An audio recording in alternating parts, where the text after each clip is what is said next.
possible to have as pets. Yeah. You don't live here.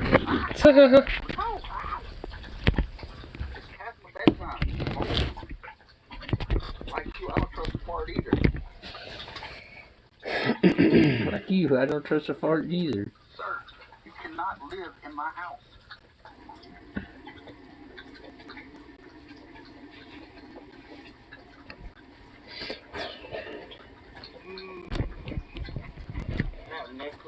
Oh, that's much better.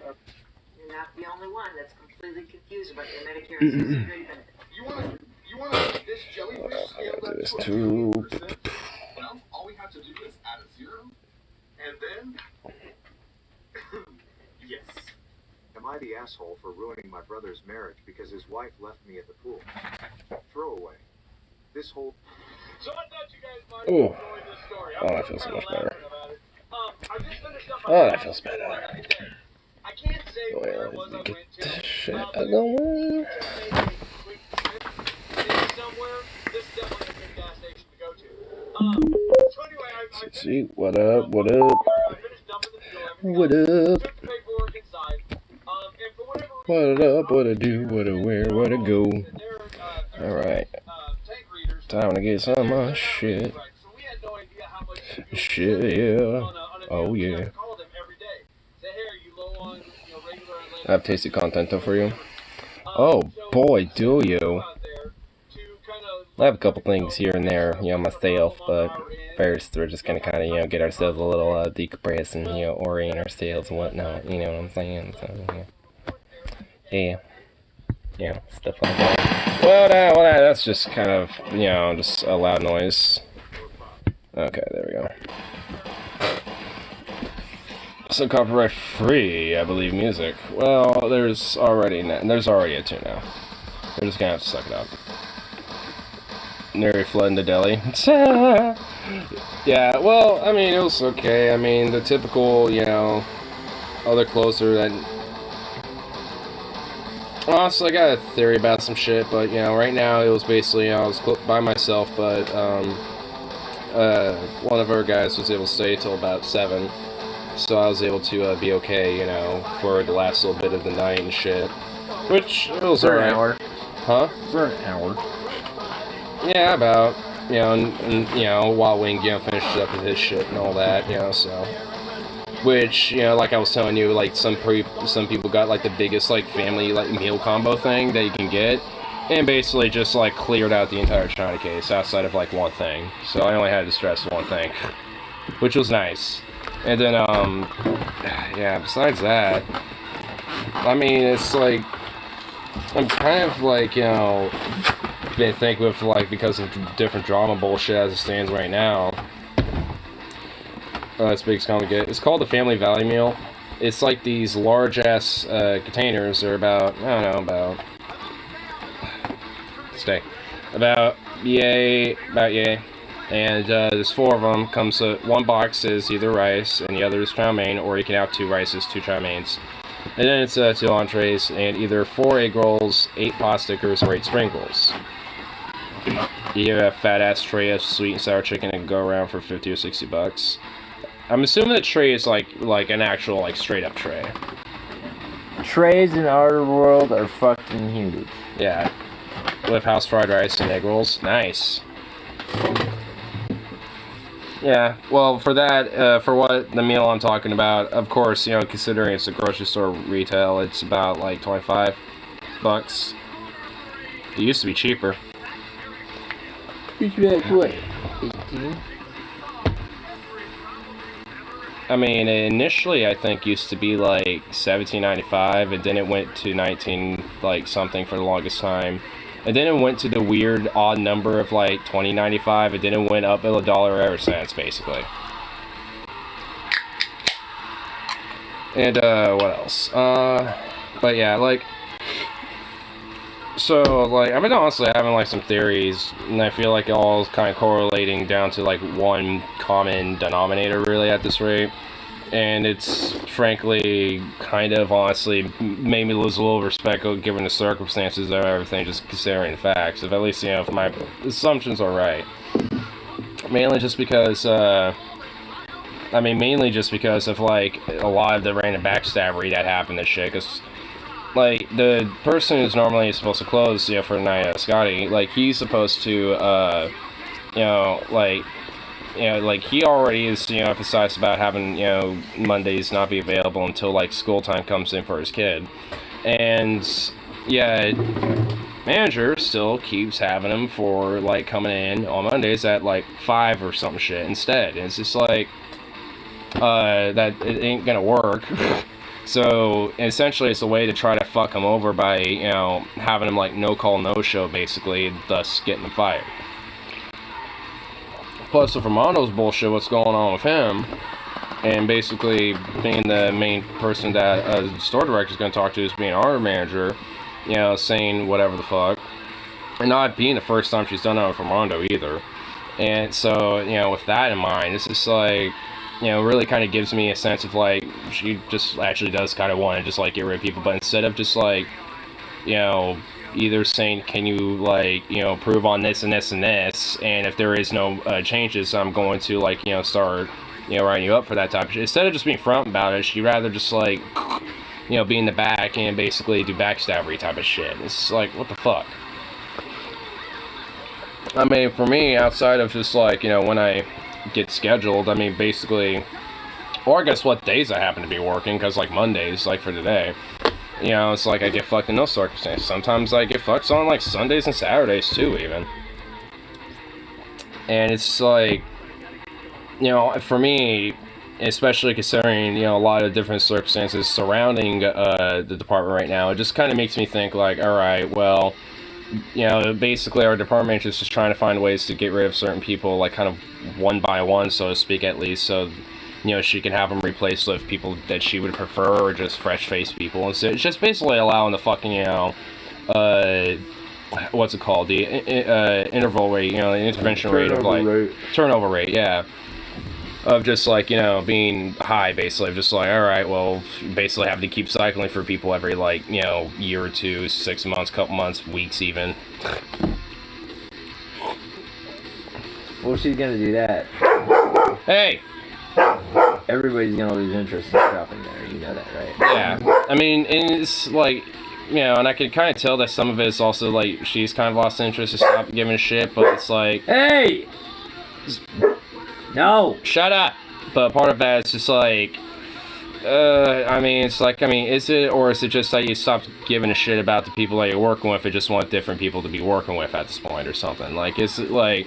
Now it's starting, I kind of wonder if there's just more than it's like if she also, because I know she used to getting boned too with like her wages and shit, only getting a quarter, basically. Well, I guess since the new wage stuff, now 50 cents. Ooh. It's like, I mean, it's, it's like I get, that, with that shit, but still, it's just like, taking a lot of this type of vitriol and just lack of fuck, caring or giving a fuck, and just like, putting that out on other people, or, even at worse, in a way it's kind of scapegoating them.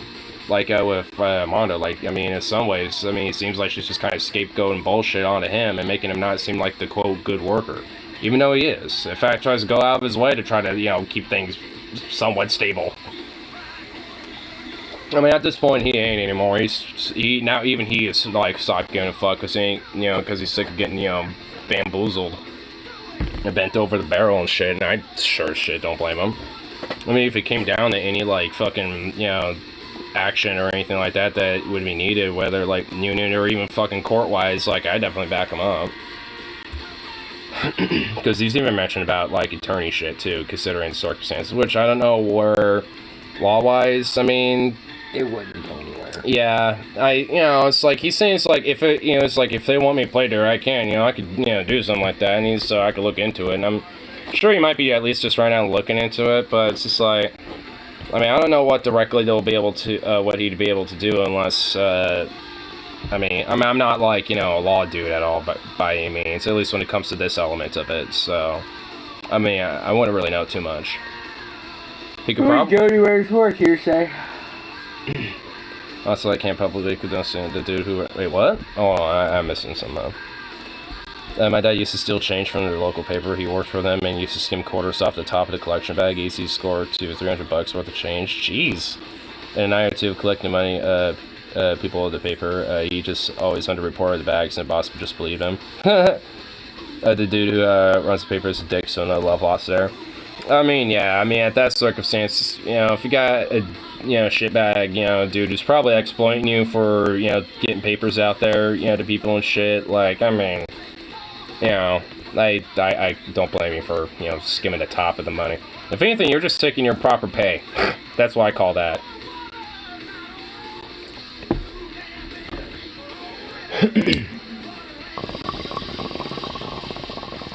What you sipping on? Cider. Tropical Cosmic Crisp.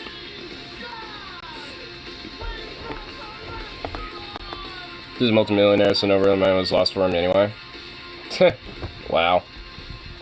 Go figure.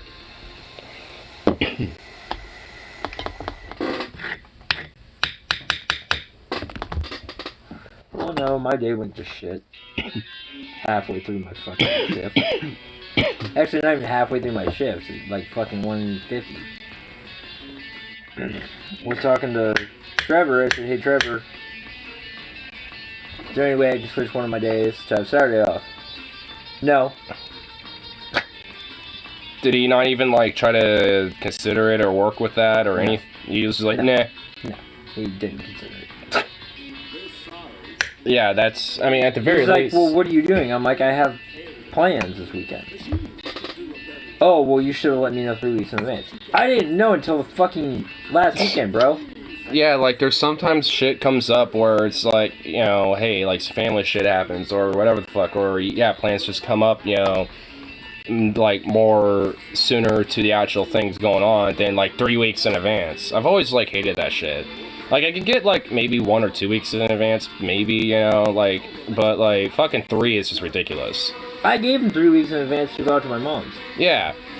I mean, I figured that, you know, I mean, you did, you know, anyway, but I just still think it is kind of a little bullshit that, I mean, it basically, it's like, oh, hey, if something, you know, might come up within, like, a 2-week period of you that you're not aware of yet, it's like you still need to get 3 weeks in advance for that. It's like, I mean, it's like, well, I don't know. Didn't even work with me. I said I have Wednesday and Thursday off.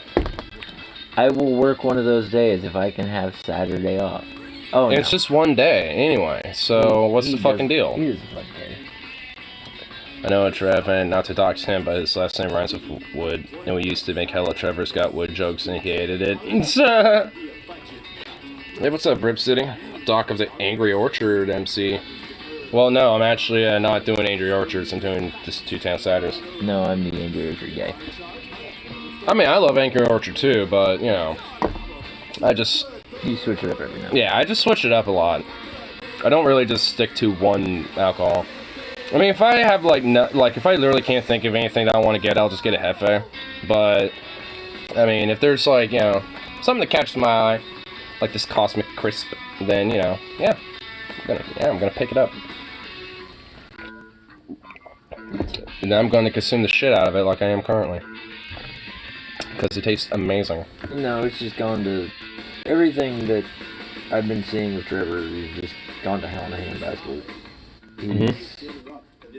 He was cool for like the first fucking 2 months I was there.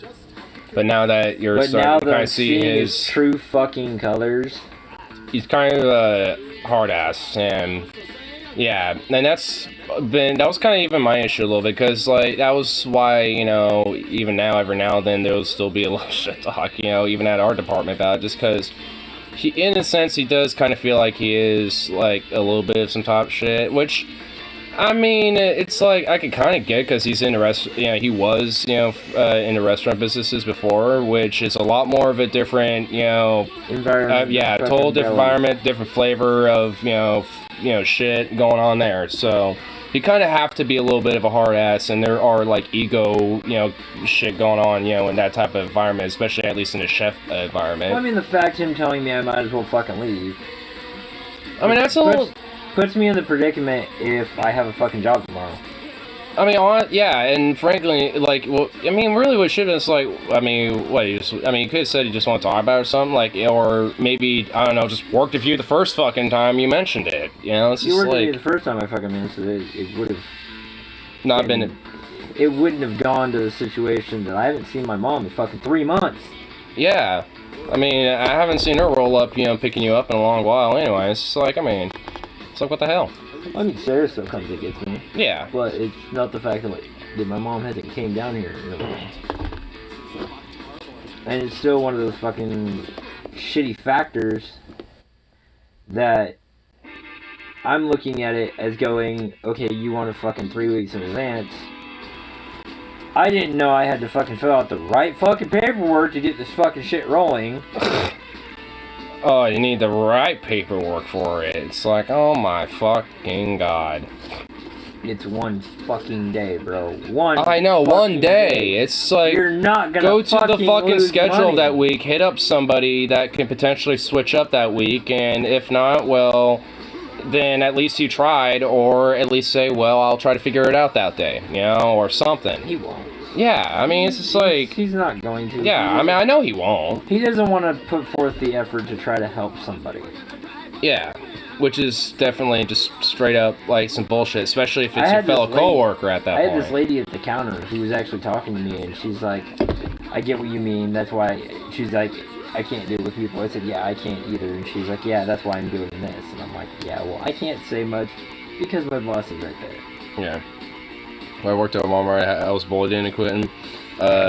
Dude kept pushing my buttons and screwing with me until I exploded in front of the manager and screamed at both of them. And then, quite on top of all this, never seen a paycheck because my stepmom had convinced me to put all my paychecks into an account I couldn't even access.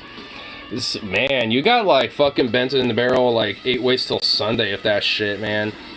From like the corporate Walmart level, and also your mom basically like, or at least your stepmom basically like sliking your checks, you know, for herself basically, like that is like that. But you gotta figure That must have been just a really fucked, you know, period of your life, honestly. I'm just gonna be honest, dude, because fuck, man. But you also gotta figure this shit out. Everybody who works there now either works Saturday and Sunday, Mm-hmm. or they don't work weekends at all. So it's like either people are just weekends or that, like, I mean, why are the people on the weekends only can't work weekdays? No, they can work weekdays, they can't work weekends. Well, what about, well, no, I'm saying, like, for the people that are pretty much mainly working weekends. Oh, well. I'm weekdays and weekends. So why can't the people on the weekdays not have, like, you know, a weekend, you know, to do a shift, or like a day, you know, on a weekend to do a shift or not? Like, just for one time, even. Like, for whatever random, just bullshit reasons. Yeah. I'm sure, like, some of them are probably understandable, but I guarantee you, some of them are just like, I don't want to. Like, and it's like, well, sometimes you kind of have to tough it up a little bit. Like, you know, it's like, tough it up, buttercup. Like, sometimes, you know, you need to switch with somebody and you're only fucking person, and it's not a big deal for one day of, like, an entire fucking month where it only happens once where you get your shit switched. And you're off at fucking 10, you're off at fucking 5. Yeah. You fucking start at 10 and you're off at fucking 5. Yeah, so I mean, it's like, honestly, I mean, you still kind of get a little bit of a day. I mean, you just have to work, like, the morning and chunk of the afternoon, and then you get the rest of the, you know, afternoon and evening for yourself. I mean, it's not the end of the fucking world, that shit. Yeah. People shouldn't have to work the days that are unavailable, doesn't matter the reason. I mean, well, like, yeah, I generally believe in that, but it's like, if someone's just like, I just don't wanna, even though they can, it's like, that's what I mean. It's like, it's not like, you know, oh, I'm actually legit unavailable these days. You know, that's one thing, but if you're like, hey, we need somebody to switch, and you're just like, oh, well, you know, nah. Check this shit out. Okay, you know how I usually work 5 days, right? Yeah. I worked today, I worked tomorrow, Wednesday and Thursday off, go back for 2 days, Friday, Saturday. Friday, Saturday, which are both 10 to 5, and then I'm off Sunday. Yeah. Where's the 5-day fucking period that I work? I mean, yeah. Where's the hey Trevor, can I get more hours? I'm not going to work on my day off. It's switching days. So you would switch one of your days off with that day off instead. Yeah. That's the idea. So it's like, hey, instead of working Wednesday, you'll work Saturday. You know, that's the idea. And this, okay, so maybe I'm not phrasing it right. So when it comes to someone who has like some days off and someone needs to switch, and that person on the day that needs to be switched has just fucking nothing going on, doesn't need it, you know, like it's not as unavailable. That's just, you know, one of their days that they're not scheduled because of how, you know, it worked out for her, at least in that general way it was printed off the first time.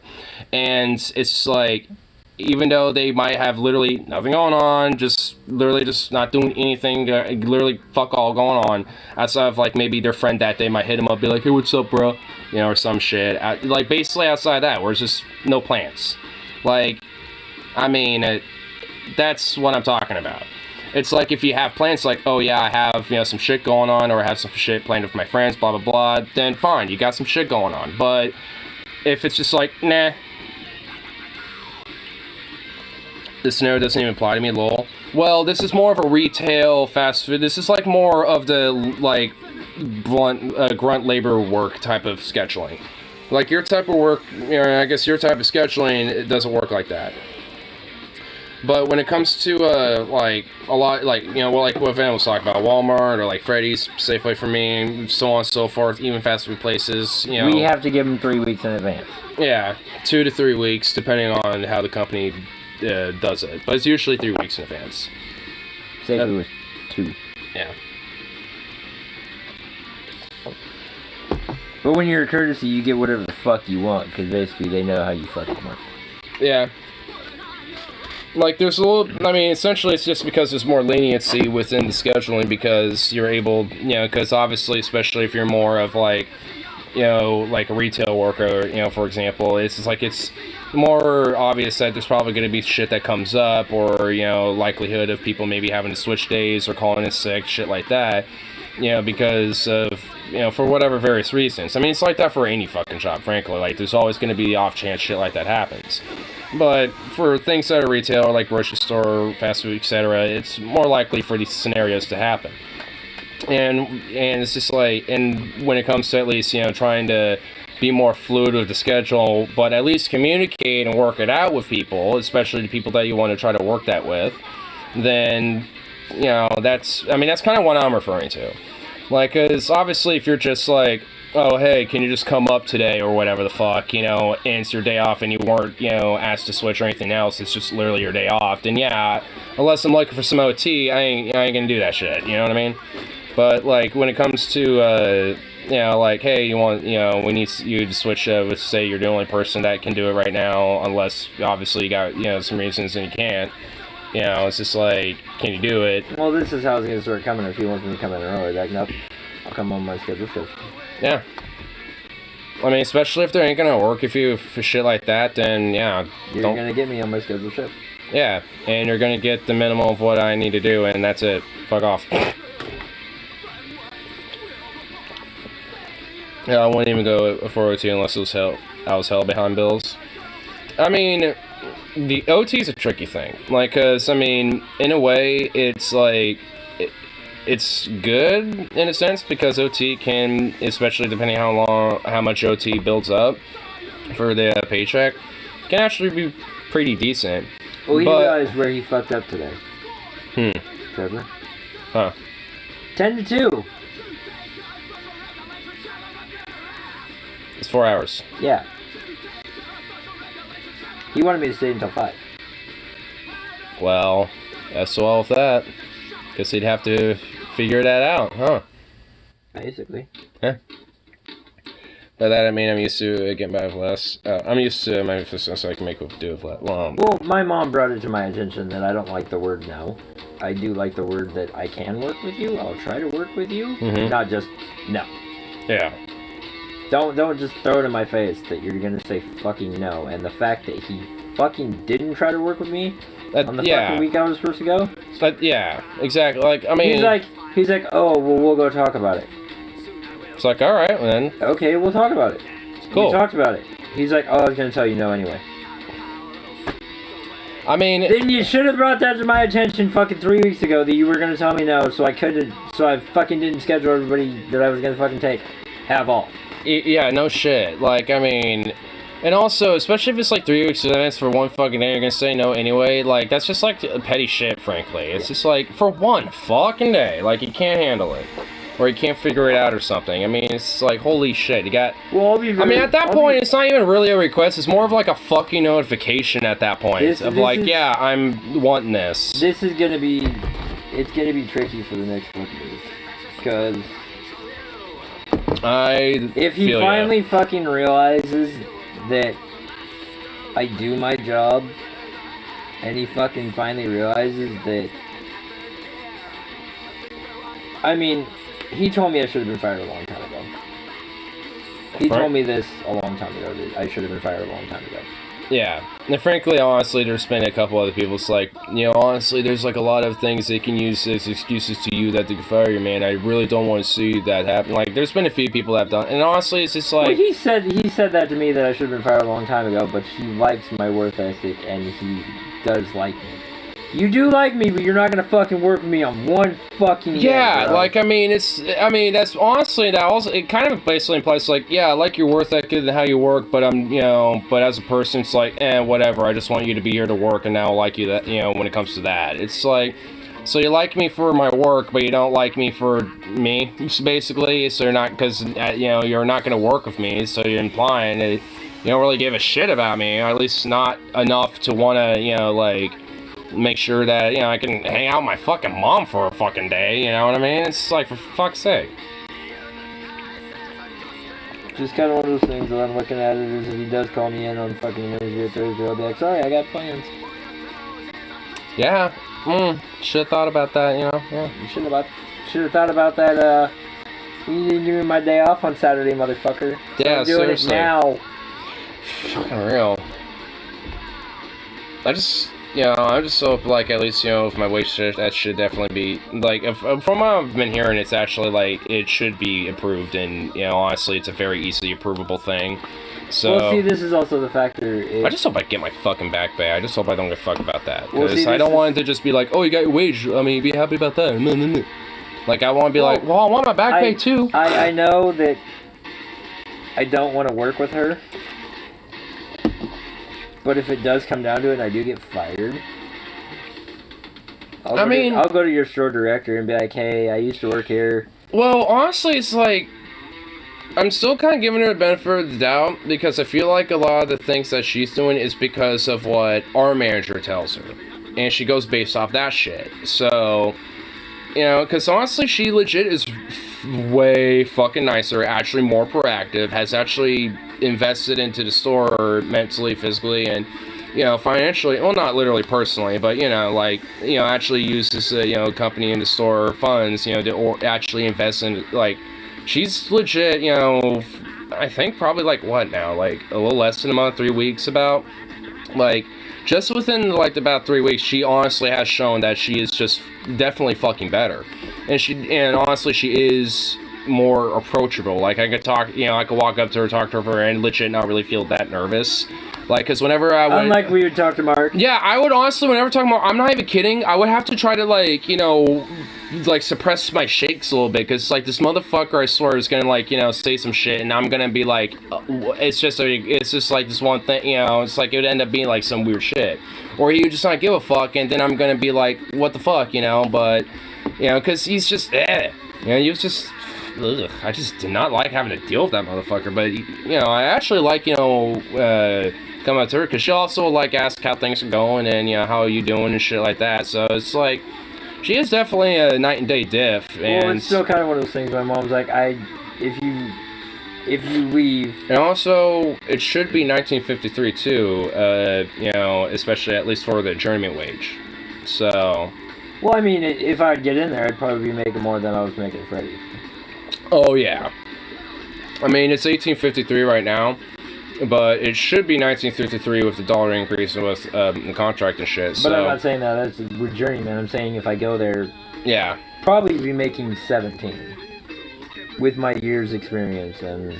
I don't know. Like, I think you would. I mean, I think it would start at I think it starts at 1853. At least as it's currently. I think when the contract first was actually finally implemented was, and then it shortly after that went to 1853, and now after the August 7th paycheck shit, it's going to 1953, and it's going to be like that until next year. I make $16.75 now. So either way, you're going to make at least $1 or $2 for sure, or $3 even. You know, so it's like you're going to make like a decent amount more, for sure. I mean, hopefully at least. But I mean, hopefully $3 more. But I mean, it should if it does come down to it, that he does. I'm not saying it's going to happen. I'm just saying, hypothetical. Hypothetically, if it does go to the fact that I do get fired,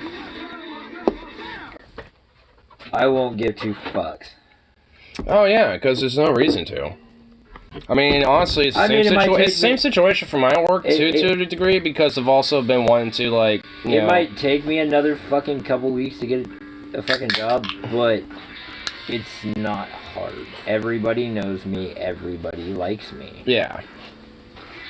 And you've been around the block, so to speak, in a lot of these different areas, and, you know, so people know you, and whether they have, like, either worked with you personally or just know you, like, they'll... You know, they can vouch for you, basically, depending on where you go. Especially at my fucking workplace. I mean, yeah.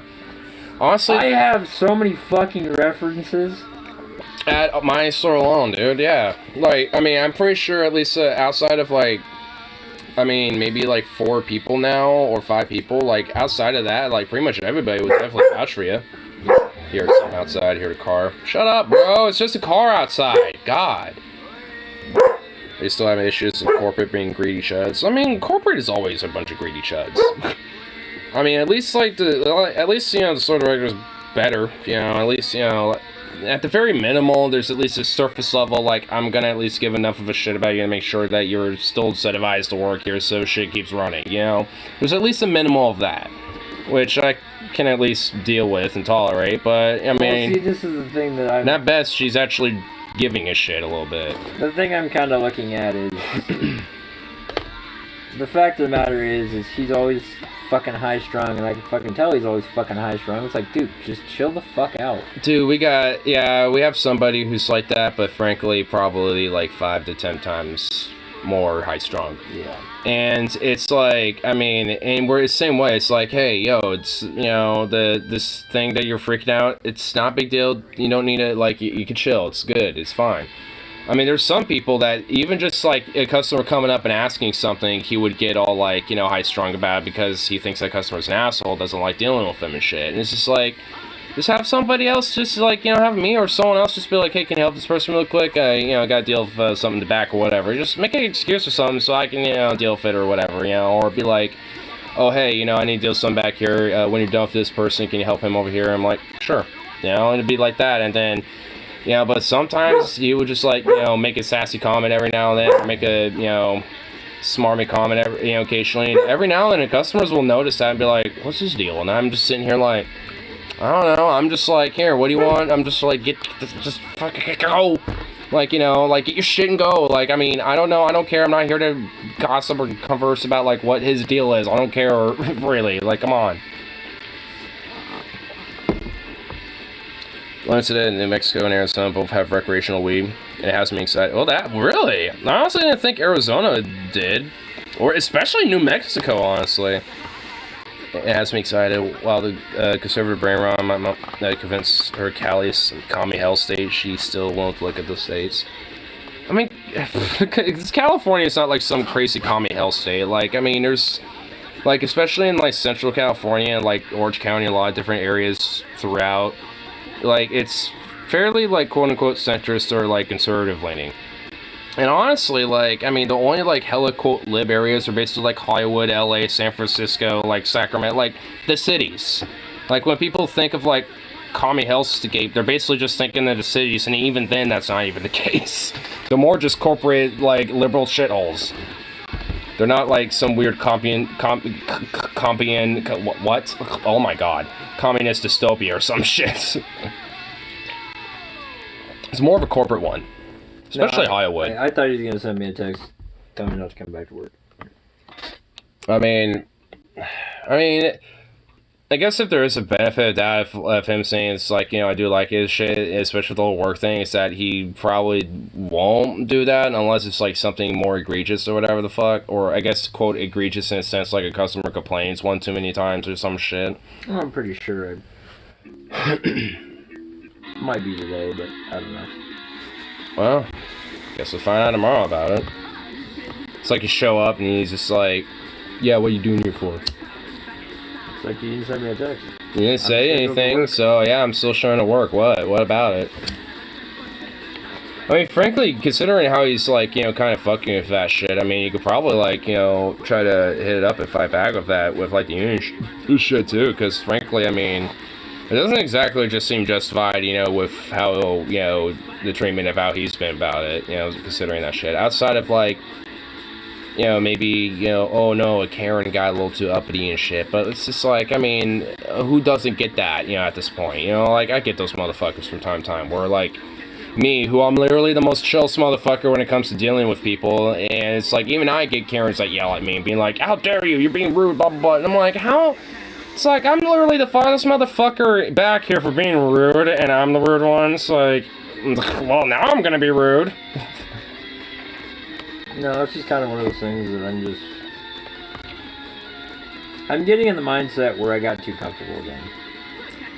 Yeah, I mean, that's just kind of the one thing about, especially, like, these type of, like, retail jobs, you cannot really get comfortable back because of just how, I mean, it's like, I think it's just designed that way, too, frankly, because it's like, it should be, like, the case where it's like, hey, shit's good, and, things are fine, pay ain't terrible. We get bitched at for we have nobody at our fucking customers.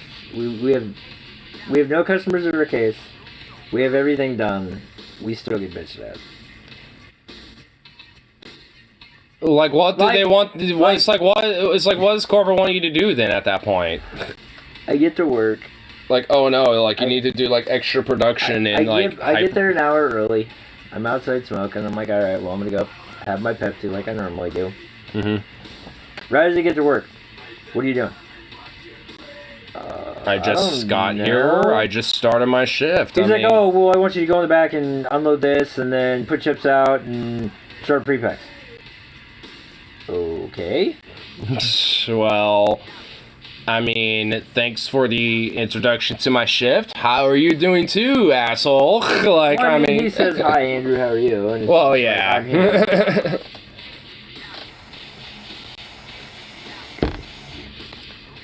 Listen, we're gonna have a really poor reputation on Fox. I mean, I think they just basically equivalent California as just the entire West Coast on Fox. Like, if I just had to take a guess. Well, there's a field of fuckery, and I haven't found one yet, so. Yeah. Just watch Fox. Thankfully, that's all my stepdad. Venom, the things you tell me about your stepdad, he sounds literally just frankly, just an unhinged psycho fucking freak. Like, he just sounds like a cuckoo for Cocoa Puffs. Yeah, he just straight up does. Like, I mean, I don't even, it's like, I mean, Venom would have to be the one to, like, start it, because, I mean, I'm just the one who gets, like, the weird, vague details. Of you, your stepdad sounds like a fucking complete dickhead. Oh, Paul Senpai knows me on DFF Grease Trap today when I commented on the Ochi Potato Head with Nightmare Fuel. He is cuckoo for Cocoa Puffs. Yeah, I mean, it's just like... I mean, I guess we could be thankful that he's probably one of those people who won't do shit, though. But knowing that there are people who are probably more younger than him who are likely to do shit, though. Or, hell, even people his age are willing to do shit, though. I mean, for every, like, 10 of your stepdads, there's at least, like... 2 or like 3 of like these motherfuckers that are just like, yeah, I'll do some shit when the time comes. Say the word.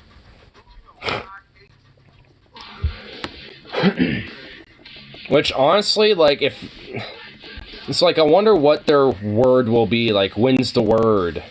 Because like pretty much like everything, when they like the tiniest little shafting that they get, like, for like the past, well, just for like, I mean, whatever, whenever, like, on, just really, like, anytime. Like, anytime that they get, like, the tiniest of shafting, you know, given to them, they literally are like, revolution, time to do civil war, brother. Get your guns ready. Just say the word, we'll be ready, boy. And it's just like, huh? I mean, it's like, you say this like every fucking, they were saying this about fucking Obama, like, oh yeah, he's coming for our guns, he's sending FEMA camps, and he's Black Hitler, like, you know, he's coming for everybody, brother. And, I don't know, he's not even president anymore, and that still hasn't happened. The last thing he did before he quit the tractor supply store he worked for was tell transport to get out of your way. Well, I'm assuming he got fired for that. Really? What did he just... You did that right in front of me. What did he just do? Got in your fucking bag and took whatever was in there. Oh, you shit! What did he... Oh, he just pulled a bandit. Oh, you naughty boy, you just took a chicken tender! You took my chicken tender! No, bad boy! Oh, you little... Right in front of me, too. I saw him get in there. Oh my god! Zuzu's the best boy. He's a naughty boy! He just stole a fucking chicken tender. What See, this is what I'm looking at. What a savage. This is what I'm looking at right now. Give him the chicken tendy? I didn't! He just got it himself because he's a freak. I've been looking at statistics right now. I don't want to work at your work because of Tabitha, but everybody else is fine. I'm just kind of wondering, like, what is going to kind of, quote, push her over the edge to kind of quit, honestly, because there is, like, a little bit of an emphasis of being, like, you know, where she, you know, it's like, yeah, at some point, you know, it's going to be, like, eventually some shit where I'm just going to walk out, and it's like... Do it now, please. I will love you if you leave. I mean, considering what, especially, like, some of the backtalk shit that I've heard and backstabby shit that I've heard about me and shit, yeah, I'm starting to, like, low-key not give a fuck. What are you backstabbing about? I guess because my attendance isn't, like, the greatest or whatever, but, yeah, like, so many fucking people leave, like, how many hours, like, 2 to 3 some hours, give or take, or whatever the fuck. Well, unless you get it fucking approved, then yeah. No, he didn't get fired for telling. Oh, well, that's shitty. You did it. Sorry. He quit because he hated the manager for passing him up for the manager position. So just spite bullshit. I mean, honestly, I know at least for like my assistant manager and shit, and his bullshit that's happening to him. At least I definitely don't blame him for potentially quitting, you know, for getting passed up and being basically demoted and fucked over the way he has.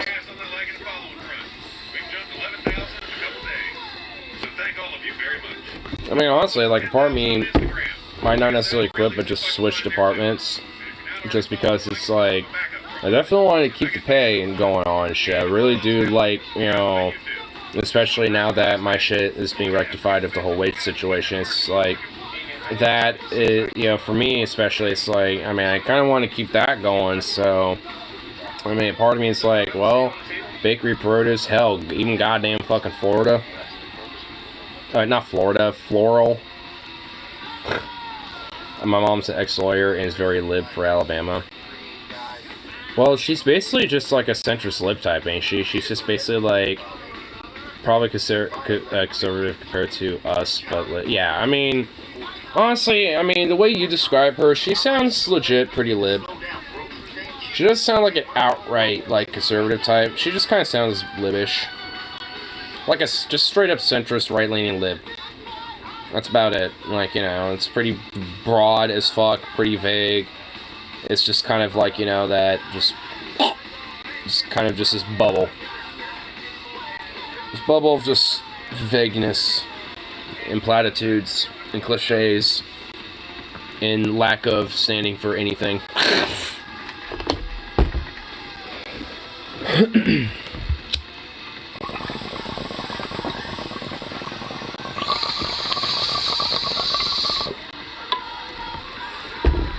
She's the bad person, just had her life basically a draw her life. Yeah. Richard, some part, kind of plays into the lack of really having any actual principles, because you don't really need any if you pretty much have been set.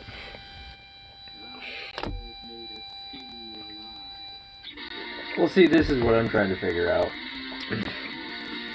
Is knowing that Jacob stepped down.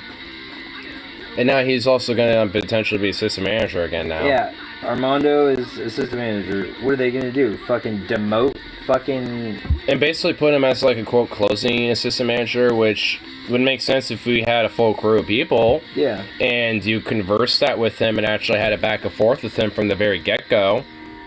But considering how the whole situation is played around with that, with him, has essentially been kind of implying the opposite.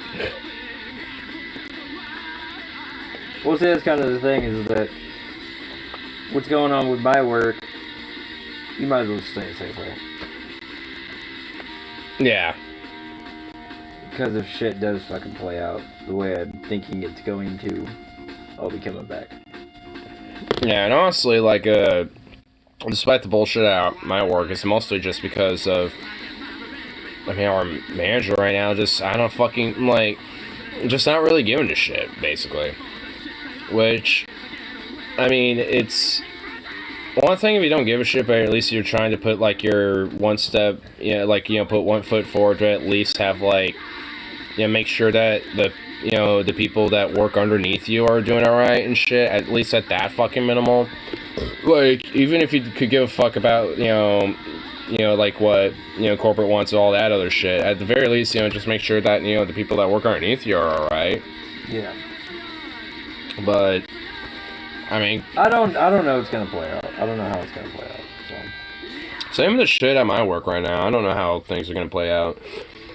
Because a part of me, definitely doesn't want to lose Armando, but knowing how shit is definitely, hitting him with the bullshit happened to him, it's just like, I, won't blame him for leaving and shit. And frankly, I can imagine, there would be other people leaving, with him.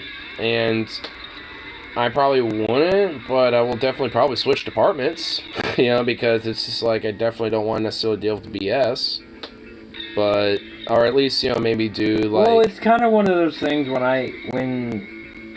our kick-ass manager left because she didn't care what the fuck we did, is when shit went to hell in a handbasket. Yeah. And, it's like,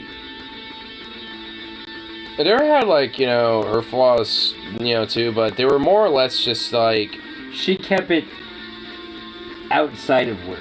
Yeah, and also, a lot of it was more or less, the managerial shit, that was not being as kept up, so to speak, when it came to, that shit. When it came to, other coworkers and shit, she actually at least, did kind of put a little bit of a step, in the door to make sure that at least we were trying to, being taken care of and shit. Yeah.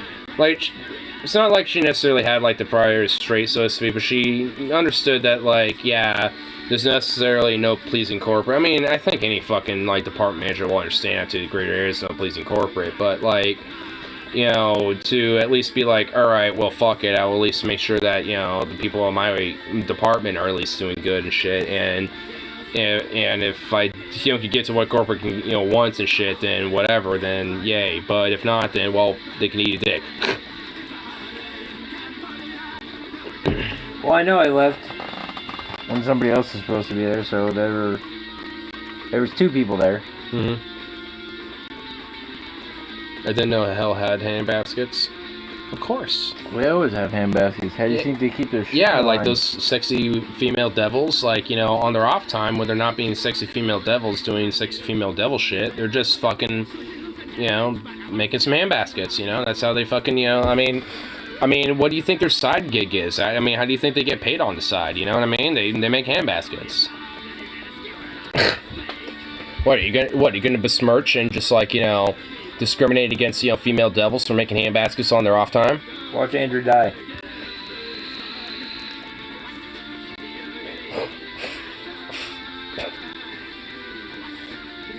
They really die.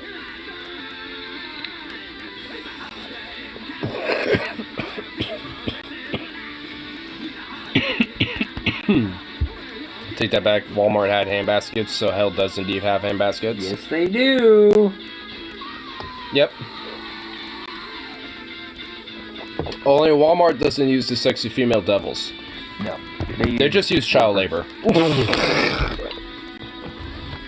Which is honestly, as far as I'm concerned, worse. Because at least like the sexy female devils at least have like some autonomy and like, some ability to fuck you over if you fuck with them. Like they got like those devil wizard powers and shit like that, you know what I'm saying? Like, I mean, they could probably like fucking like turn your skin inside out, you know what I mean?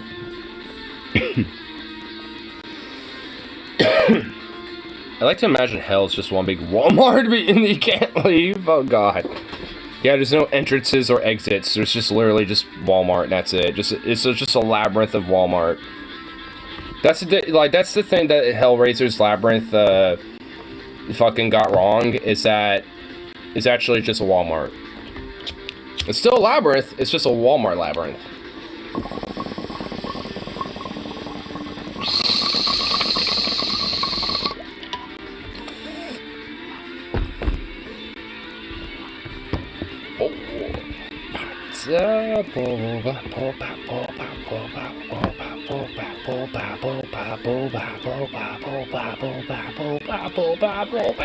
It's all in Cambodia.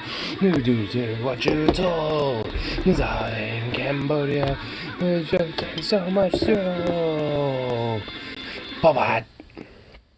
Dear God, that would have been a great horror movie. Sam Walton rises from the grave to feed on the blood of the poor. Oh God. Jesus. Let's move them out. 1, 2, 3, 4.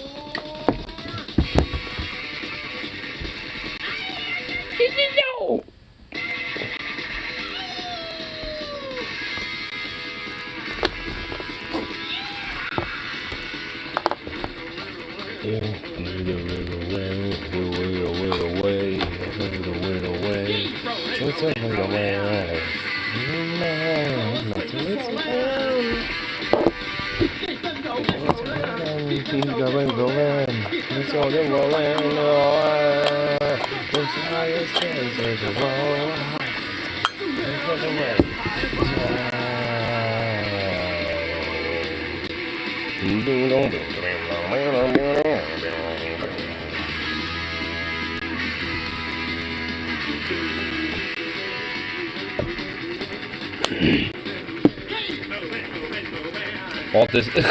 Walt Disney gets unfrozen to fight him and then asks if they're still Jews and gets unfrozen. It gets refrozen.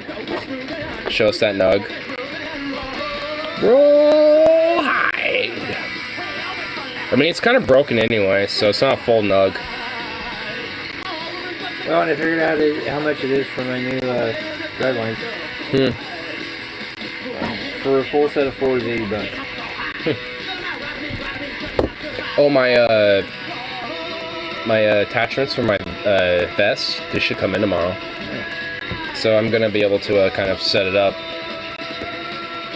An ass, all nugs are sexy. An ass.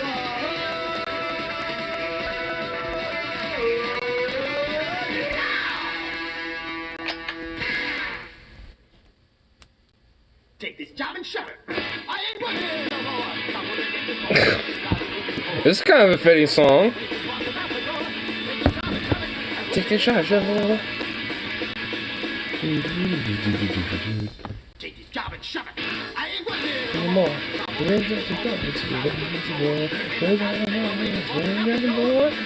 Shove it, I ain't working no more. I seriously need a bump between my brain and my mouth. I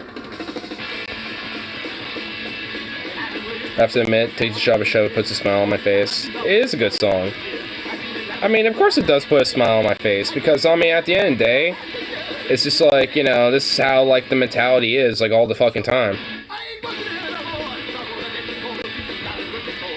And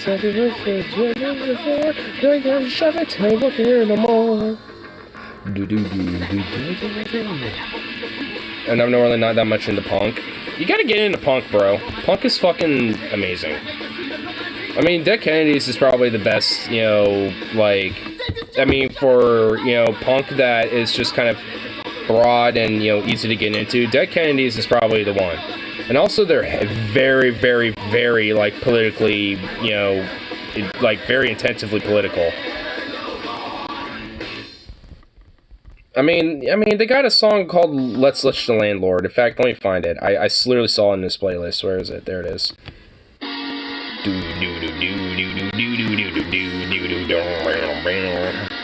The landlord's here to visit. Victor's down below. He's ready to break till the building's condemned. You got to grind by City Hall. We can. Oh no, we can. We can. You know we can. Let's let your landlord man. Boy, I say, boy, this country needs an ass whooping. This country does need an ass whooping. Don't turn on the heat. You're gonna get to the first hand. Then get to the thing on here. We can. You know we can. You know we can. Let's let your landlord, let's let your landlord, let's let your landlord man. Just basically Mouse Theory in a song. You show me more punk in the time I've known you than anyone else. Because fucking punk is amazing. I mean, because, like, honestly, there is, like, a lot of really amazing badass punk. Like, MDC, Million Dead Cops, Dead Kennedys, Black Flag, fucking, fuck. I mean, there's the Ramones, you know, to an extent, you know, as well. I mean, like, there's a lot of fucking awesome punk bands out there.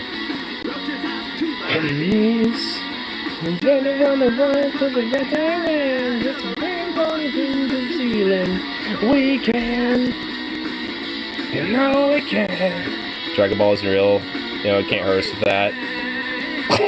Oh shit, there's a gun in there. I like alt rock and alt metal more personally, but I could definitely smoke to this. Oh hell yeah, dude. Dude, honestly, like, if there's some, like, good smoking music, dude, Dead Kennedys is good smoking music. And also Lard, because Joe Biafra is the singer that we're hearing from the Dead Kennedys, but he also was a part of Lard, which is, well, actually what we're listening to right now. But he did this with Ministry, which is alt metal, industrial metal, which is Al Jorgensen, and this is their collaboration, Al Jorgensen and Joe Biafra. And it's amazing. That's Jello there.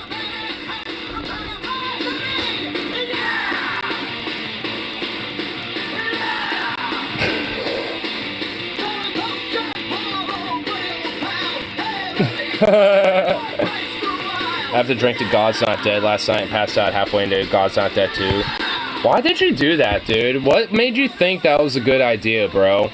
I'm just gonna be honest. What made you think drinking to the entire God's Not Dead franchise, which is like 4 fucking movies deep, and drinking to basically every time a atheist is basically, you know, depicted incorrectly or does something that an atheist does something that an atheist would never do, like, you literally are going to die of alcohol poisoning. I want an excuse to drink, honestly. You know I exist.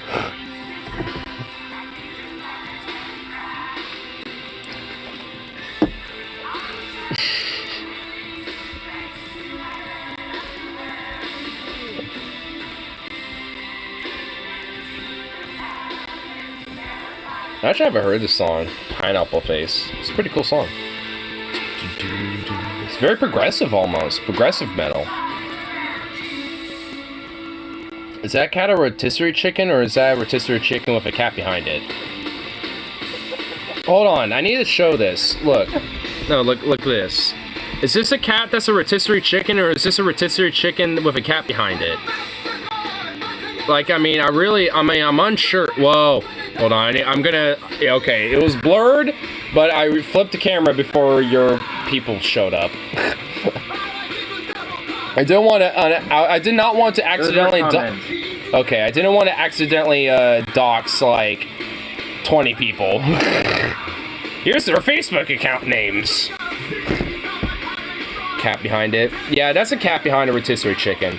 I mean, honestly, I could tell it's a rotisserie chicken, but because of the cat's fur, it does look like it's very much like a cat that has rosemary all over it. I will give it that. I love pictures like that, because if you're drunk and stoned enough, I honestly thought that was a cat with rosemary on it. For half a second, I actually did think that, but then I looked and went, no, that's a cat. With a, you know, behind the chicken, because it wants the chicken.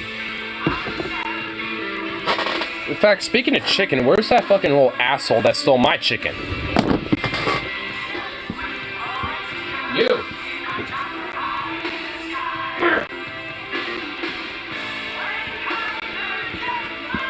Asshole! Come here.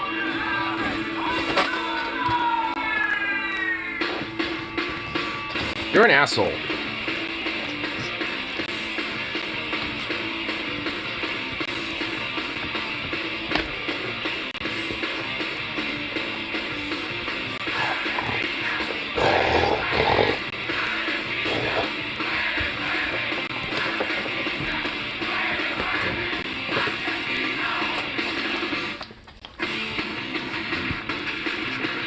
Oh.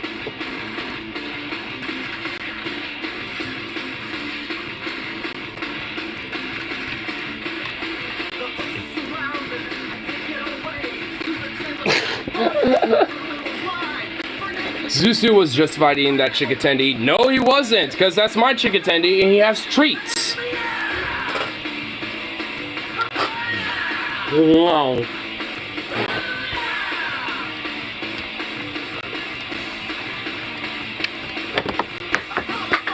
Well, you little whore.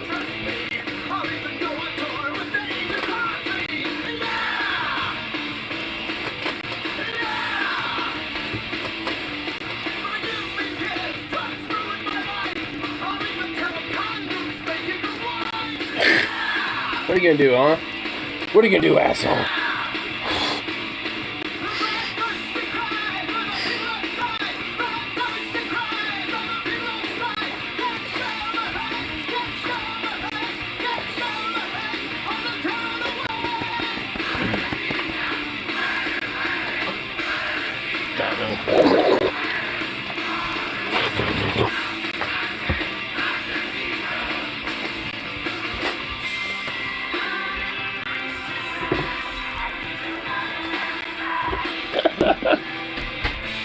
God, what a goofball, dude. Look at this mutt. You can barely see him, but, here we go.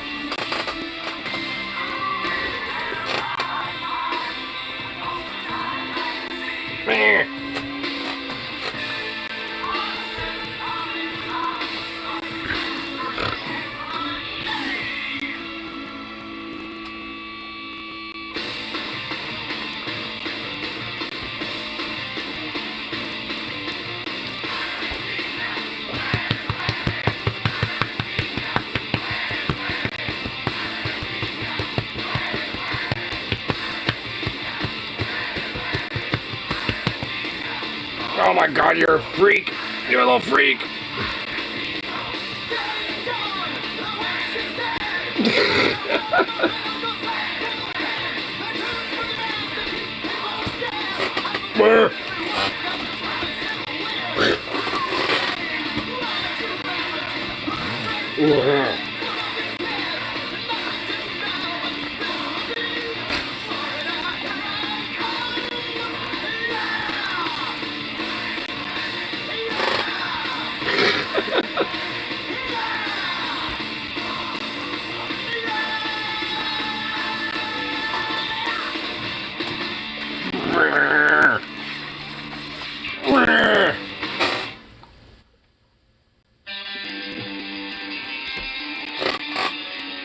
What a goof, dude. He's such a fruit.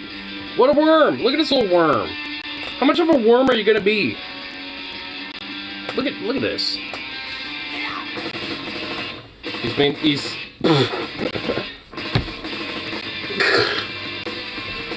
been concealed into the little ball. What? Oh, you're just a fruit.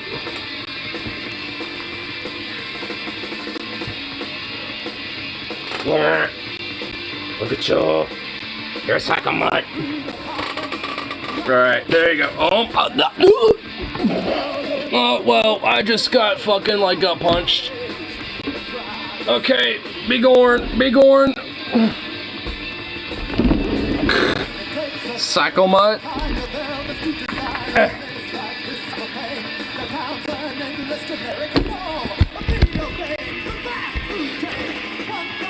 This dude's so cute, he is.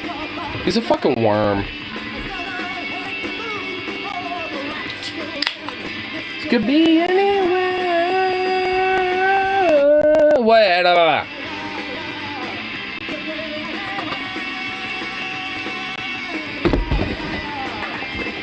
Okay, Pete, I have to have a game I want to buy. It's called Road 96. And he plays a teen trying to escape an authoritarian regime. It's randomly generated, so every playthrough is different. Cool. It's kind of similar to like Suzerain, but just more randomized, basically.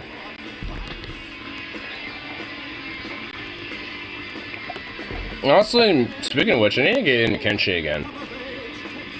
I didn't fall out of it, but I haven't played it in a minute.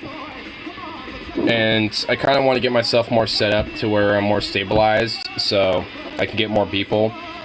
And thus actually kind of, you know, feed everybody as well pretty adequately.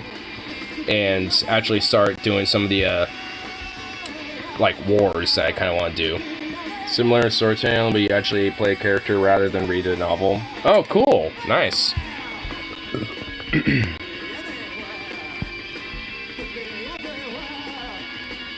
I don't know if you have Kenshi yet, but I should gift you that game, because that game is awesome.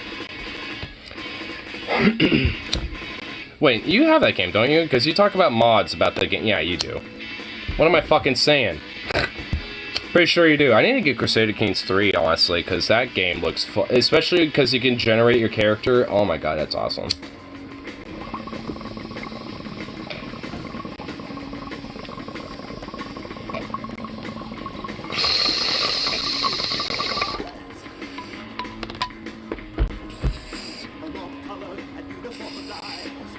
Definitely more fun to do.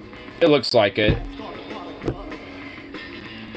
I know fucking Paul did some gameplay of basically playing TJ if he was a medieval lord.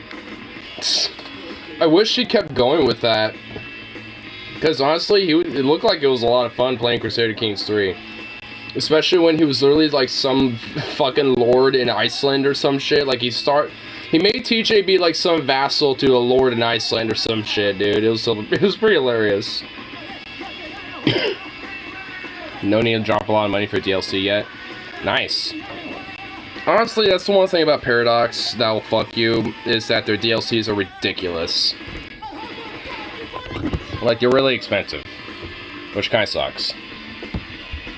Well, not really, like, I mean, yeah, they honestly are. What am I saying?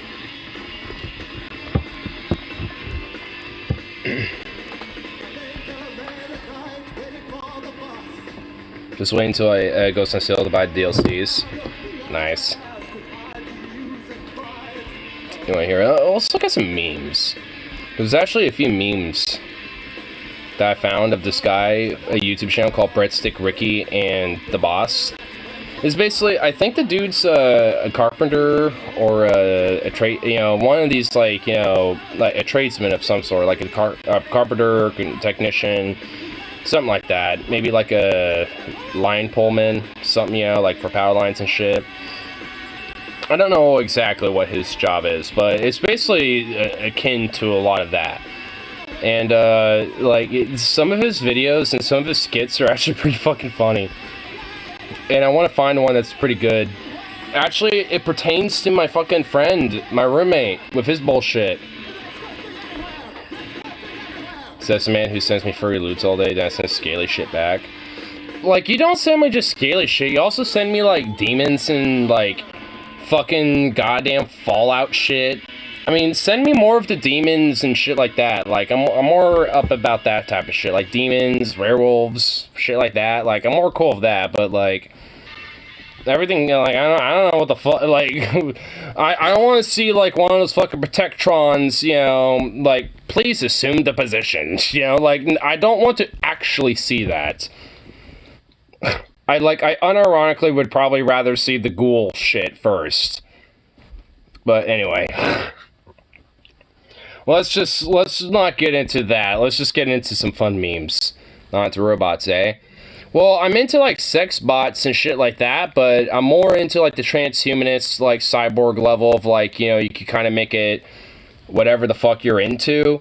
But, like, the Protectron robots, fuck no. Like, if there were some transhumanist robots that basically, you know, made, like, furries or scalies, or, like, anything that you really legitimately, like, truly desired and shit, then sure, like, that Protectron was a sex bot. And I'm not into that particular sex bot, you fucking, like, you son of a bitch. Like, I mean, I'm more, like, if there's a sex bot that looked like Crystal Fox or some shit, or, like, more, like, you know, height, size comparable to me or some shit, of, like, Nick Wilde or Judy Hopps or something, like, or Lola Bunny, or fucking, let's not even do that, like, fucking goddamn, like, you know, just like, I mean, I don't know, like, whatever the fuck you want. I'm a furry, so obviously my examples are furry-wise, but, like, let's say you're into fucking Pinhead and you want a sex robot, you know, Pinhead literally slaying your ass. Then, you know what? Boom! There you go. Sex bot for you. There you go. You know, custom made to look like, you know, Pinhead and shit. There you go. Boom. If you want a Star Fox, boom.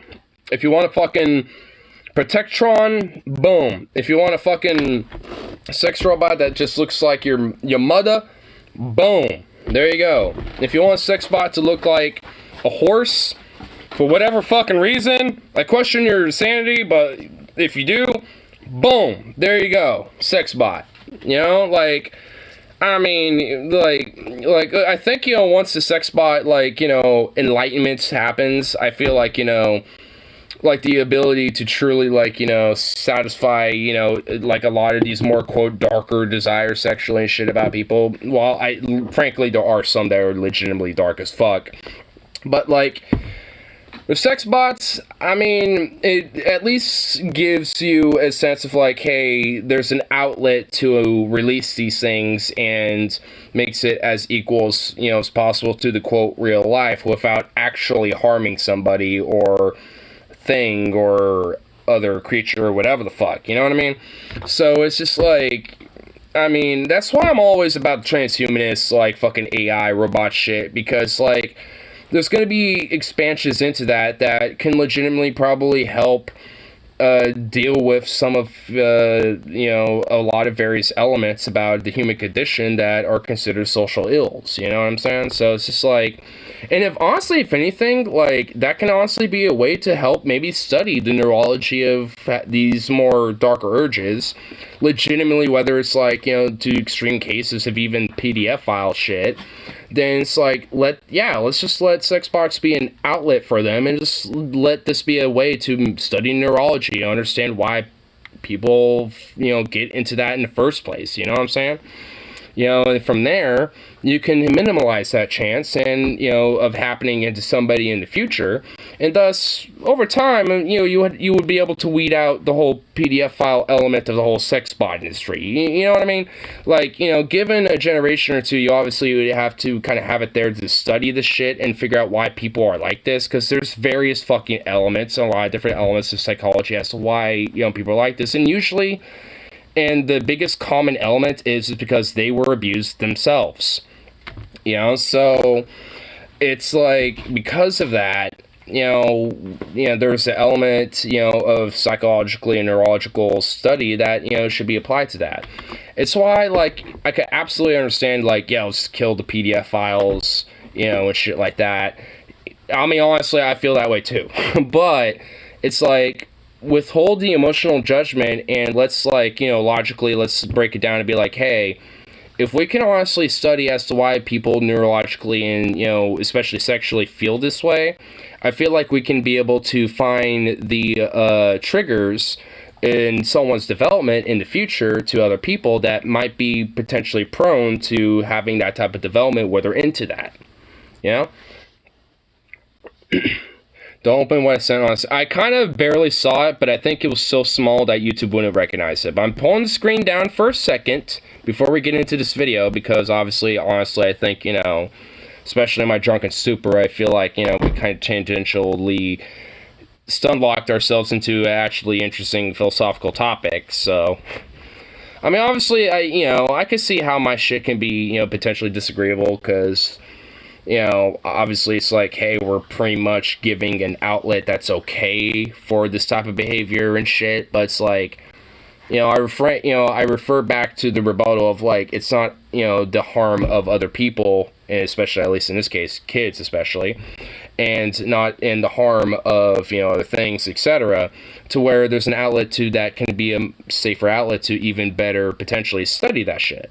You know, to where we can understand why people are into that, especially these more darker extremes, and be able to pinpoint that in people in development and try to, obviously maybe not necessarily with their, awareness or not, either way, be able to, have this person have a trajectory where they avoid those triggers and avoid the trigger environmental or other developmental factors to where they potentially get into things like this, especially if they're in puberty. So, I think honestly in the long term, especially, I think there's a benefit for things like that. I mean, in the short term, obviously, I think there would be a lot of, social questionability, challenges, and critique against ideas like that, and I'm sure there would be, to it now.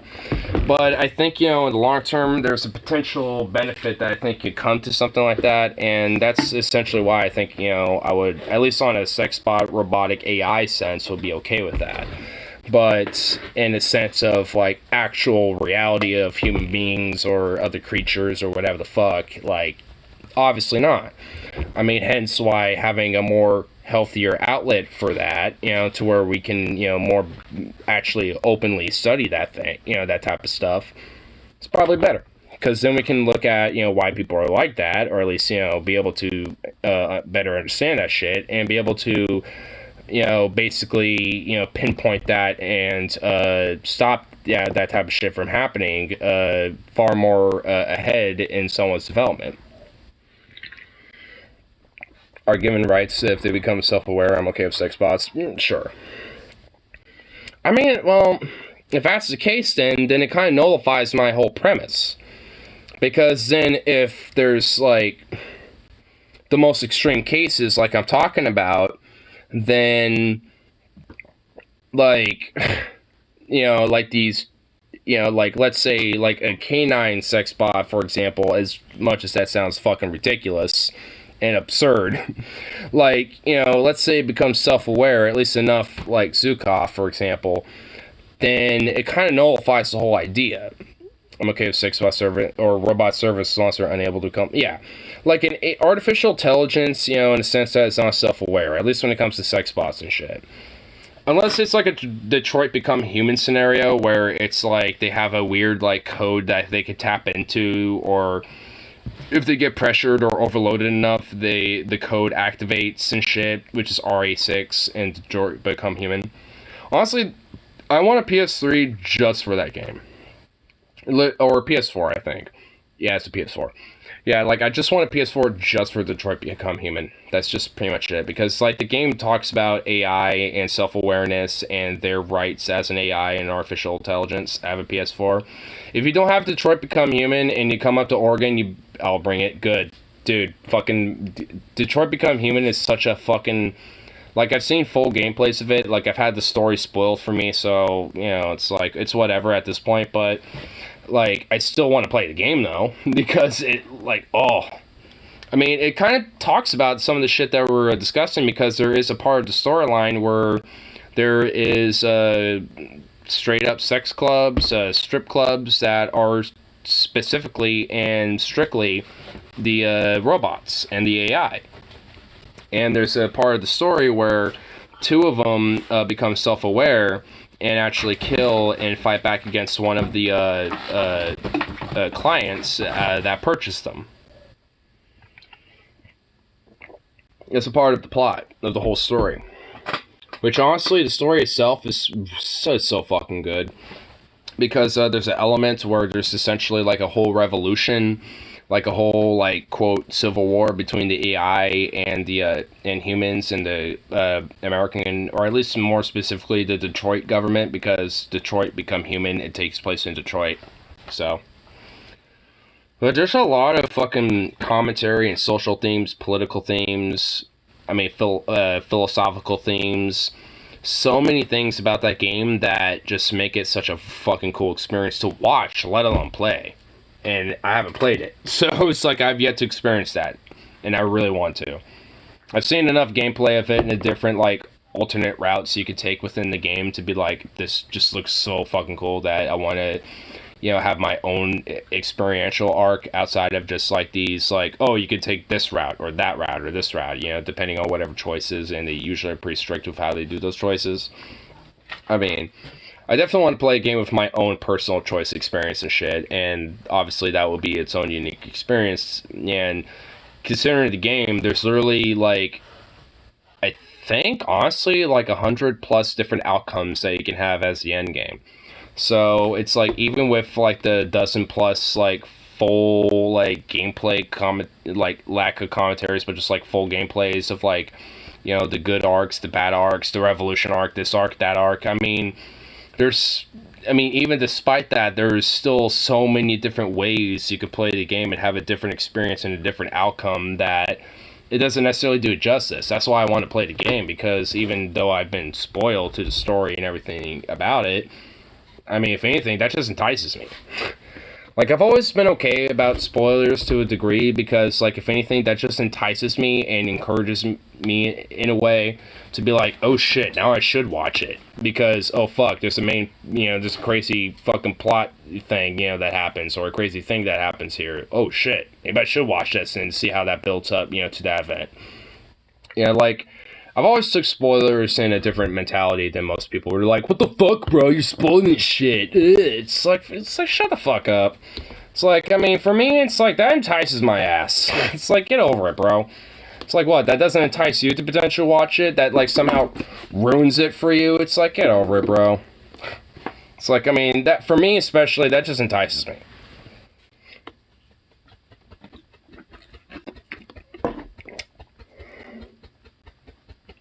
The game, your choices affect how... Oh, wait, what? Oh, no. Life is Strange 2 is good, too. About a Mexican teen and his little brother who gained telekinetic powers after an accident, and they go on the run after the accident. He goes to What are you doing, Sukov? Jesus! In the game, your choices affect how your little bro develops. If you do bad things, he becomes more and more not evil, but mean to people and selfish of his powers, and vice versa if you do good things. Huh.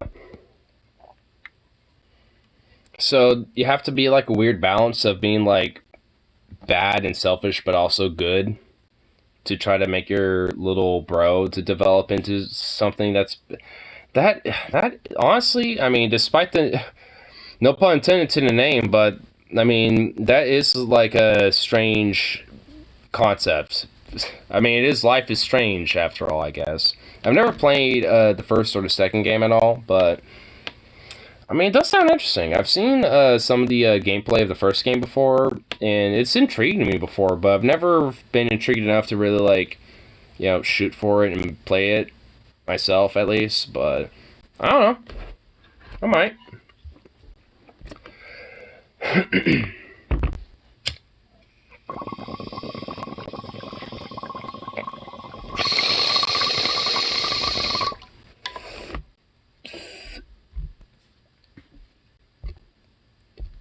Oh wait, hold on. I need to see your fucking image that you sent me earlier.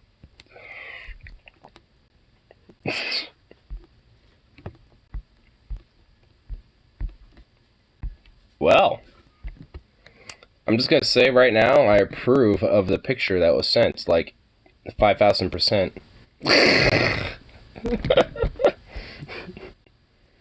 I got a bad ending, but without spoiling it, I prefer it because it's the only ending where the brothers are not separated.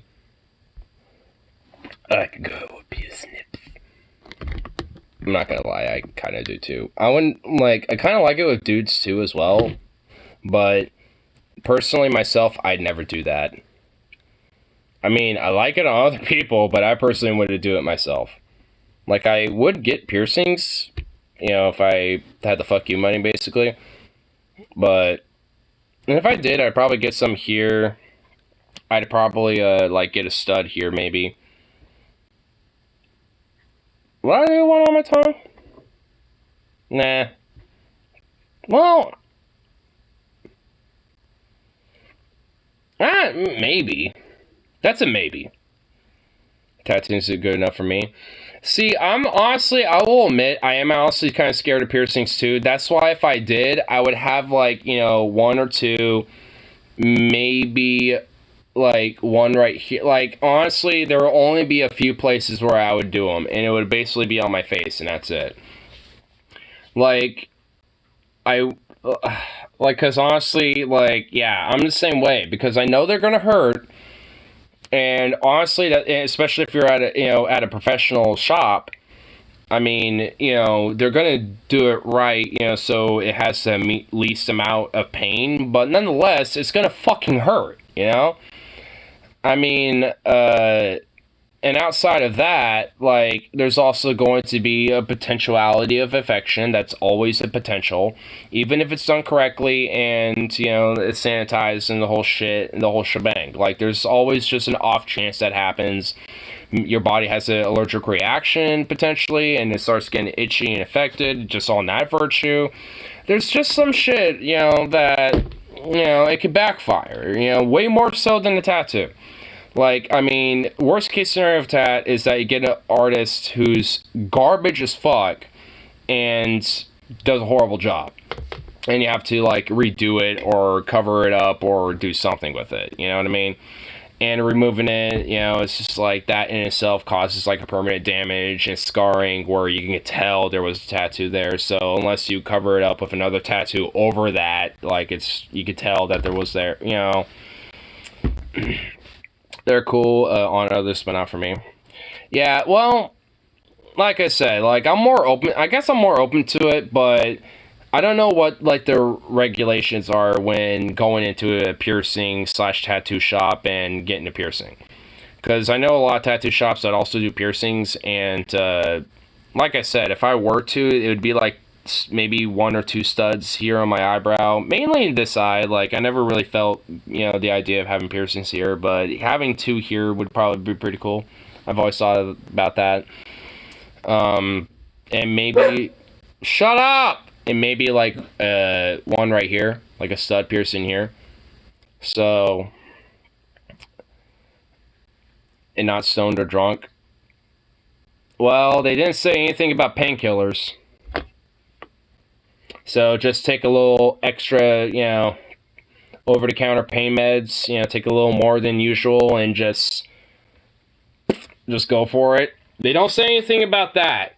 I've always heard that you can't be drunk because of the blood thing, and you can't be stoned because of the same thing. Like, there's something about alcohol and weed, or the cannabinoids, that affects the blood. I think for alcohol, it makes the blood thinner, so you're more likely to bleed. And thus, you know, it's just going to be more messy and more contaminated, and potentially it won't stop depending on how your genetics are and shit like that. It threw up all over the artist. Well, yeah, see, that's another thing. With tattooing, it's like constant pain, or at least depending on where you're getting it, you know, maybe not as much, but there's going to be a lot of pain going on and shit. And with that, it's just like, I mean, you know, you're probably going to feel sick because you're getting constant, you know, like, you're hurting, you're in pain, you're not doing good. You know, you're getting this constant information depending on where you're getting that tattoo, especially. Like, and, well, especially depending on where you're getting that tattoo, that's going to affect that type of, you know, reaction to that information, you know, more so than maybe, like, on the arm. Like, Like, cause honestly, for me, like, I would love to have like some paw tattoos going up my leg a little bit. I want some sleeves. Like, I want like maybe some more like folk like pagan natural sleeve here, some more industrial like labor union shit on this sleeve. And have like 2 different sleeves going on, some stuff on my leg, some stuff on my other leg. Like, I got some ideas about some tats and shit, but obviously, let's say I'm a little drunk and shit, and I got some tats on my leg. I mean, maybe I won't be, in pain as much, but I'm probably gonna be queasy as fuck and being like, ugh, man, I don't really feel too good because of this constant, not just a little bit of the vibration of, the needle going through, but also the, the sensation, the pain of that, but the constant information of that going back and forth. Like, there's definitely some shit where it wouldn't necessarily, play 100% if your body isn't doing great. Like, if your body ain't 100%, then you ain't gonna be doing 100%, when getting your shit pierced or your shit tattooed. I want more symbiote tattoos. I was obsessed with Venom as a kid and still am as an adult. Well, yeah, no shit. Like I said, for me, like, I mean, I definitely want some, like, some more folkish native, well, not like native in a sense, but like, like more natural folk, like, type of stuff, and pagan, like, type of things. But, and have a mixture, like, I want, like, how I've always wanted to start it, I want a band right here of some Nordic runes and some Nordic knotwork, as a band around them.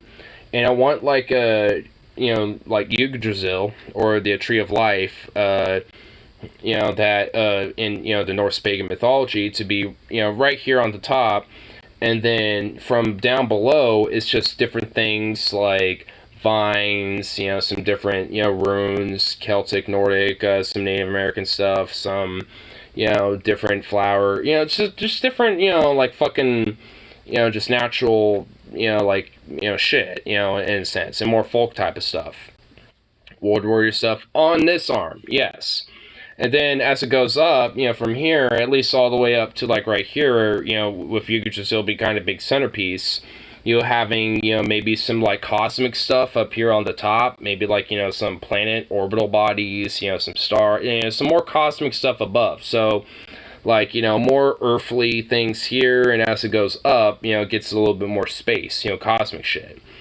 And then on this side, like I said, I want a little bit more like industrial, labor type of shit. So it'd be like cogs, some machine shit here. Maybe, on the top it'd be like, the flags and the banners, and shit of like, the worker and shit, like the red banners, the IWW flag maybe up here and shit like that. And then down below here, it'd be different, like, cogs that kind of go down. Maybe there would be like, some... maybe like, a rainbow flag, potentially, like, some queer stuff on my arm, some other, like, union industrial labor shit, like, just kind of different, more, like, the other arm would basically be, especially considering it's my left arm, it'd be a little bit more of a social/political tattooing sleeve art right here. While this is more of, like, the, just, I guess, natural, pagan, personal sleeve art and shit, while the other one's more of a political sleeve art. Considering it also be my left hand too, or my left arm, because of my leftism. So almost got a Brotherhood of Steel tattoo before Ford came out and turned them into fascists. The Brotherhood of Steel was always kind of like that though, because they saw people below them as undesirable and shit to a minor extent, because they essentially saw them as like technologically inferior, and because they didn't have the mass like laser and heightened technology that they were wanting to hoard, basically. Like, that's kind of fundamental principle about the Brotherhood of Steel, is that they would hoard a lot of the advanced technology and basically say fuck you to everyone else that wanted to try to have it too. I mean, they kind of were to an extent just based on that premise, but yeah, like, they really didn't emphasize that until Fallout 4, where basically they were shitbags. Like, in Fallout 4, yeah, they basically were fascistic shitbags. I mean, in Fallout 3, they were, you know, more humanitarian because they wanted to use that type of technology, and I would basically say it's because of the branch of the Brotherhood of Steel or the chapter that was there, you know, had more of a sense of humanitarianism in their mindset, despite their more, like, superior, you know, view on everything else because of their, you know, grasp of wanting to harness, you know, as much of the advanced old world technology that is left over and shit. I mean, so there's at least at least in Fallout 3 there was a sense of that. New Vegas, I think it was a little bit more mixed with it because, like, they still had that sense and they were definitely xenophobic by hiding in their bunkers and just saying, like, you know, like, fuck off, leave us alone. You know, so they were a lot more isolationist in nature. But, you know, I mean, the Brotherhood of Steel are a lot more just kind of right-leaning in general, honestly, as a faction, at least in the Fallout universe.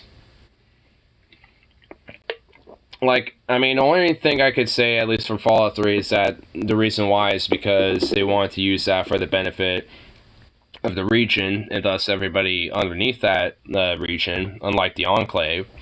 And, you know, and let that be a way to help bolster and prosper the local area from that. I'd rather be part of the Brotherhood than the Legion. Well, no shit. At least in Fallout New Vegas, no shit I would be a part of the Brotherhood than the Legion. That goes without saying. I'd rather be at the fucking NCR. Oh, wow, dude, you fucking nailed it. Yeah, NCR over Brotherhood over Legion. There you go. Boom. Nailed it. I mean, fuck, I'd rather be at the goddamn Great Khans before the fucking Legion.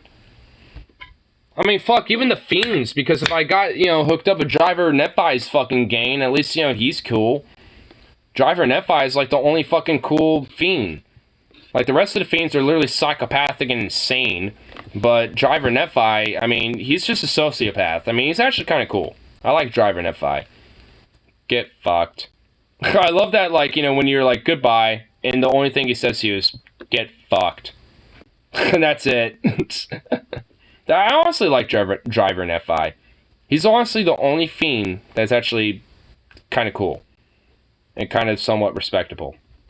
Because, funny enough, he's the only Fiend that actually has brains. The rest of them fried their brains of psycho, medics, chems, of all sorts, and drugs of every fucking, you know, thing you could think of in the Fallout universe. Driver Nephi is pretty much the only one that, like, didn't, like, fry his entire brain with, like, every chem and drug known to the fucking Fallout universe. At least the Fiends would feed you drugs. Yeah. Like, I mean, they were pretty much, like, the worst example of, like, a drug cartel, essentially. They didn't really have much organization. I mean, they had their leaders, like Motor Runner, Driver Nephi, Cook, a Violet was the other one. Like, there's a few that, like the Fiends have some organization and actually have, like, a hierarchy, despite their banditry and their, well, lack of organization in the first place. Like, they do have some, despite that. Motor Runner is the leader of the Fiends. Is kind of cool. But he's a major dick. Dude, he is a dick.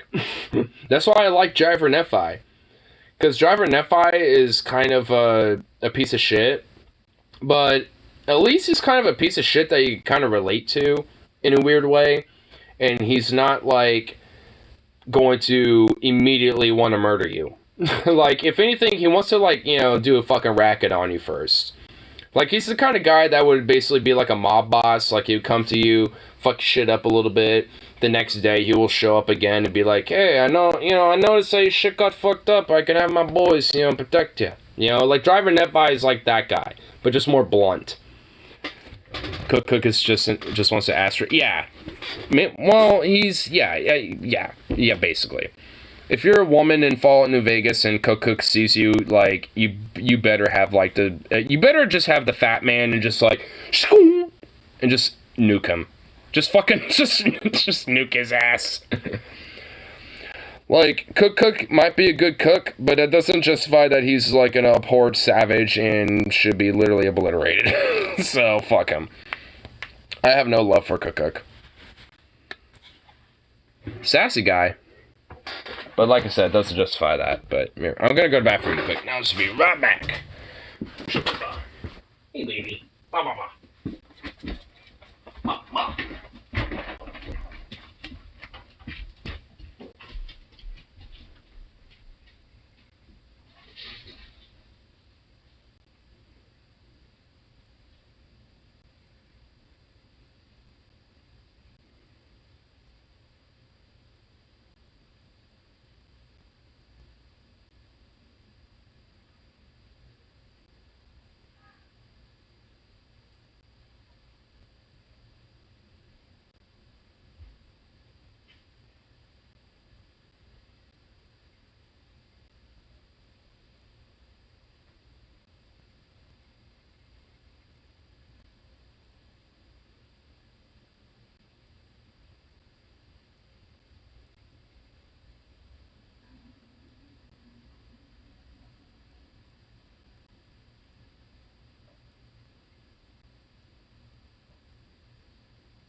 So loud.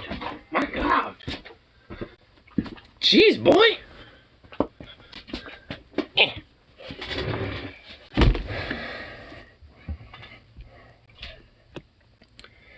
NCR over Brotherhood over Legion over Enclave. If my only two choices are Legion or Enclave, I'm on Legion. Yeah. The Enclave are literally like the equivalent of fucking Nazis. Like, they just literally are. Like, if you're pretty much born in the wasteland, you're essentially considered impure and undesirable to the eyes of the Enclave. So, yeah, fuck them. Like, they deserve to be eradicated.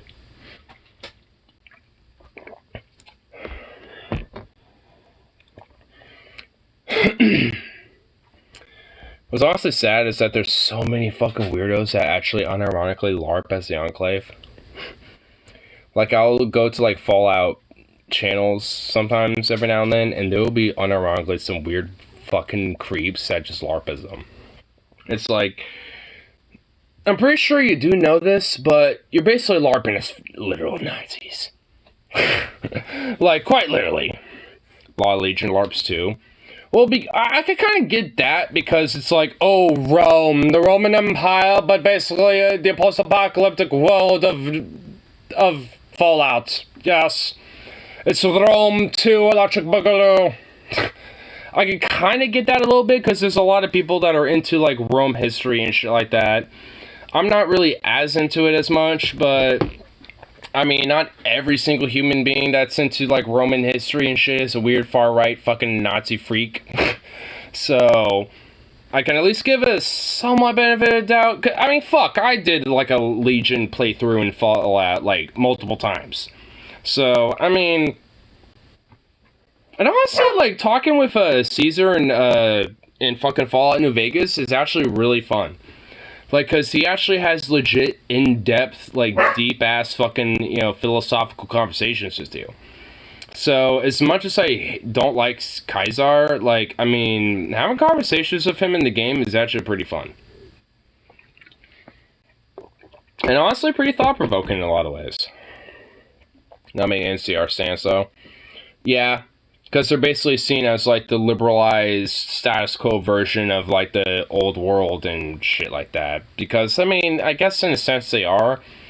But because it's the post-apocalypse, in a sense, I can legitimately give him the benefit of the doubt to a degree.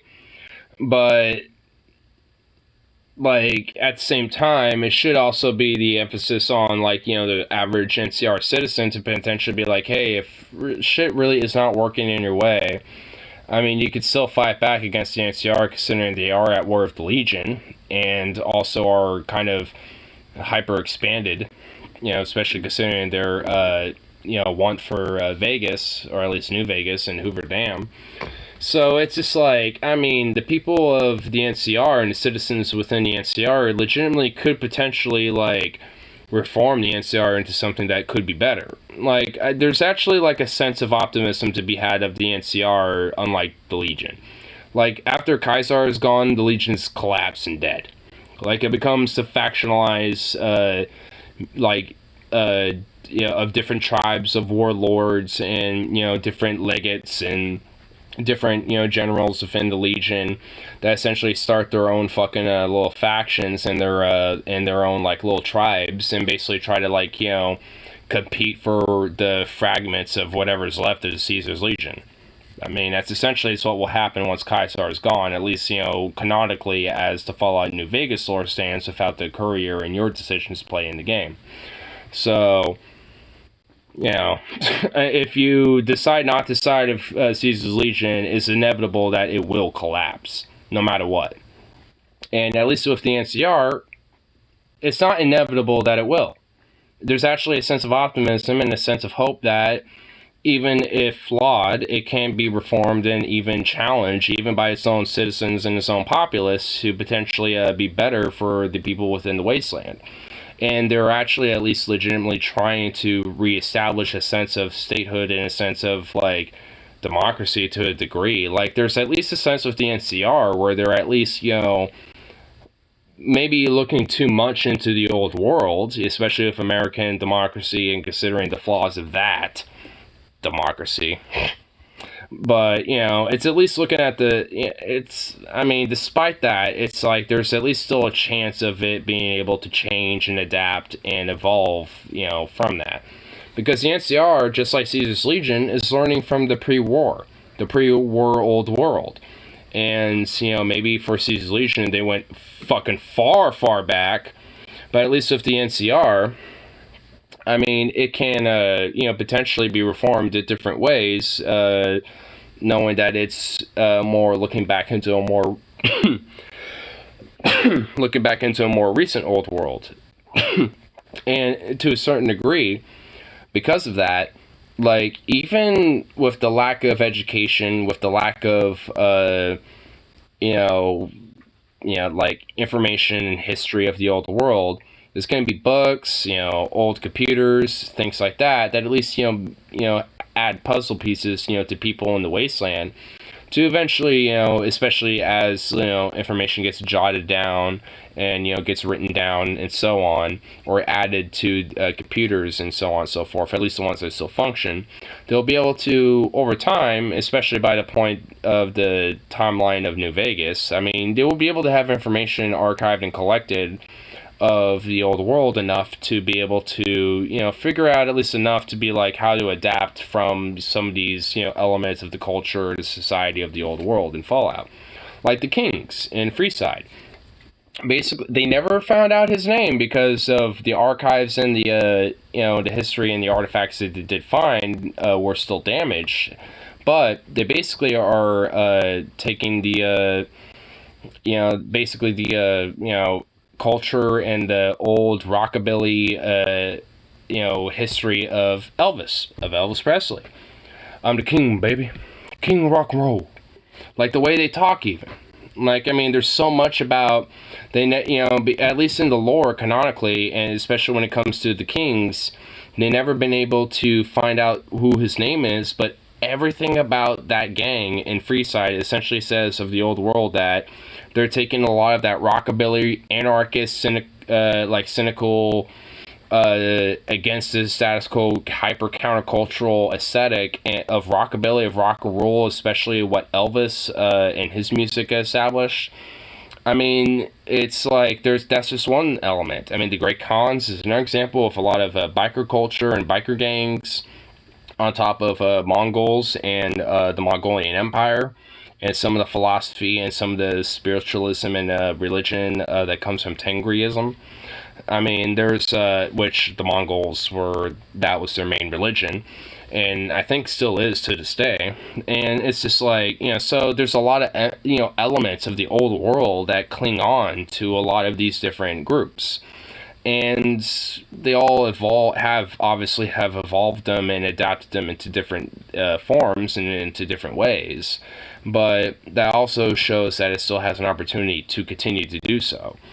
And there's honestly a lot of opportunity for a lot of these different, groups, depending on how they did. Like the Great Khans, I think, having at least, more of an opportunity than the Legion, for example, or like even the Enclave.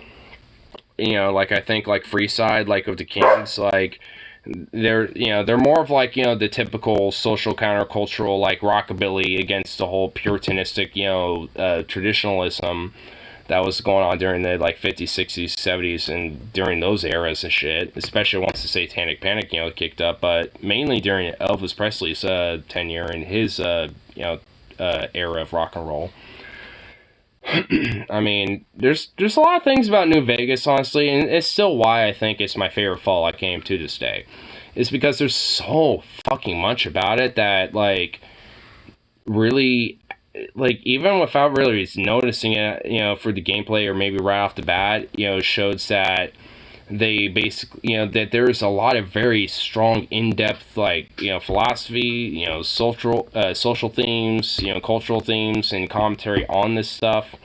I mean, there's a lot of it. I mean, and it's honestly, I think, why Fallout New Vegas, especially, and I think a lot of the people within the Fallout community do legitimately agree with it, is why New Vegas, at least for the modern, more recent Fallouts, is the best one.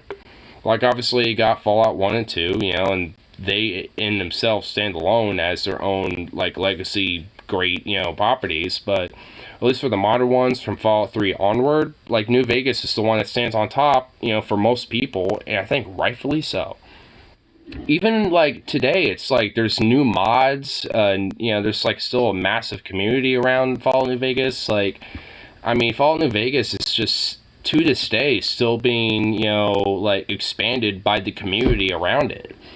Way more so than Fallout 3.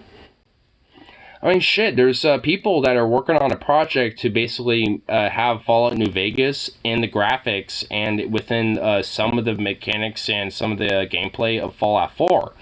So basically the idea is that you have Fallout New Vegas, but some of the mechanics, like maybe settlement building, some of the customization of guns and weapons in Fallout 4, and shit like that, like, gets added to Fallout New Vegas with the graphics of Fallout 4 and shit like that.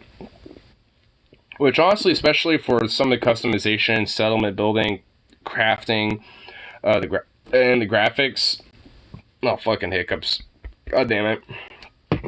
But, like, with Fallout 4, even with its flaws, like, I think for me, those three things are actually, like, some of its benefits. I mean, at least for my gameplay style, I suppose. Because I do like a game that has, like, some settlement building. Like, because Fallout 4 had a lot of that going on. And then you had that Preston Garvey fuck from the Minuteman that's like, hey, there's a settlement that needs your help. Like, he would harass you, like, literally every second of your life about how a settlement needs your help and shit.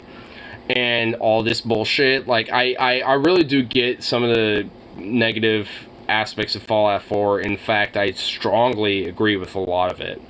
But, like, at least the inherent concept, and I think some of the elements of the settlement building, the crafting, some of the graphics, and I think even, like, the character creation, I just kind of wish that they had the ability to have, like, different voices that you can use instead of the same just generic fucking voice that came with the characters.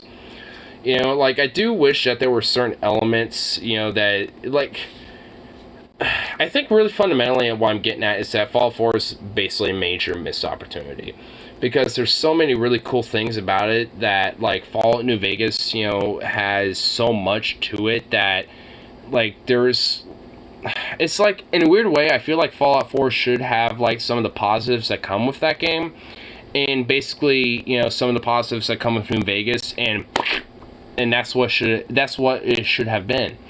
And I think it shows that Bethesda is not what makes Fallout. It's, you know, it's essentially, you know, a lot of these original fucking game developers, and at least for New Vegas, ZeniMax as well.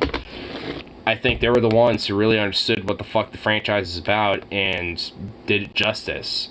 Bethesda ain't the one that does that. And that's what's fucked. Like, Bethesda's just like an EA for, you know, the Elder Scrolls, Bethesda, and all the other fucking games under his fucking belt. I mean, maybe a little bit more niche in a sense, but very expansive, and the communities are very big in themselves, but it's basically the EA for these people, including me.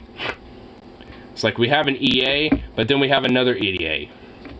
Obsidian, Creator, Coder 2, and New Vegas basically making a better game of both. Yeah, like ZeniMax, I think, was under Obsidian. And yeah, Obsidian, honestly, like, it fundamentally understood, like, not only the Knights of the Old Republic franchise, but also fucking Fallout. And yeah, they were the ones who made Fallout 1 and 2. You're right. Like, they knew how the fucking franchise was supposed to go, and that's why I think to this day, people in the Fallout community pretty much, you know, unanimously almost, not entirely, but unanimously think that New Vegas is the best Fallout.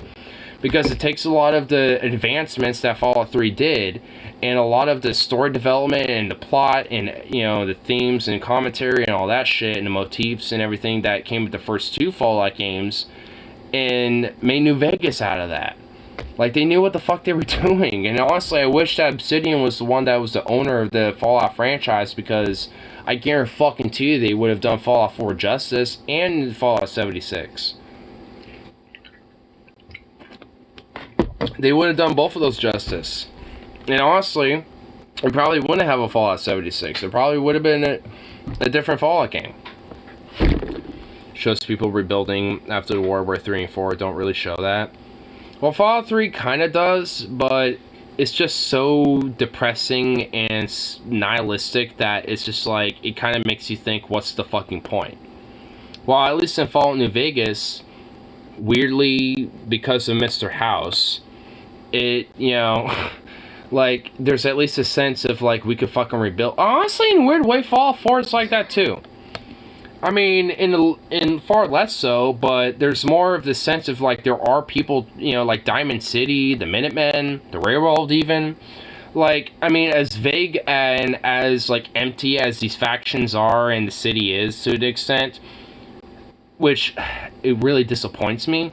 It does show, though, however, that there is, like, you know, a sense that in the region of Boston, at least for Fallout 4, there's a sense of, like, people are trying to rebuild and are trying to, like, you know, get a society back and up and running, you know, to the point where, despite, you know, radiation, mutants, all this other shit, bandits, so on and so forth, that, you know, there's a sense of, you know, we can at least, you know, try to stick together and shit like that and be able to try to prosper and, you know, work together to try to, you know, figure shit out, you know, like, because Diamond City, you know, people came together to eventually, you know, make a city out of the fucking baseball stadium and the surrounding little block around it. And then you got, like, you know, again, the Minutemen with, you know, them expanding on different settlements, primarily due to, the, you know, you as a protagonist, but it's just like, I mean, there's these various different things that at least even in Fallout 4 showed that, like, you know, just, you know, while, you know, where Fallout 3 didn't, is that, like, there's a sense of, like, you know, we need to rebuild and we're trying to rebuild and we want to make things better for ourselves. While Fallout 3 was just like, well, we kind of congregated together in this fucking shithole. Let's try to make it work and just live. It's like, it was just very nihilistically like, yeah, here we are. Like Megaton, like it literally built this fucking town around a fucking undetonated nuke that you can either disarm or blow the fuck up. So it's just like, I mean, it's like Fallout 3 is just far more nihilistic and far more fucking, like, depressing, honestly. I mean, there's not even bandit factions, because, like, the bandits in Fallout 3 are just at the range, have no organization, no like tribalization, so there's no real like bandit factions. Like in Fallout New Vegas there's like the Fiends, the Great Khans are not necessarily bandits, but they're a more like sophisticated, established like drug running group. And there's also what were they called? Like there's at least like 2 or 3 other different like minor bandit factions that you could run across in Fallout New Vegas. The Vipers. Yep, the Vipers. And in even in Fallout 4 they did this. Like there was the Gun Runners, the Powder Gangers. Yeah, in New Vegas there was the Powder Gangers. Though they weren't really like a criminal like bandit gang. They were more of like prisoners who literally revolted against the NCR and are like prisoners and former citizens of the NCR who essentially made their own group.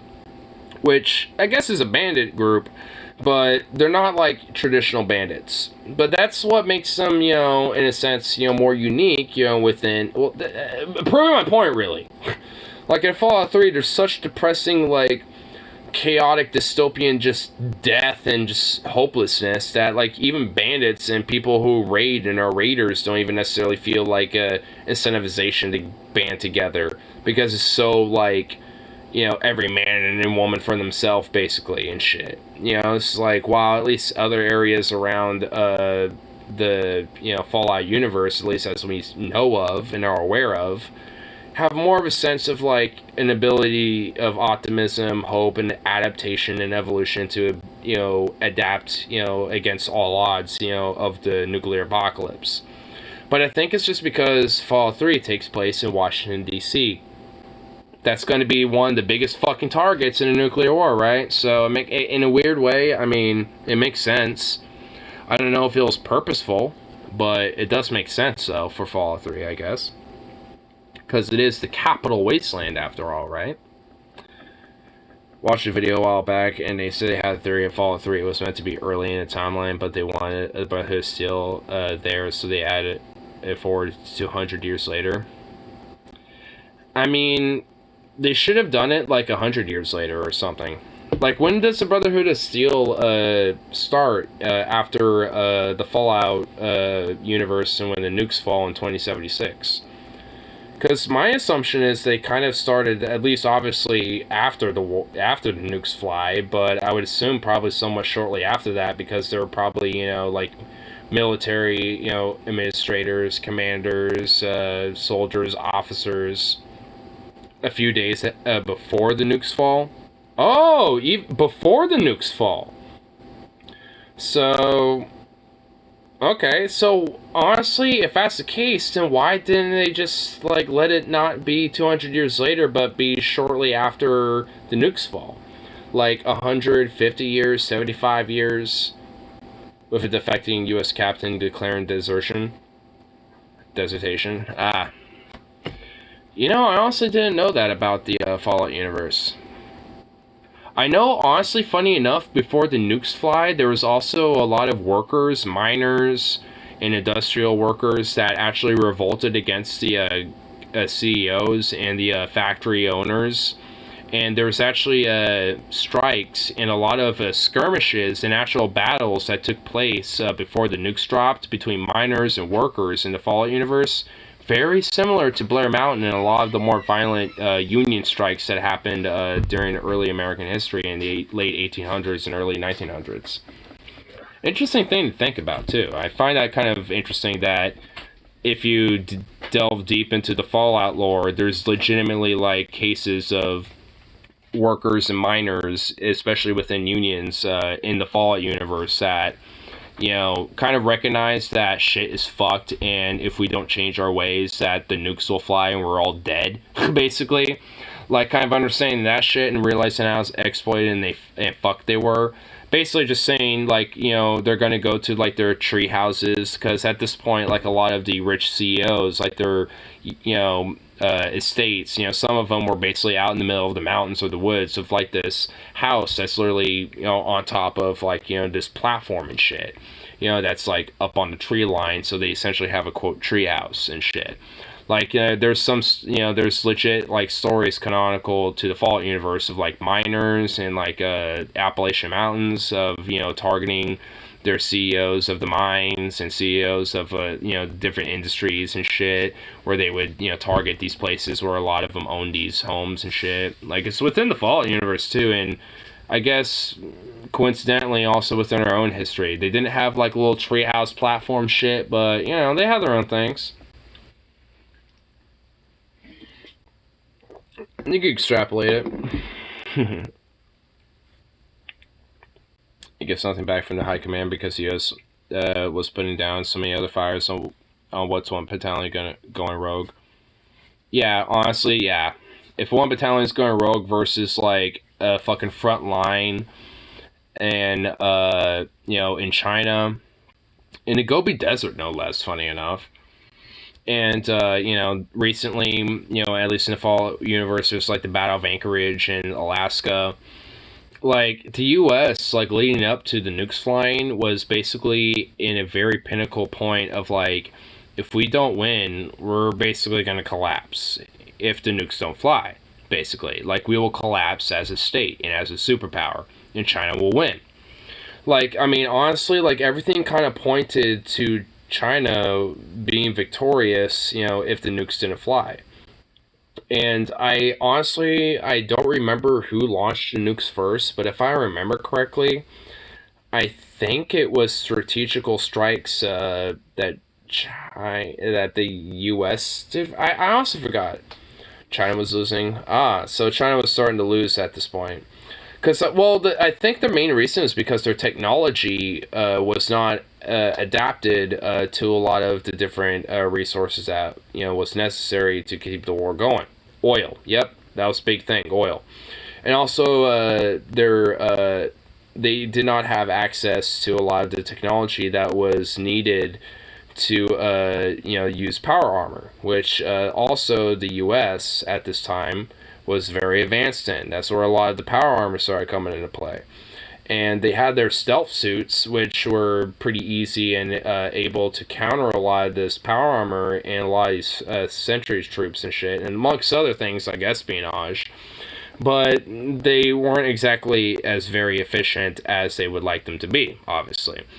And there was, they didn't really they had their own version of power armor as well, but it was obsolete and subpar in comparison to the Americans' power armor in the game. So, like, China definitely, especially technologically and militarily as well, honestly was at a major disadvantage. But when it came to economics and politics and social conditions and everything else in between, like, China was honestly, if they were able to tough it out with the military, disadvantages, would have been up top. They would have, and honestly, I want a Fallout game in China. I honestly do. Like, I want to see what the Fallout world looks like for China, because obviously, if the nukes fell on the U.S., then they fell on China too. They're victims of the Fallout universe, so I want to see what, like, Fallout 5 Beijing looks like, or Fallout 5 Shanghai, or whatever the fuck, you know what I'm saying? Like, I want to see some shit like that. Like, I mean, that'd honestly be pretty fucking cool to have, like, a mass expanse of a totally different aesthetic, different weapons, different, like, buildings to check out, different fucking things, different like, I mean, honestly, like, be honest, like, it'd be fucking dope. Fallout 5, like, Shanghai or some shit, dude, that'd be legit. If done correctly, I should caveat.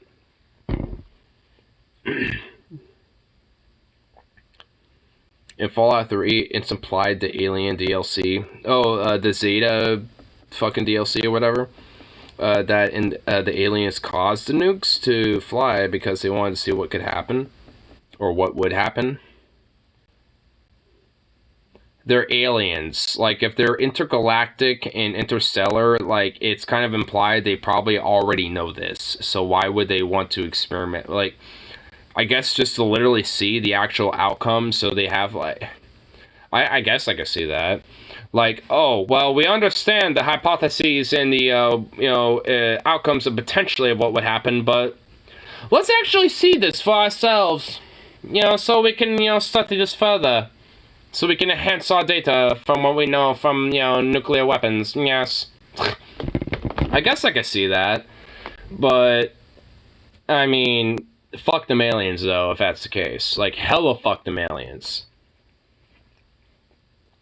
I kind of like a Fallout New Vegas, especially if you have the Wild Wasteland perk, that they kind of give a homage to that DLC with, you know, being able to find the alien crash site in New Vegas and fuck those aliens up. I'm not gonna lie, it's pretty fun to fuck them aliens up. They abducted a bunch of people before the nukes flied. Well, no shit. I mean, I would imagine that would be the case. I mean, even after the fact, I'm sure they probably abducted people afterwards. I haven't played the DLC of, like, the Zeta DLC, but I really want to.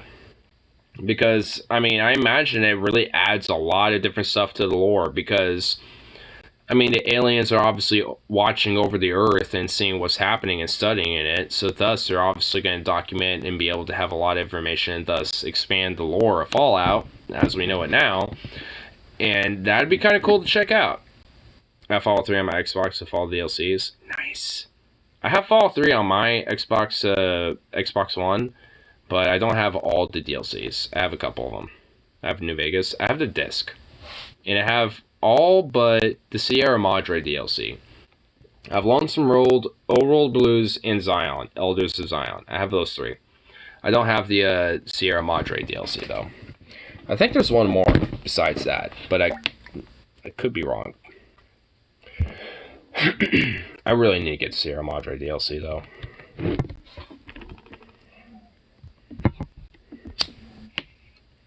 You don't have Lonesome Road? That's the one where, yeah, I do. That's the one where you meet Elijah and shit. Like, the guy that, you know, has, like, that nuke, or, like, that ICBM or some shit. And I remember, I think so. Is best in New Vegas DLCs. That's where, like, yeah, I'm pretty sure. No, I do. That's the one, that's the last DLC that was released, right? That was the last DLC I bought. And, I never completed the DLC, but I started it before. Like, I remember there was a character on my 360. I don't even have the save anymore. Like, I mean, I'm gonna have to, like, fucking, you know, buy the DLCs and shit like that again, honestly. I mean, like, all in all, well, I don't know, maybe not. But either way, like, I mean, I definitely know this much is that, like, I'm going to definitely have to replay New Vegas. Because I have the disc for New Vegas, but I'm just probably going to download it on my Xbox One when I get the chance. Or at least, you know, the opportunity to potentially do that. And then, just play that. Ulysses tries to convince you to nuke both the Legion and the NCR at the end. Oh, his name is Ulysses. That's right. Why did I think his name was Elijah?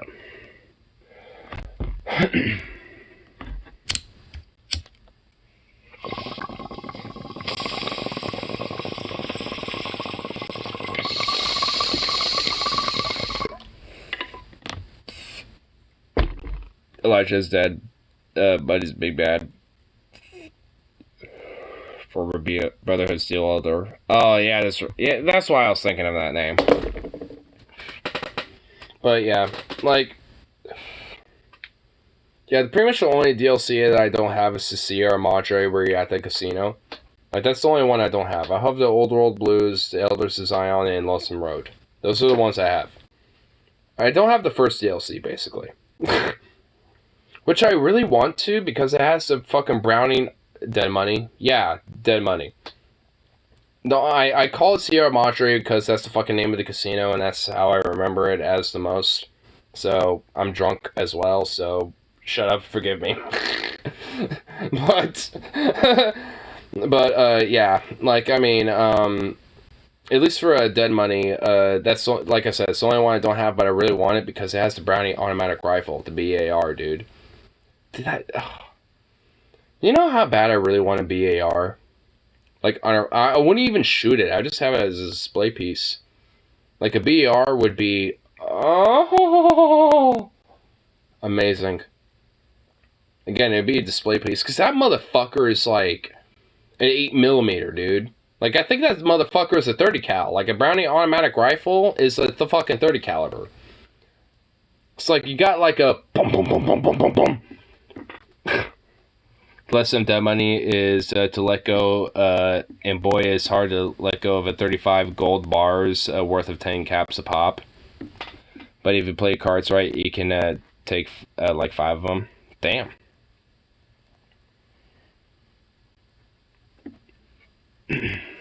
$10K. Woo! Like gold-plated brownie automatic rifles? Oh my god. I mean, honestly, I'm not even a weirdo. I'm not even a dude who's like a weirdo, you know, for gold-plated weapons.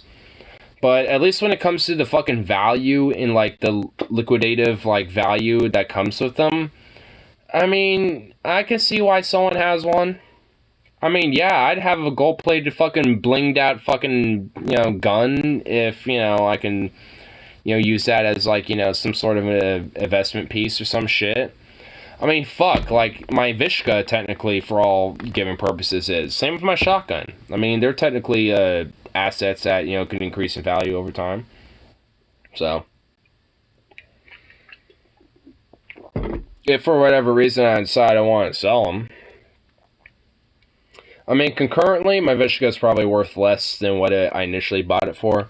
I will admit that, but if I were to upgrade it further and more properly, then yeah, it'd be worth it. It'd be worth more than what I bought it for. I say concurrently it's worth like 600 because it's not properly upgraded.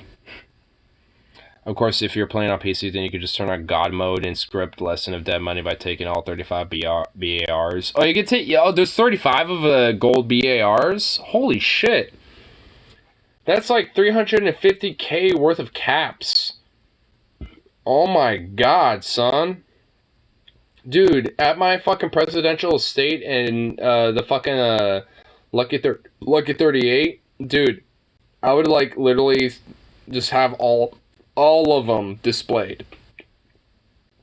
Like, I don't know if anyone else did it, but I would always decorate my estate at Lucky 38 with all sorts of shit. Like unique weapons, or just weapons in general. Shit like that. They're bars of gold, not the BARs. Well, quit confusing me! Stop confusing me! You're saying BARs, and I'm thinking the Brownie automatic rifle because I know that's a gun, a part of the DLC, and you're saying, like, bar, you know, saying gold, and implying, like, stop fucking confusing me! You son of a bitch!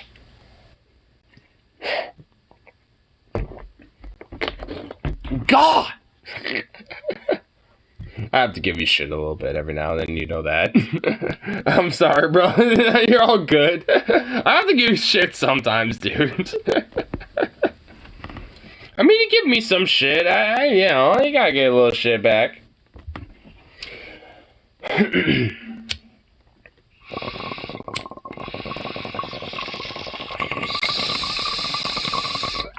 So I call you a hoe. Hoe? You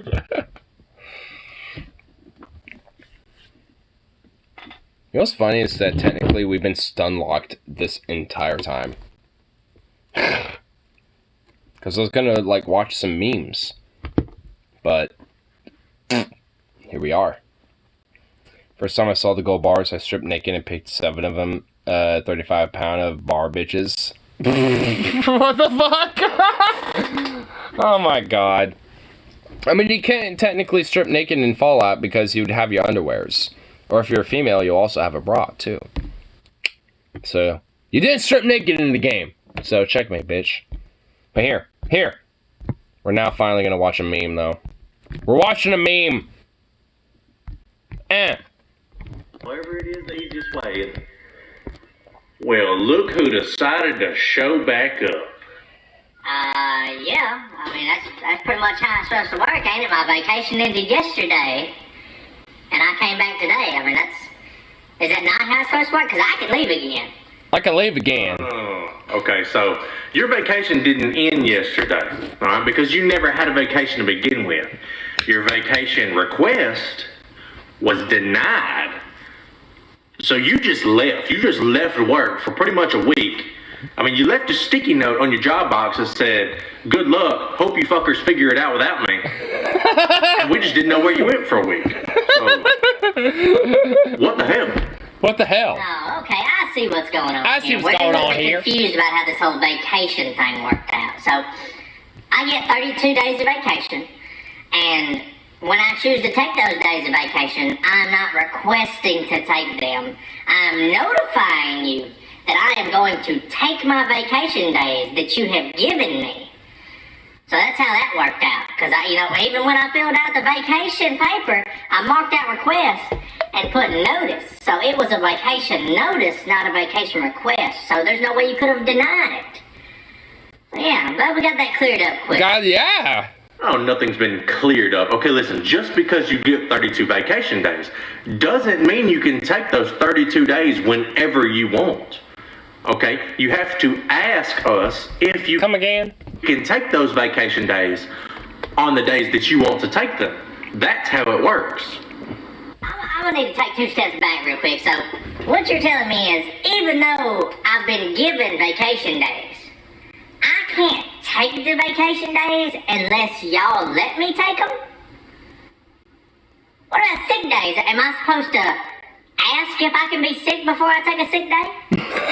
See, now you're getting it. Okay, you get those 32 days, and we tell you when you can enjoy your vacation time.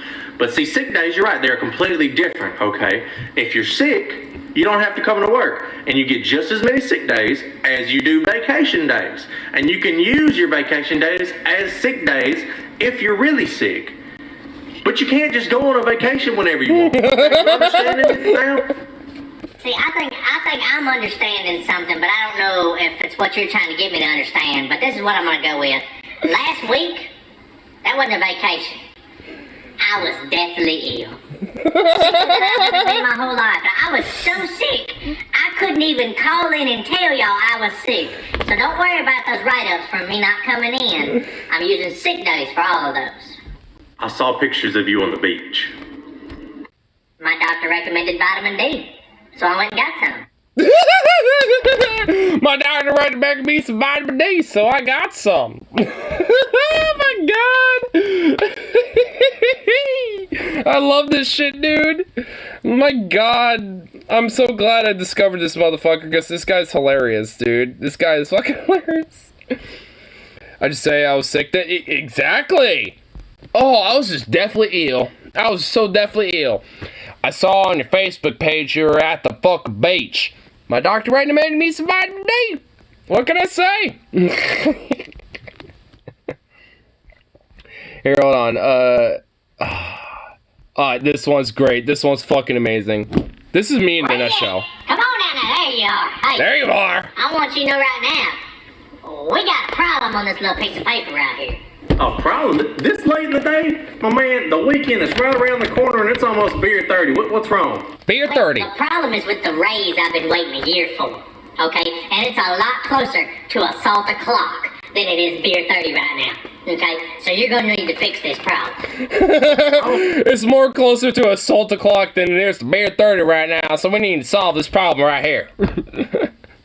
Let me see that. All right, Nolly. There's not a problem here. The allocated funds in the company, you got about, I don't know, a rough estimate, I'd say about a 3% raise. Yeah, you know, my raise went to $14.35 to $16.50. Yeah, that seems like a good decent little raise right there, don't it there, boy? So you can assault the clock. Hold on. Hold your horses there, buddy. Estimate of 3%. 3% of what? 3%. A pack of fucking gum? Pack for I good? couldn't even buy a pack of gum with the extra money you're gonna be giving me a week. It's not even a raise. I mean, I got like $3 more a week. You're trying to tell me right now that this is what you're considering a raise? Yeah, that's pretty much what I'm telling you. Honestly, you should just be happy you got that much. I should be happy I got that much. Boom. What the shit was that? What was that? Woo. That was a rough estimate of 3% of the ass whooping I'm about to give you, okay? Because one of us is about to get a higher percentage something, and it goes up by the second for that ass whooping. So you want to get the next percentage of that ass whooping, or you want to get a bigger percentage on my raise? Oh my god, I love this shit, dude. I love this guy. Oh man, oh, it gives me so much joy. See, there's about to be, higher percentage sum going on here. Either it's gonna be a 3% added sum of your ass whooping, or as much as I like that, that's still assault. Hey, you know what? It's okay. And that's illegal. No, it's not. No, it ain't. No, I don't care. Fuck you. No, it's not.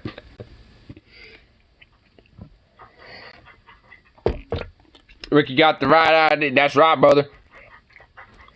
Hey, 3% raise when the goods are going up 8%. We got the right idea. That's right, brother. At that point, it's not a 3% raise. It's a 5% pay cut, boy. That's what it is, brother. It's a 5% pay cut. Tell you what. It's a lot closer to a solid clock than it is Beer 30. I know a guy, the boss came to him and said, I'm going to give you a 5-cent raise, but don't tell the other guys. He replied, I won't. I'm just ashamed that is you. Damn. Oh, dude, a 5-cent raise, man. Don't tell the other workers you got a 5-cent raise. Oh, they're gonna get jealous real quick. Oh my god, man. Fuck the bosses, man. Fuck companies, dude. Dude, I'm so glad I fucking found this channel, dude. Like, some of the fucking skits and some of the bits that he plays are so... Oh. I mean, obviously, he's a tradesman, a lot more... Like, even I have to say, he's legitimately more respectable even in the work that I do, but, like... Like, hey, he's speaking out for us too, man. He's speaking out for us retail workers. I mean, honestly... like, we deserve just as much respect, though. I mean, I'm just only saying that just because culturally and socially, it's like, we're just so undergratified, it's just fucked. You could afford this? What is this? What is this beautiful specimen? I'm already registered as an account here. Shut up. Ooh. Oh! It's a PO8 Luger.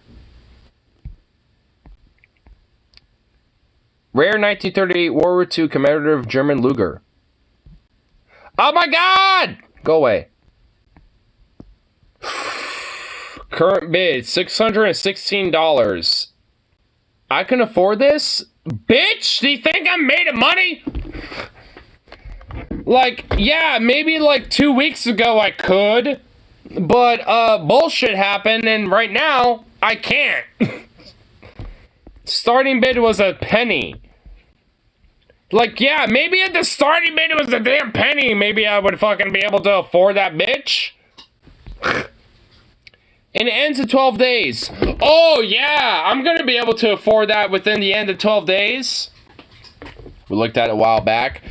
Bitch, I guarantee you this is gonna be like 20K, dude.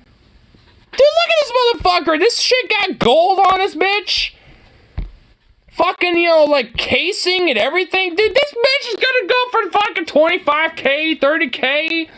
You telling me I can afford this bitch ass? God damn. Oh! Oh! It's beautiful, though. Oh! Oh, God, look at this. Oh! Oh, dude, that's straight up beautiful. Oh, yeah, look. Oh, dude, that's so cool. 1941, ETO 1945, World War II. Ooh, dude.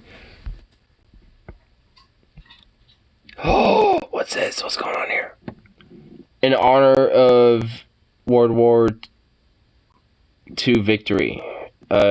European, African, Middle Eastern campaign. Was this Luger commissioned to an officer to the, oops. Was this a commission to an officer in the East African campaign? I mean, that's the only thing I could think of. Like, I mean, if it has this, maybe this was a commission to an officer, but then given back to the government, and they, like, polish it up, add some new plates to it and stuff, and I mean, holy fuck, dude. I wouldn't even shoot this. There's no way I would shoot this. I would keep it this will never be shot. Oh my god. Fuck. God, this Luger, dude. Oh my god, it has an original magazine? Allied Victory and War. So this is collected by the Allies. A limited edition issued by the American Historical Foundation, Richmond, Virginia.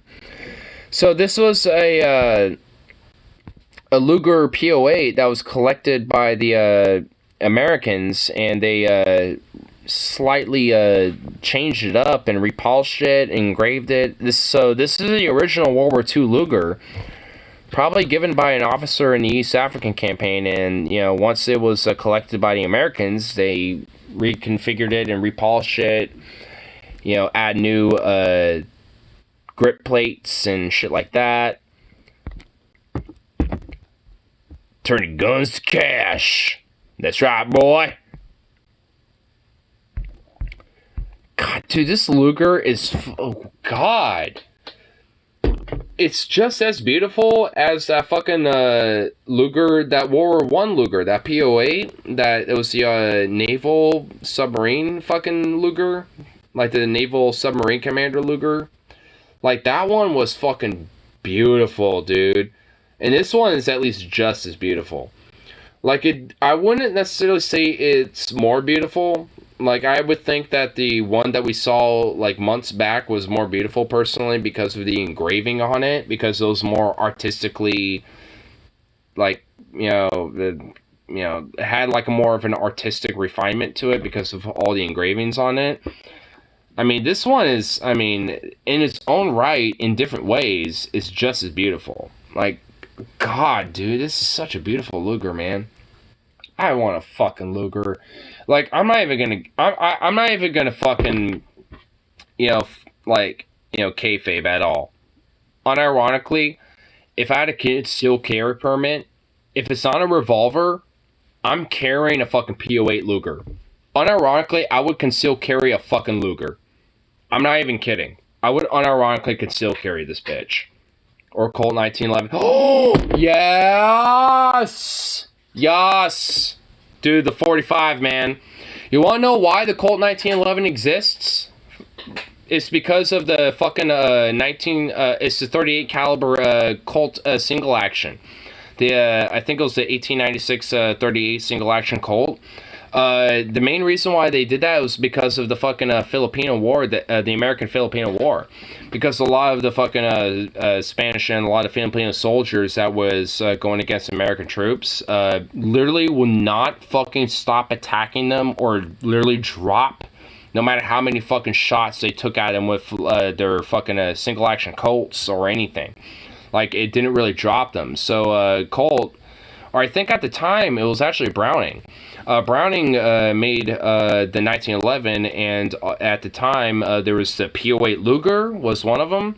There was a few other guns that were experimented and designed to potentially be the replacer for the 38 single-action Long Colt. And eventually, the Browning 1911 is what won. And the P08 Luger, and the only reason why they didn't become the main American sidearm, the Luger, this gun right here that we're looking at, the only reason is because they only made two. The requirement for the tests and for the trial runs of the guns that they were wanting to work with and experiment with and eventually, accept as their main sidearm, which eventually was the 1911, Luger only made two. They only made two P08s in 45 caliber, for the trial runs, which they needed 2,000 of them. So they weren't going nowhere, which was sad because honestly, like, imagine a 45 caliber fucking version of the fucking Luger, dude. Oh my god. Woo! Oh, that'd be fucking amazing. Oh, that'd be. That'd be so great. Oh, Imagine this bad boy right there in fucking 45 instead of 9mm. Oh, you got yourself a beauty. But hey, you know what? At the end of the day, we got another beauty, the 1911, the good old 45. And now, and to this day, there's different, like, there'll be different companies like Kimber, Caltech, like so on and so forth. That'll make the fucking license of the fucking good old Colt 45 in 1911. And like, there's the Kimber 45, which basically looks like the 1911. You're basically getting a modernized version of that gun with the Kimber. And there's also, well, good old Colt. There's also, I mean, you can get surplus variants that are more traditional to the older style of the Colt 45. I mean, there's, like, the Colt 45 in the 1911, like, that firearm and the model and the look of that gun has expanded, you know, so much since the early days over 100 years ago that I love it, man. Dude, the 1911, the PO8 Luger, the C96, on top of the C98, the fucking, like, the Walther P36, the PPK, the Webley Mark 1, or I think it's actually the Webley Mark 4. The Webley Mark 4, all these, like, World War II old era fucking sidearms, oh my god, they're so sexy and so beautiful. I want a Webley Mark 4 so fucking bad. Oh my god, I can't even tell you. Cause like how you reload it is, it's not like one where you have the cylinder pop out, like, you know, where it pops out, or you have to, like, you know, take a bullet at a time, like a single action or something like that. It's like the entire front of the gun, like there's a latch where you unhook, and the entire front where the cylinder is, from everything from the back of the cylinder to where the receiver and the hammer and the pistol grip, like it just pops forward. I love that fucking style of revolver, where the revolver from the cylinder forward just pops forward like that, and, you know, you just kind of load in and then boop, you know, pop back up, kind of like a double barrel shotgun almost, if you think about how that mechanism works, where you lower the barrels and you load your shells and you put it back up, like the same method. And in revolver form, oh, I love it. The Webley Mark IV is just, oh my god, I wish I could own that. Because if I had I guarantee you the original variant of that fucking revolver is so goddamn expensive, I don't even want to know. Like, oh, it would hurt me. It would actually hurt me. Honestly, I kind of like the futuristic looking modern weapons. I feel like if mankind makes long enough, we will have cool guns like the pulse rifle from Alien or God's weapons like Warhammer. Heck, maybe we'd be drooling over laser rifles over 30 years from now. I don't know. Maybe. But I look at, like, muskets, revolvers, bolt-action rifles, like, I look at that shit, and I fucking drool over that shit, you know? Like, I mean, what would be considered obsolete these days? Like, lever actions? I would literally unironically get a boner over lever actions. Like, a lever action would give me a boner. Like, unironically. Like, I love lever actions. Oh my god. But they're technically obsolete. And they're more of an older form of, you know, firearms. So it's just like, I don't know. Like, I like you to lever my action. Oh my fucking god. Jesus Christ.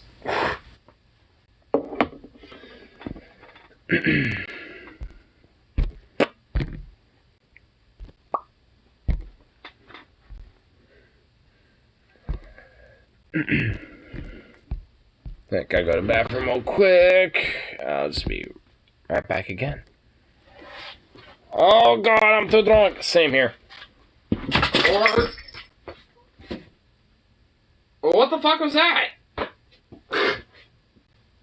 Or maybe I'm not enough. Oh, it's a baby. Oh my goodness.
Boop.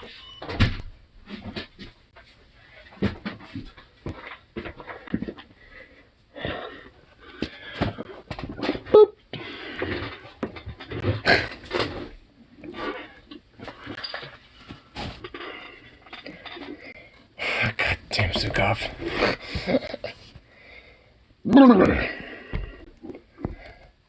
I got a little bit of quick exercise. I'm too drunk for it. Some very slapping music I just found.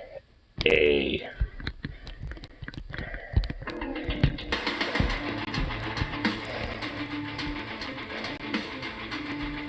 It's alright, a banger.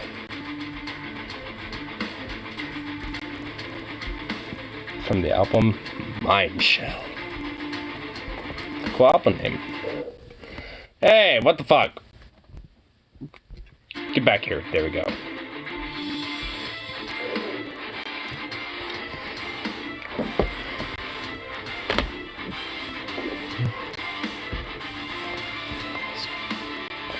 Has a element of symphonic, like symphonic metal a little bit. Kind of reminds me a little bit of like Camelot, Evanescence, Nightwish, kind of like a blend of like those type of like bands when it comes to like symphonic metal a little bit.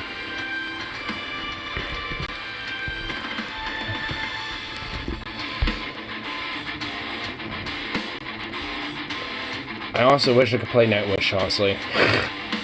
Because there is a little bit of similarity that I could kind of see.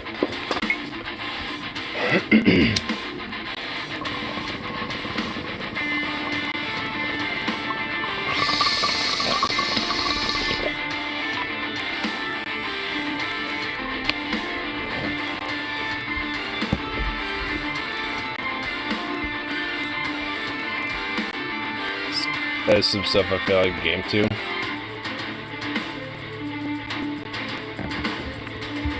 I feel like this would be me, like, you know, setting up my army in Kenshi or something. I guess it wouldn't be an army, because you can't really have that yet.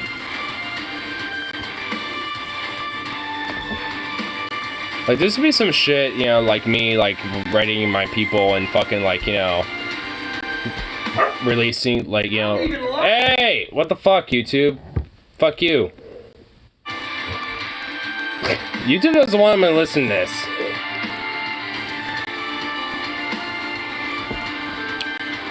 Anyway. It kind of reminds me of, like, or at least it kind of makes me feel like, you know, I'd be like, take one of, like, the United States of Kenshi and be like, yo, your slave rebellion, your slave shit ain't no longer allowed. If I can just, like, liberate an entire village, where basically half of them are fucking slaves and they all just, like, run away free. Like, I'm free! Yeah!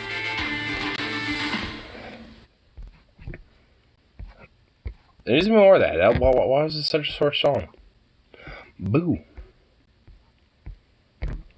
Boo.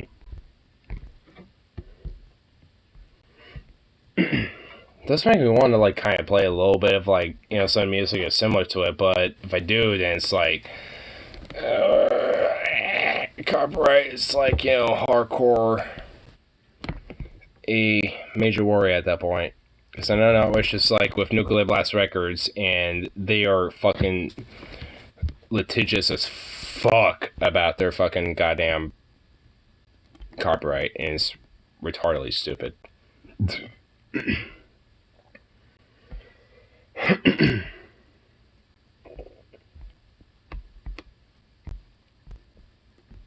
You know what? Hold on. Let me look at their old ass fucking album.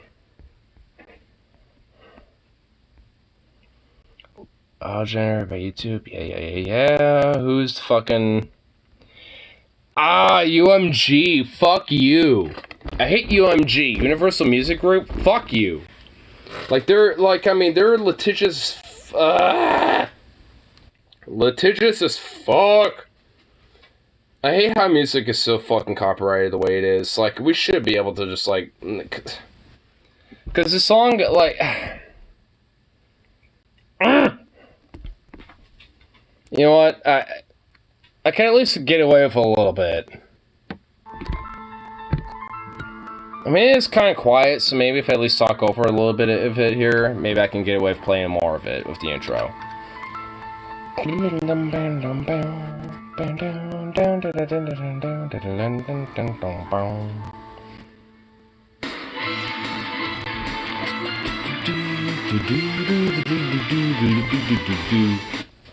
Alright, I don't want to fucking risk UMG fucking with me, so I'm calling it there.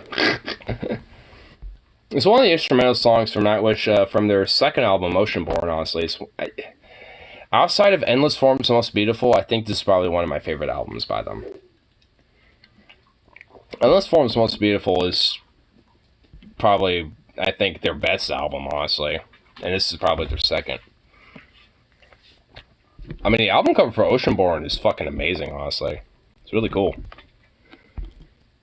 I'll just go back to it just to expand it. It's got, like, you got this, like, weird-ass, like, dragon eye looking thing with, like, a planet as its eye and its iris. Got this little owl, this little, like, a message given to this, like, lady, you know, just kind of chilling in the, you know, this ocean or the sea.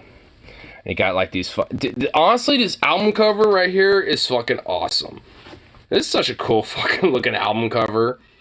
I mean, I really couldn't tell you what it truly means, but I mean, it's fucking awesome.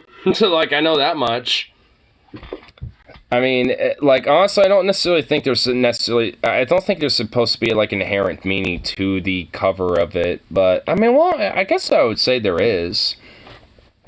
With Oceanborn. I mean, well, because you have the woman in the sea, or at least in the ocean, with the whole song, you know, or at least the whole album named Oceanborn. Like, I mean, you know, like, I mean, well, with the planet and like the other, you know, orbital bodies and like the dragon's eye, and then like there's honestly, I never really thought about it up until this point, but I don't know what the album's cover is actually meant to really mean. I know the album itself is fucking amazing. But beyond that, like, I really couldn't tell you what, like, at least, like, the cover itself means. Because I know, like, usually, especially if albums, like, with the covers and the art of it, like, there's usually, like, some sort of, like, a meaning or, like, a theme, you know, to it. Though, frankly, I really honestly couldn't tell you what this one is. I could probably speculate. So what's this one? Another banger, but this one's softer. World Beyond Bewitched. Ooh. What else? Something, I just tricked you into listening to music made for a Red Alert 2 mod. Well, okay, so? Oh, wow, you tricked me into listening to some cool music.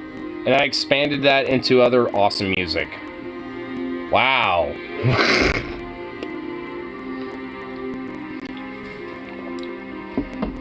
I mean, this in itself also sounds, you know, very similar to, like, the symphonic metal of Nightwish. This really does. I can literally, like, pick, like, 10 different Nightwish songs from their more recent albums that have this exact fucking, like, style. Like, The Greatest Show on Earth, it's a 24-minute piece, but, like, the beginnings of that song... Dude, hold on. God damn it. I didn't mean to click that. Hold on, just hold up. Hold on. Wait, oh no, that's not the name of the song. It's Great Show on Earth. The album is called Endless Forms Most Beautiful, but we gotta get the actual, hold on. We're just gonna skip, like, a minute and a half in. This sounds, like, almost, not identical, but very similar in theme, musical structure, you know, symphonic, orchestral, like, just listen to this.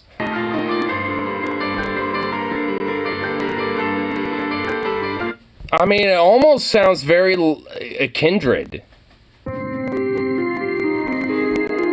I mean, not as full, but yeah. I mean, what the fuck? Venom, I don't know if you've listened to Nightwish, but Jesus Christ, you need to listen to some of their music. Because their shit is amazing. Especially that song, Greatest Show on Earth. Like, that's a 24-minute piece, and you would love it. Zukov, hey! Hey, get over yourself. You don't need to go fucking being weird outside.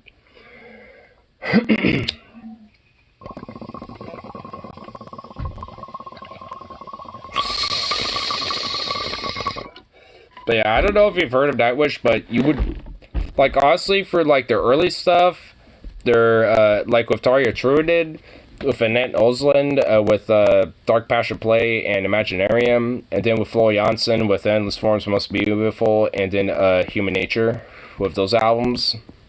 Like, honestly, like, any fucking, like, era of Nightwish, like, I'm not even gonna kid you, like, Venom, you might love, like, every era. From the Tarja Truinen, the Annette Osland, or the, Flo Jansen. Like, either of those, like, eras of Nightwish, you're gonna fucking love them. Doc of the Inverted Burrito MC. I never left! Dark Pasture Play is my favorite Nightwish album. Like, that's the one that got me into Nightwish, especially with the song 7 Days to the Wolves. But, if it's like Evanescence, I'll probably love it. Yeah, they're similar to Evanescence in a way. Not, I would say they're different, but, like, they're similar in nature to a degree. If you're thinking of that, I would definitely recommend Once.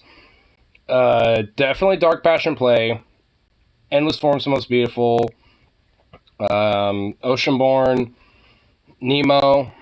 Oh wait, no, that's Once. That's the album Once. The song Nemo's one of the songs off that album.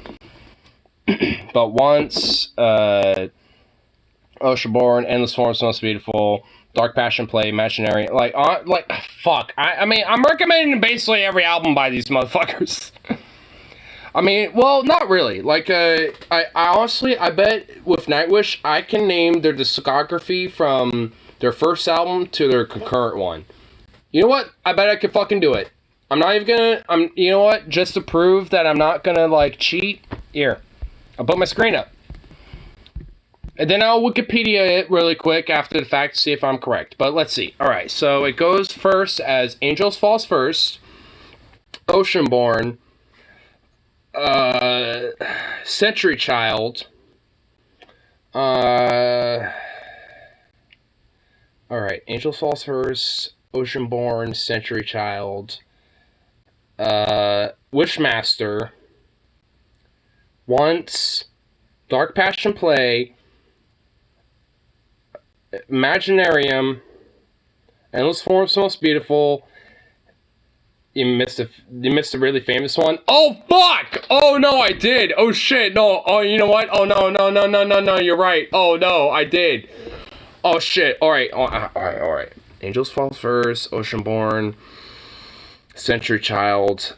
Fuck, you're right. I did miss one. There's Wishmaster. And then, no, you're fucking right. Oh, shit, I did miss one.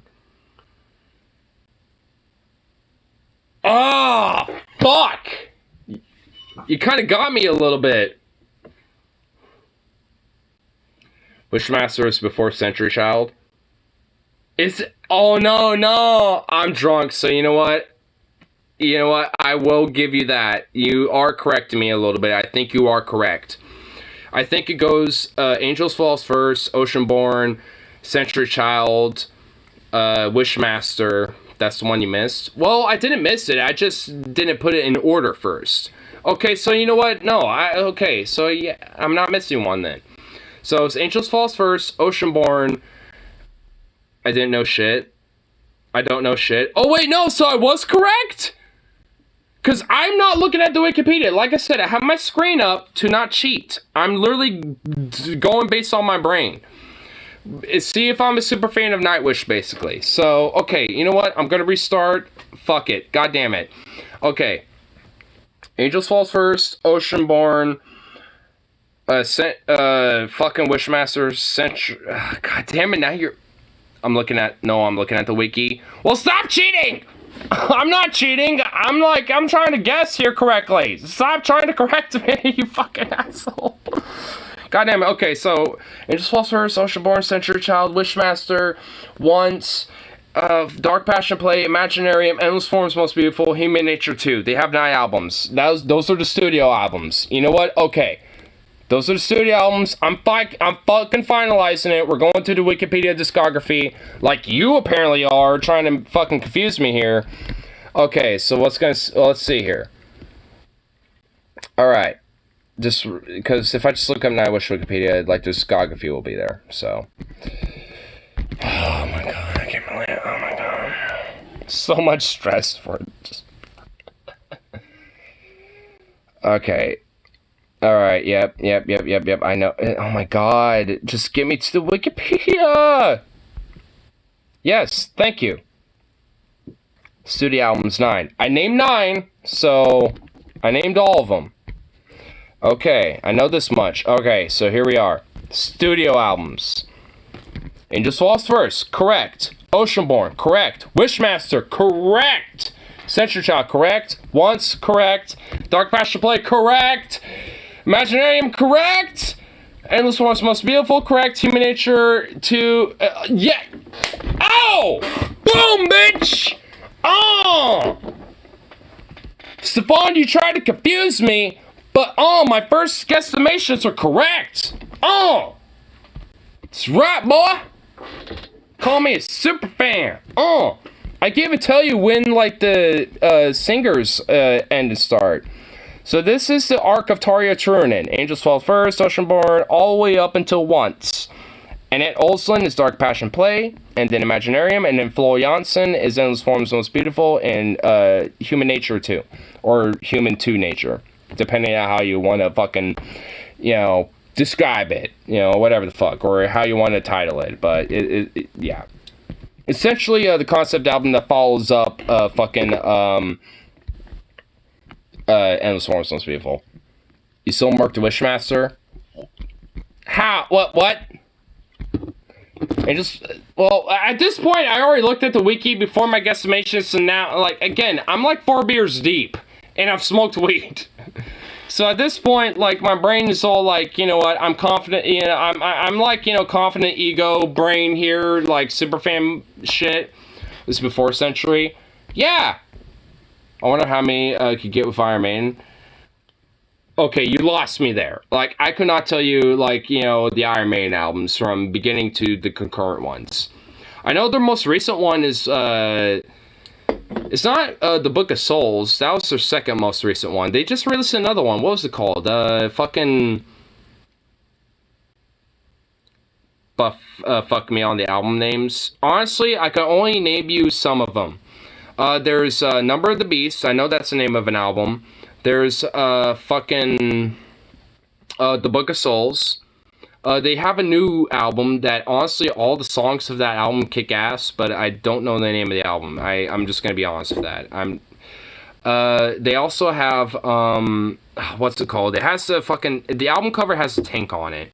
They have, These Colors Don't Run, In the Name of God is another song. Honestly, that's my favorite Iron Maiden song, is The Greater Good of God. That's actually the name of the song. But that's my favorite fucking song from Iron Maiden, honestly. It's on that fucking album. What's the name of that album? Fuck. I'm not looking at anything, so I'm trying to guess right now. Fuck. I love The Longest Day is another song that's really fucking good that's on that album. Fuck. Alright, I'm gonna look it up. Iron.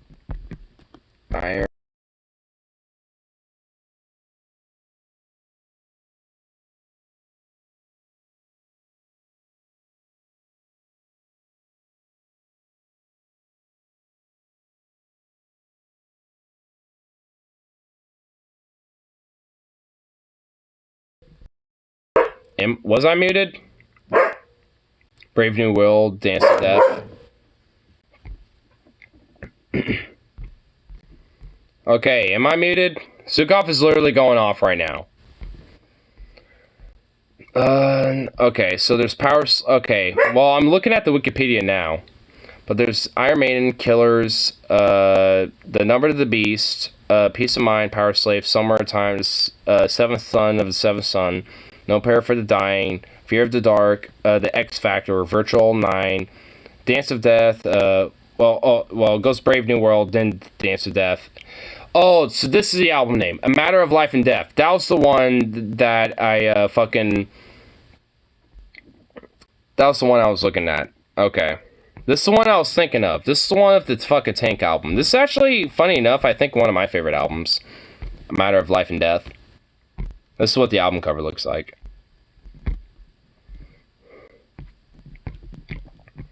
But yeah, track listing, A Different World. These Colors Don't Wrong, that's a really good one. Brighter Than a Thousand Suns, that's another good one. The Longest Day, that's a good one. The Greater Good of God, that's my favorite song personally.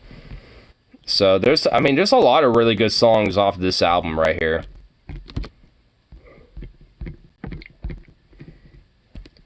Yeah, I marked the order big time. I think I got all the album names besides the Blaze Bailey album. Here, hold on, let's go back real quick.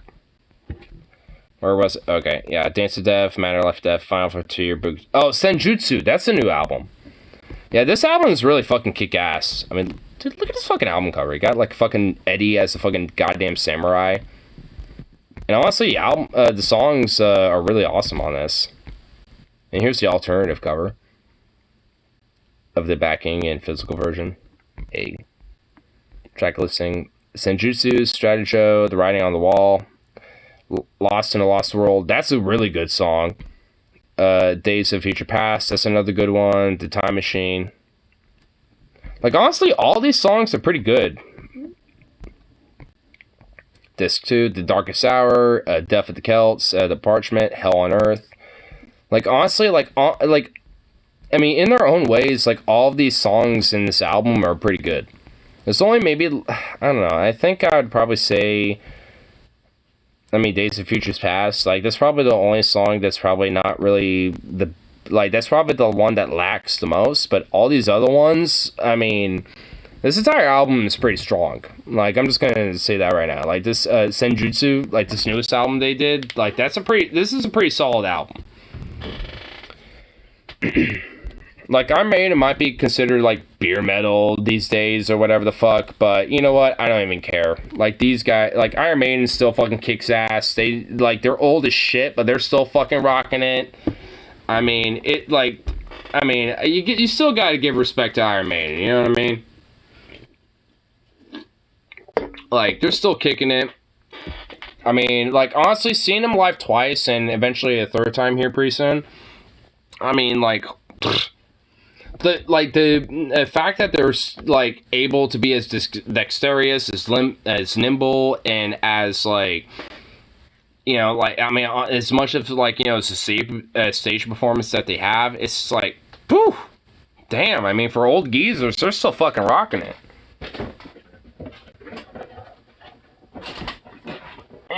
Come here. You're gonna be on my 4th and 5th, lol.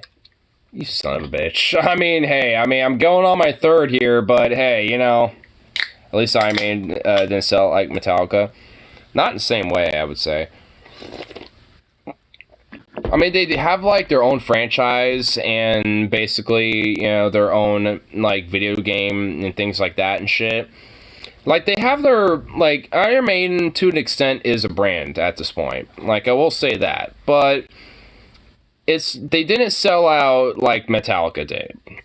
You know, so I'll give you that. They didn't go the Metallica route. They actually understood that, like, you know, hey, the expansion of music and people listening to it, like, in more freer versions, like, you know, Spotify or on the internet and shit like that, like, they understood and kind of respect the idea that, like, yeah, people are going to do this, and this is how people honestly get more into our music, and that's how younger people get into our music. I mean, sold out merchandise, not their music. Exactly. Honestly, like, Metallica sold out on the music. Yeah. Honestly, like, I kind of, in a weird way, I can at least kind of respect Iron Maiden for, you know, just only doing so with merchandise, because that's why I say they're kind of a brand, in a way. Like, the music is still awesome, the music kick ass, and they're still playing music like fucking, rocking it out really good. But, when it comes to the brand of Iron Maiden, when it comes to Eddie and everything that, like, radiates around Iron Maiden, it's like, at this point, it is a corporate brand. I mean, so when it comes to merchandise, and Sukov, shut the fuck up! Like, when it comes to the merchandise of Iron Maiden and everything around it, like, I mean, it is corporatized at this point. Like, Eddie and Iron Maiden and everything around that is a brand at this point. But, I mean, unlike Metallica, at least, there was a sense of, like, respect for the music and willing to at least, expand on their creative arts and shit. That's why I honestly think, when it comes to Nejutsu, like their most recent album, it's honestly pretty kick-ass because, while at least when it comes to the brand and their merchandising, I mean, in a way, that's just how they're trying to expand their reach when it comes to the music that they do to produce. Which is why, at least in a way, Shut up! That's why, at least in a way, with Iron Maiden, I can at least respect it, to a degree, their way of selling out versus Metallica, because they're just trying to find ways to expand to even younger audiences and to their same audiences they've had for a long time. Because they're, I think in a lot of ways they're still pretty relevant. Like, I mean, their music still kicks fucking ass. Like, their newest album is pretty awesome. So, like, I don't know. I mean, it's like, they've done a more, just overall, I think, just a more respectable way of, quote, selling out, I guess. Where they're not selling themselves out when it comes to the artistic creation of what they are, but just doing so to try to expand and get that out to as many people as possible. Which, at least in that aspect, I can kind of understand. You know what I mean? It's like, it's something that, like, it's not necessarily a total selling out. It's just, like, a sense of, like, I'm only selling out to a degree just so I can make sure I just get myself out there so people, see what we are and what our art is. Shut up! Oh my god! What the fuck? Don't give me this fucking look of, like... No, asshole. What the fuck? He just serves a chicken tendy? That's my dinner, asshole! He snuck one already. I ain't letting him sneak more of my fucking dinner. Where's my fucking lighter? What the fuck? Wait, yeah, where did my lighter go? What the fuck? Ain't no way hell I dropped that shit.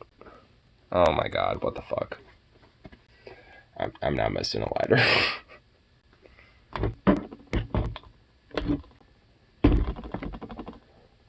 How am I missing a lighter? What the hell?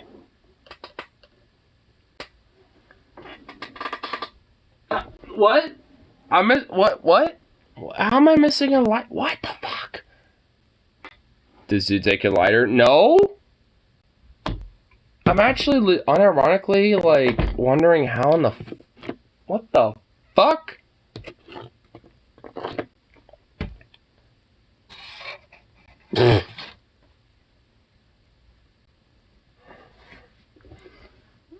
What the hell?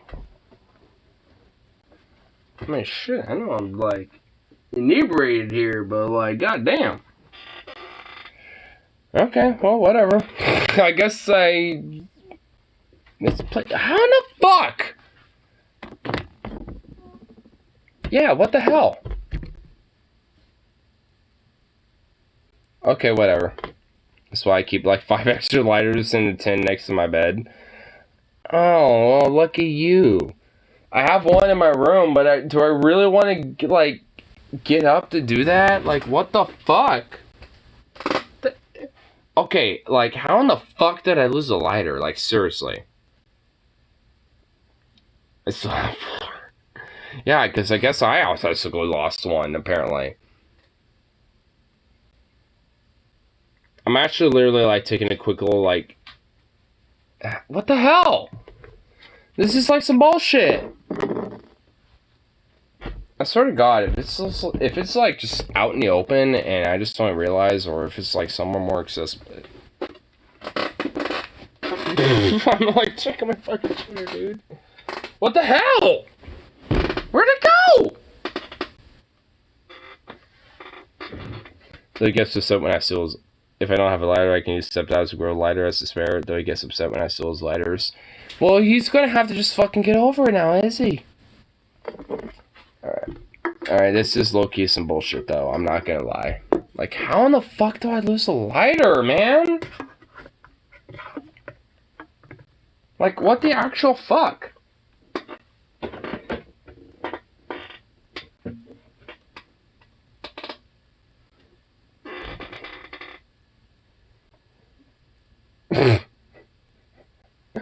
What the hell? How did I... Okay, Sukov ate it and now breathes fire. I guess. I mean, this is the most biggest derail I think I've ever had, but like, Jesus Christ. Oh. I see it. I found it. I found it. I guess sometime during my rambling, I apparently dropped it.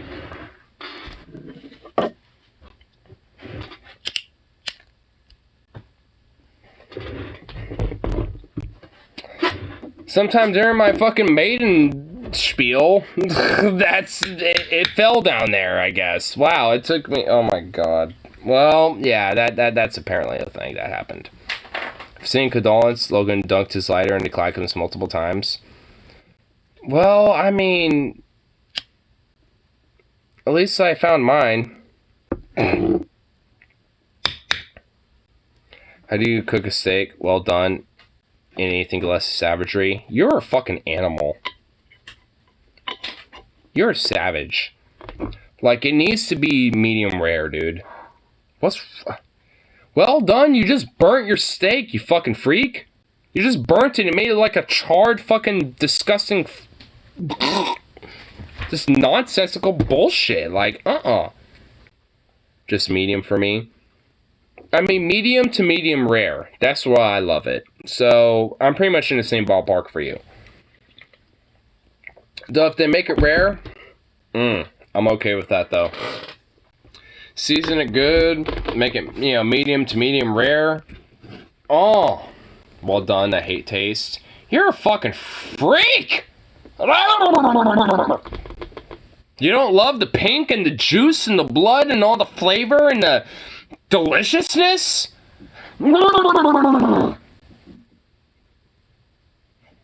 Oh.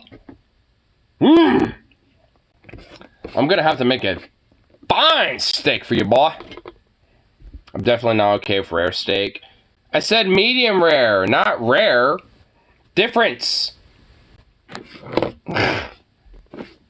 I'm okay with that too. I love rare steak as well. I'm okay with that as well. Not well done, though. That's just... Ugh. Well done is just like... Fucking... God. Ugh. It's revolting. You just, like, burnt your shit. It's like, you can't burn your shit.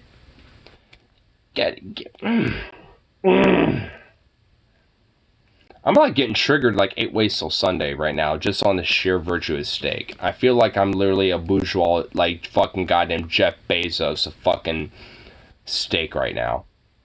I doubt the fine chefs at crop know the difference between rare and medium rare. Is that my problem?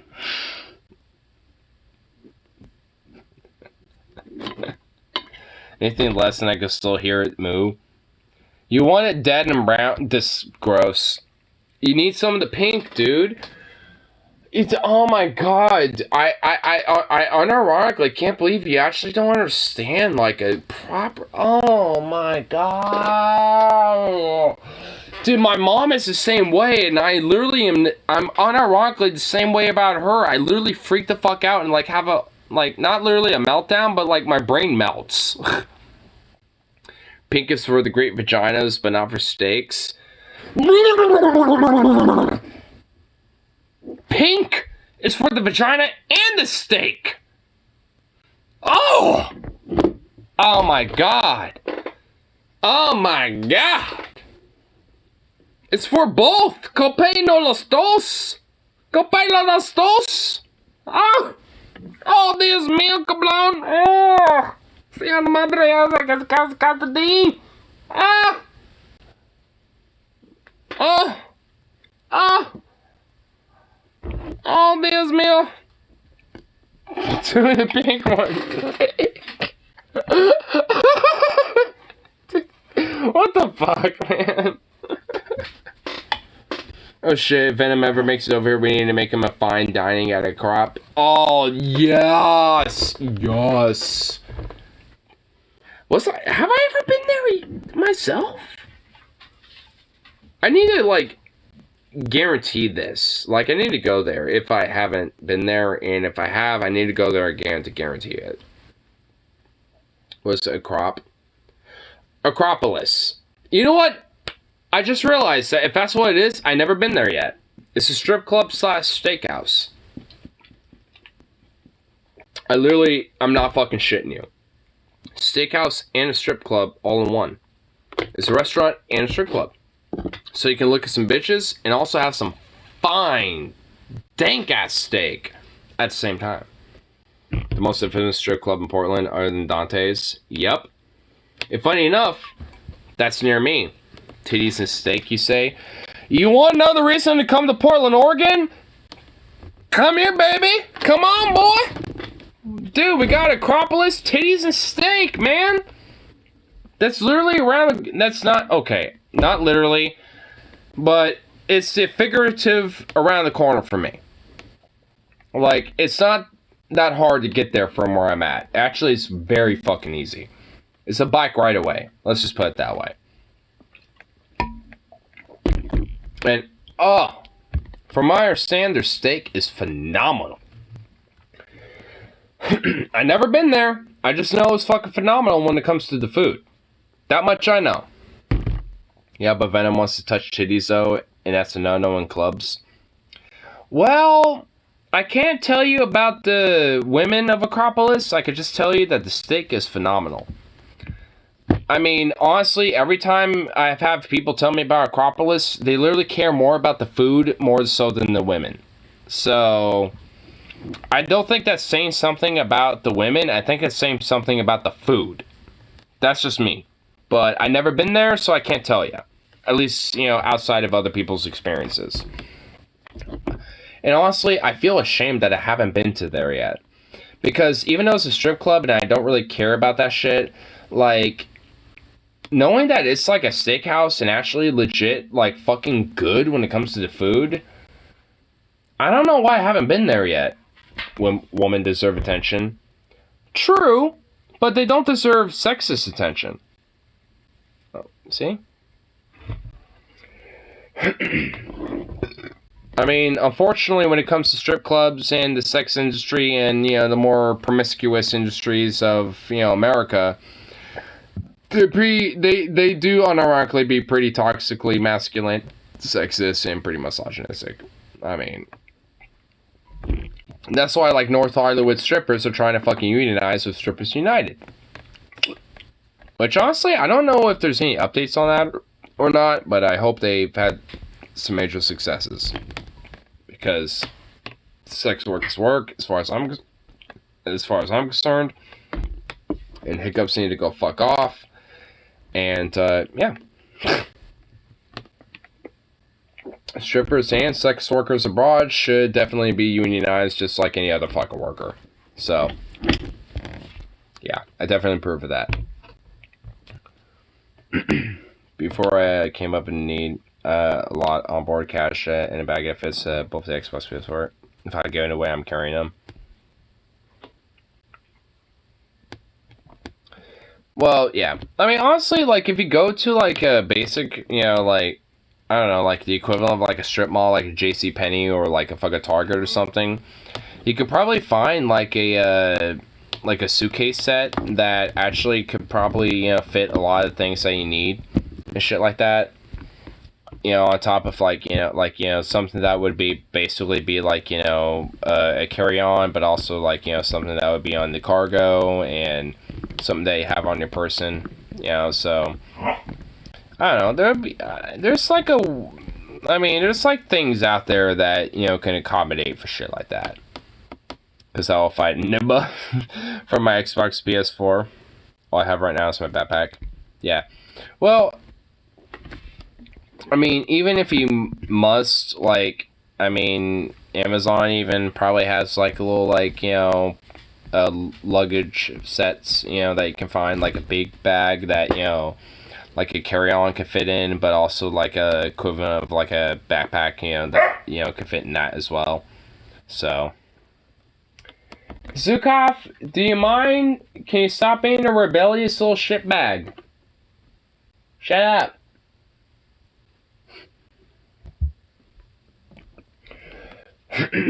I do have like a little camping backpack, but at the same time, I also got like a little suitcase. But beyond that, I have like a little fanny pack, my chest rig, and my tent. But that's at least when it comes to basic bags that are like immediately accessible. That's pretty much all I got. But which pretty much means that when it comes down to it, like, if I need to, in a situation where I'm, quote, homeless, like, I can have bags and things available to me to where I can store at least the most prioritized necessities and the most prioritized things that I need and want to keep. And I guess in a sense, that's a nice silver lining, I suppose. All I know is I just hope that I don't have to be in that situation. Use a backpack when you have a fanny pack. True.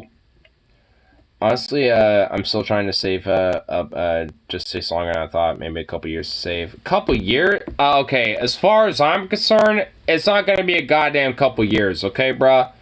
I'm saving like $100 a month instead of 300. Like I said, as far as I'm concerned, maybe it might not be 300, but I mean, shit. Fuck, dude. You need to get up here sooner than later. If a couple years basically means by like 2024 you're up here and shit, like fuck that, in a weird, horrible way, that might be too late, and I don't want that. So, no. As far as I'm concerned. I know your PayPal. Trying to run by 2024. Make that sooner! Hustle, like grind, do any, like only, like I don't know, like Hustlers University as far as I give a shit, like something. Like, I mean, you gotta get yourself out of Alabama, man. That place is such a shithole. Shithole, same difference. Shut up!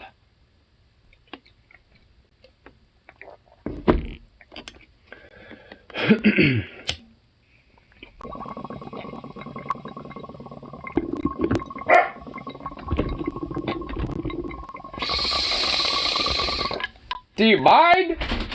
Shut up! That's what I'm saying! Shut up, bro! Stop! Now! For real? Damn! I feel him with that. We rank 49th in quality of life, but 3rd in how far your dollar will go. Alabama sucks. I mean, honestly, like, how far your dollar will go in this country doesn't really mean shit at this point, but, like, fuck. If you're ranked 49th in quality of life, you fucked up. Not literally you, but, like, the state and how it runs. Alabama, you fucked up. And the people who are able to, and are at least wise enough to understand and able to still, nonetheless, able to get the fuck out of there, like you, then, yeah. Like, I mean, it's like a GTFO scenario where it's like, nope. How about I don't be around here? Because honestly, man, especially if you like, like shit like flannel alternative, like metal, rock, punk, the shit like that. Like, Portland really is like your area. Like, Portland, Oregon would legit be your area because there's, one, a lot of flannel because Pacific Northwest just has that in general. Like, there's just an aesthetic flannel that people love up here. And, including me. And, there's also, like, kind of a alternative rock, indie punk, just kind of broader rock punk scene that is around Portland and shit. There's also, like, a blues scene. There's like a lot of different shit when it comes to like, you know, pedestrian stuff, like when it comes to like, you know, events, when it comes to like biking, you know, like different parks, you know, that you have like little events and shit like that. Just all sorts of stuff. I mean, it's like, as much as Oregon and Portland especially gets a bad rap, I mean, there's some cool shit around here. And there still is. I mean, even despite, you know, the bullshit going on here when it comes to like housing, you know, the drug problems and all this other shit. I mean, but, like, honestly, at this point, like, what other fucking major city isn't dealing with these problems? Like, Portland ain't you fucking unique?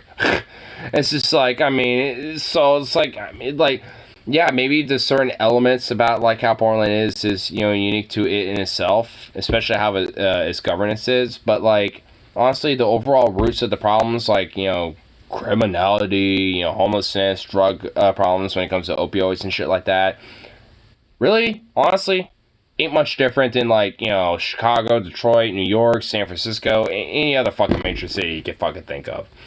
I mean, it's just, like, really how exacerbated it really is. And, yeah, Portland, maybe to some extent, is exacerbating in certain elements, but nonetheless, it's just suffering the same bullshit as any other fucking major city in this country, and even, not even that, but like, other fucking, you know, smaller towns and shit like that. You know, it's like there's, you know, smaller towns that are suffering from, you know, a lot of this bullshit, too. So it's just like, I mean, it's not like, oh no, the West Coast and, like, these places like San Francisco, Portland, Seattle, blah, blah, blah, are just, like, commie dystopian shitholes. I just find it so fucking ridiculous. Because, I mean, a lot of the problems that are with these places are the same fucking bullshit issues that pretty much the rest of the country fucking faces.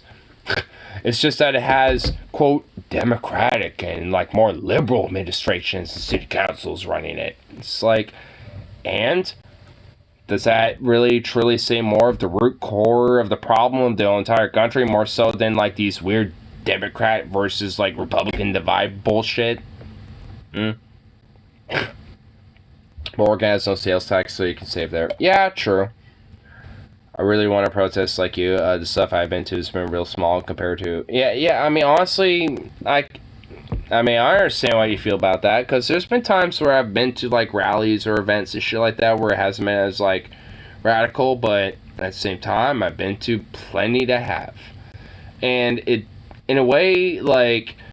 There's been times where I've literally been shot at with rubber bullets, glass pellet fucking, you know, pepper bullets and shit, fucking tear gas to shit, fucking the whole shebang. I've been arrested once, you know, during all these protests and shit. I mean, it's like, I've been for the fucking ringer when it comes to a lot of that shit. And I mean, in a way, I want to trade a fucking day away from that. Like, I mean, you know, I like that, you know, like, I've been able to experience that type of shit.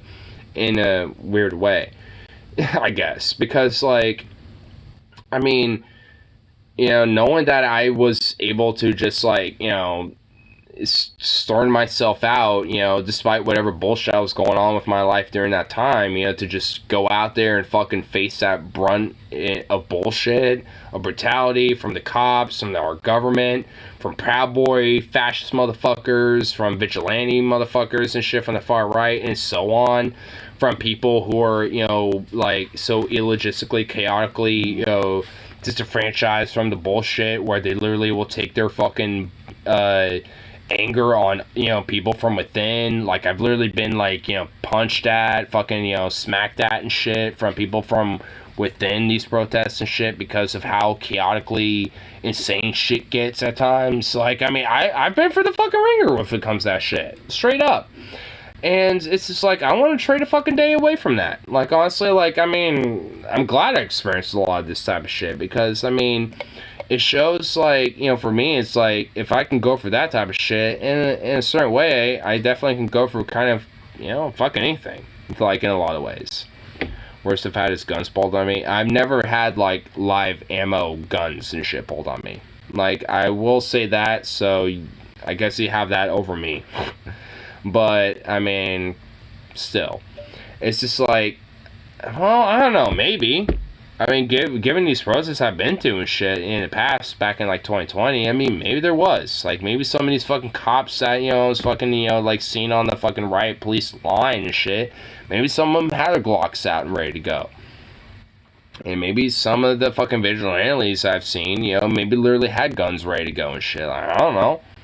I mean, maybe there was like a situation where I was put in that, but I mean, as far as I'm concerned, it never really escalated to the point where that happened, where, like, live ammo was used, so thank fuck, I guess. But, nonetheless, I mean, it's like I was probably in that situation.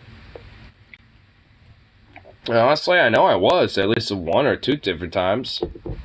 The last time I went to one of these different protests and shit, it was because the Proud Boys and a lot of Patriot Pair, different vigilante fucks, wanted to do this literally called the Peace and Love rally that they wanted to do on the waterfront in Portland, which basically they wanted to do their whole like the election was rigged, the fucking like, you know, the queer people are grooming kids, and the whole shebang that the fucking far right are into right now. Like, I mean, all this bullshit. And a lot of the, quote, Antifa and a lot of the far left elements in Portland showed up before they even arrived, and basically scared most of them off into eastern Portland, which was across the river and well the fuck far away from the waterfront. And by the time I even showed up, there was like a whole big event where there was like people playing music, doing some freestyle. There's people literally like playing some fucking tennis and shit. Like, some people set up like a little fucking baby tennis court to play some tennis at and shit. Like, some people had some RC cars and shit. Like, it ended up being like a really cool, like, you know, conglomerate of different leftists, working class folk and shit, anti-fascists and so on, that ended up conglomerating and basically making like a waterfront street party. Like, it was actually pretty cool to partake in that shit. And there's honestly one point, or at least, you know, 2 or 3 different points, where there's like, oh shit, the Patriot Pair Proud Boy guys might show up, and we were like setting up stuff, you know, for defense, and even I, you know, was like, you know, had some shit, and, you know, was helping, you know, set up some barricades and shit like that. And I mean, it's honestly like, even despite like, you know, the political bullshit and a lot of, you know, that broader elements, like, it's a fun experience in a weird way. Like, and that's why I wouldn't really trade anything away from it, because, like, there's something fun about that in a weird way, I guess. And also at the same time, like, legit, like, a really experiential thing where I get to, like, you know, meet people that I probably would never have met, you know, and get to, like, converse with them and, you know, see, you know, why they're out here in a way just by listening to them and conversing with them and shit like that. Like, I mean, there's just a sense of, like, you know, like, you know, I don't know, like a sense of, you know, connecting and, you know, like partaking in community to just stand against, you know, one thing that we all, like, you know, have a sense of, like, yeah, fuck this shit.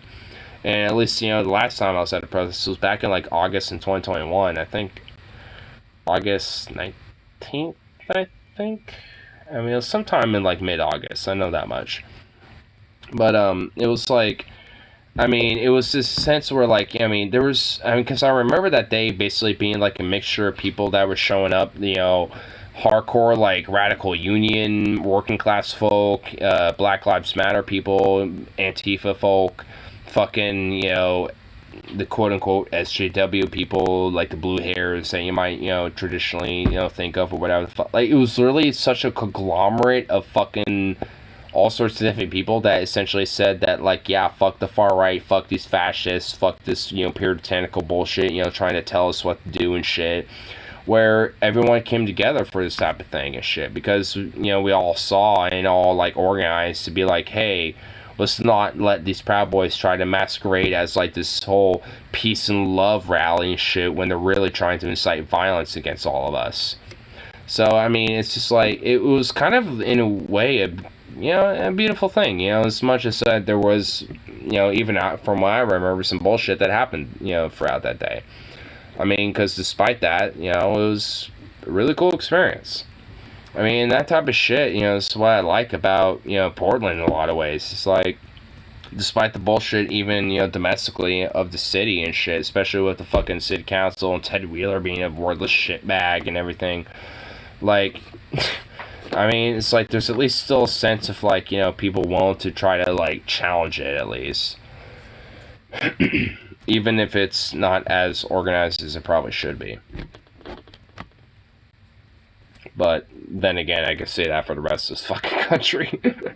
Where when it comes to, like, the progressive left and shit overall, like, yeah, we all really frankly could be more organized, you know, logistically and everything. It's like, for fuck's sake, I mean, if the far right, you know, could be as logistically organized and basically get random motherfuckers to essentially, you know, who are might be centrists or libs and shit to be more in favor of their bullshit because, oh no, the far left is just too crazy or radical or too extreme or whatever. It's just like, yeah, maybe we should probably organize better to challenge that bullshit because we're not doing ourselves favors, eating ourselves from the inside out, while a lot of the far right is organizing as fickle and as disorganized as it is, you know, being able to do so and revoke women's rights, you know, hyper extensively target queer rights when it comes to you know, like transgender folk, when it comes to other queer folk, when it comes to gay, bisexual, lesbian folk, especially with monkeypox too on the rise, and unfortunately considering that there is a higher tendency of cases, you know, with the LGBT with monkeypox right now. Like, there's so much of the shit that from the far right that is like, I mean, we as progressive leftists need to just seriously just drop some bullshit and just fucking focus on some major things right now, because even as fickle as and as irrationally, you know, disorganized as they may be when it comes to the far right and these fascists, like, we can't just sit aside and just be like, you know, it's like, hey, you're being a little too ableist, or hey, you're being a little too much of a tanky, or this or that. It's like, shut up! I mean, it's that. It's basically that. Hey! Get over here! Oh my god. Come here!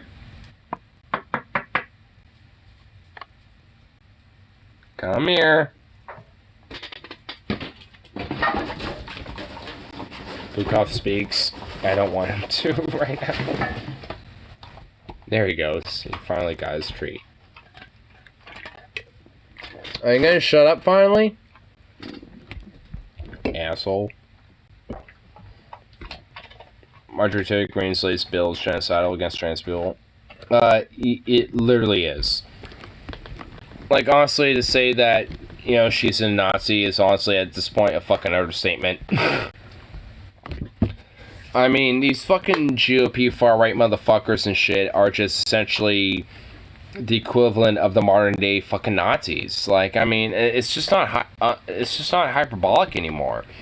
Like, I mean, like, Tucker Carlson literally just, like, had Marjorie Taylor Greene on, you know, on his show not too long ago, basically endorsing and saying, like, oh, it should be a litmus test, you know, for Republicans to endorse your fucking bill, you know, to make sure that, like, you know, children are, you know, not targeted with their weird trans grooming bullshit or whatever the fuck, you know, nonsense, Nazi-istic fucking garbage that they're fucking spewing this time. I mean, it's just like, I mean, it went from, like, 5 to, like, 14 co-sponsors, you know, within, like, hours after fucking Tucker Carlson aired his fucking segment with Marjorie Taylor Greene. And that should fucking say something, because if it takes one segment of Tucker Carlson's show to basically bump it from, like, you know, from, like, 5 plus, like, what was it, like, 9 to, like, 14, not even 9, like, fucking, 14, so, you know, like, 5 plus 14, and then fucking, you know, get, like, you know, like, all these different co-sponsors, it should really fucking be saying something. They're a Nazi party. Yeah. I mean, they really are at this point. And DeSantis is their fucking head of their party at this point, as far as I'm concerned, because at this rate, there like so many different GOP lobbyists, like even Alex Jones wants to fucking be a part of DeSantis and shit. Is autism queer? No. Autism is just, an element of like, how the brain and, and how that functions. It's just like, the neurology differentiations of how the brain functions. Like, it doesn't have really anything to do if you're queer or not. Like, there's straight people who are straight. Or just, oh my god, no shit. There's straight people who are autistic, but also queer people who are autistic. So, I feel like I'm part of the LGBT, even though I'm mostly straight. Because you are? Then again, I don't know how gay I am, because I never really explored that. Well, considering that you tend to be, well, horny in the chat for me, for sure, but for, some dick every now and then, like, you're definitely a bisexual and thus a part of the LGBT, so, yeah, I mean, it's not because of your autism, but because of your sexuality that you're queer. I mean, autism has nothing to do if you're queer or not.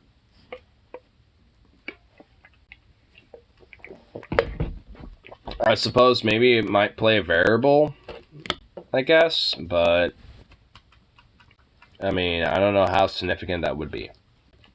Probably not. Because there's definitely plenty of people in the LGBT that aren't autistic, so, I mean, I don't think it plays a role in that.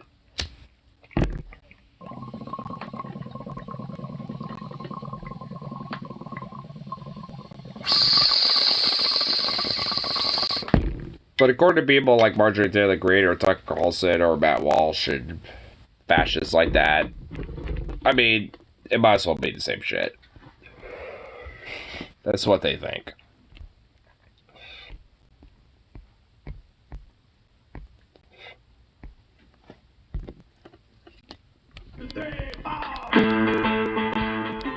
That's a little loud. I didn't mean for it to be that loud. Actually, according to studies I've been reading, most autists are LGBT. I mean, I don't know how significant that really is when it comes to people who are autistic, means that they're pretty much going to be queer. I mean, I don't necessarily think that's, like, goes hand in hand. Oh, well, I guess you do have an article. Mr. Every time to get by a fool.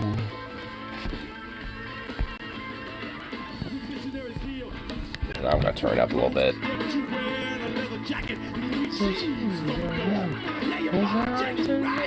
Autistic individuals are more likely to be LGBTQ. New research from Cambridge University. Don't tell me what to do. How many of those you got, son? So gonna die a fool.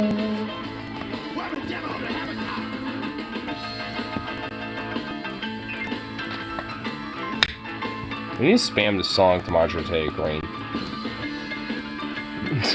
Misgender her by calling her Mr. Correct and just like saying that she's gonna die a fool. And then being like berated with nothing but blues. She'll be confused.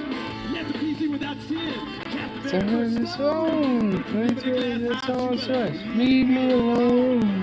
That's what I'm doing.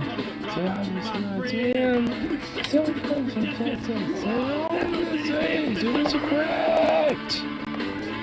Don't tell me what to do.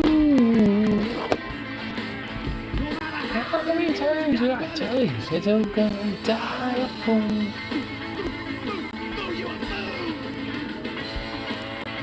Finds have important implications of healthcare experiments. Autistic males are 3.5 times more likely to identify as bisexual than non-autistic males.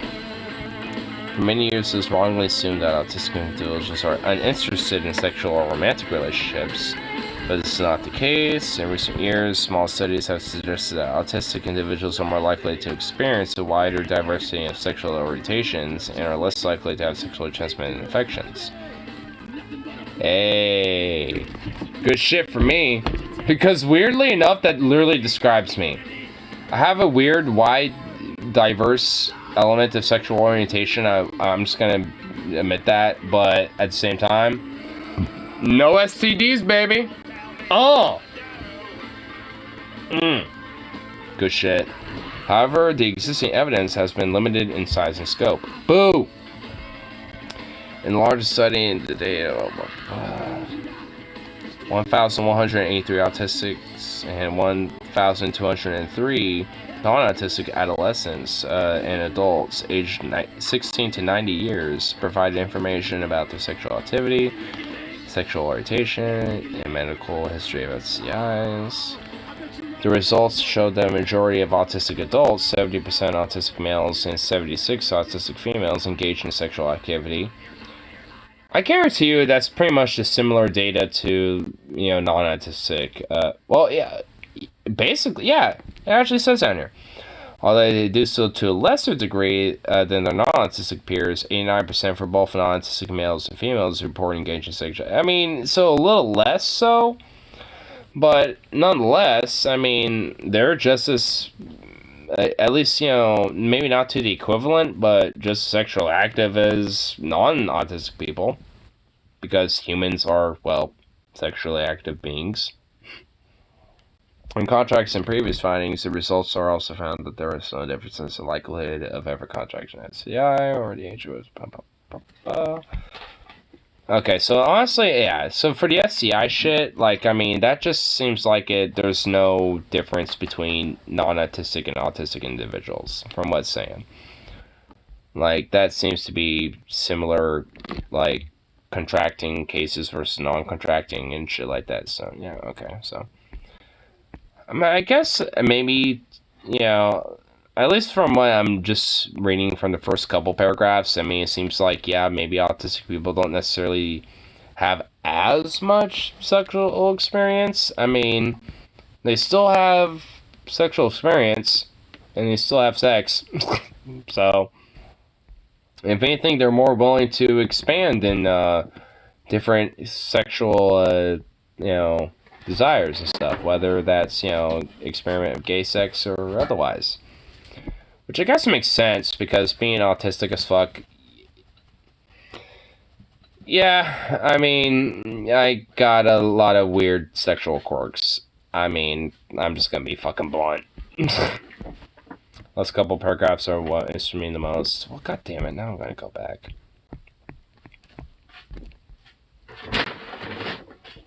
Hey! Stop that. You got food and you got water. Get over it, bitch.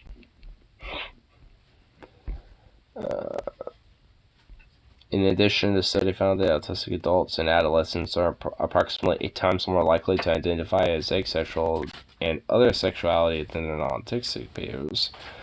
And there was a sexual difference in sexual orientation. Autistic males are 3.5 times more likely to identify as bisexual than non-autistic males, whereas autistic females are 3 times more likely to identify as homosexual than non-autistic females. What are you doing? Stop it! Well, when comparing autistic females and males directly, autistic females are more likely to be sexually active, more likely to identify as asexual, bisexual, and other sexuality, and were less likely to identify as heterosexual.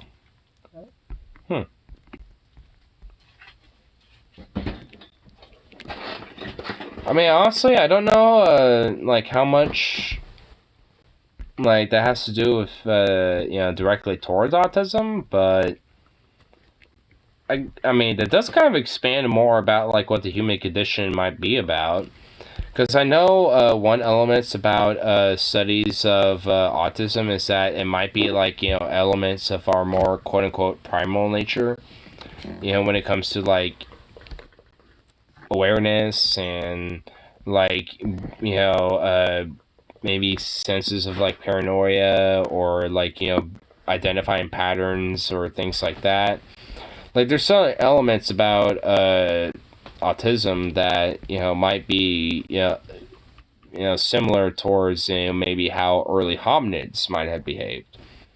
Which, I guess in a sense might make sense. Like, because honestly, there's a strong part of me that, especially, which is why I think I love being, more in a rural country, more so than urban, elements, where it's like if I'm in, the forest, or like, or some, wild area, or, wherever the fuck it might be, whether it's desert, forest, or otherwise, I have more of a sense of want to not just explore the place, but also, like, really look at the details of what it's about. Like, I mean, when I was in Texas, when I, was exploring some of the land that my cousin had for his ranch, like, there was so many different things, especially when it came to bugs, arachnids, things like that. Like, there were so many different things that were, like, if you, looked at it in detail, was just like, whoa. Like, there's a lot of different shit. I mean, especially when it came to, like, the natural wildlife of Texas, it's not really much. But when it comes to, like, bugs, arachnids, and things like that, there's actually, like, a very strong, diverse sense of life going on in Texas and shit with that. And it's just like, and that's what honestly kind of attracts me to, places like that. It's just that, just being able to, see these different, like, being able to observe, and, like, kind of, like, analyze and, see these different things, about the natural environment around me, and just being like, oh shit, and here's what's around me. Like, seeing the orb weavers around here versus the orb weavers in Texas is such a staunch difference. Hey!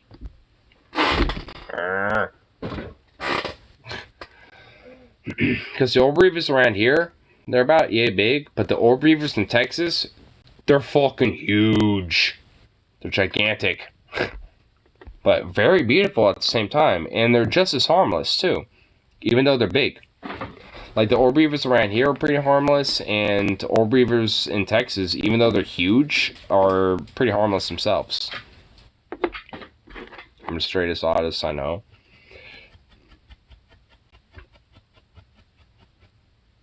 I mean, for me, I don't know. Maybe. I definitely know I'm not the straightest person I know, especially when it comes to being a hottest. Like, if anything, I'm like the gayest oddest I know. Stop it! There's literally nothing in here besides stuff to recycle. You literally wanted that out of the way so you can eat your fucking food?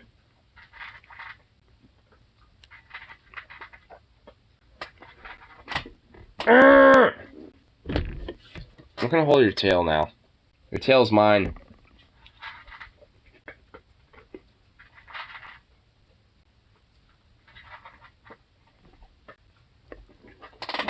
Give me that tail. Oh. Give me.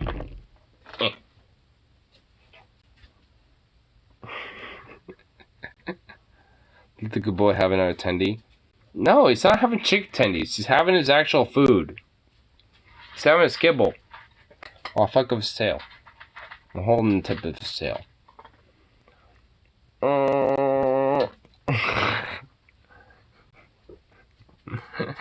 He's trying to chew on my hand.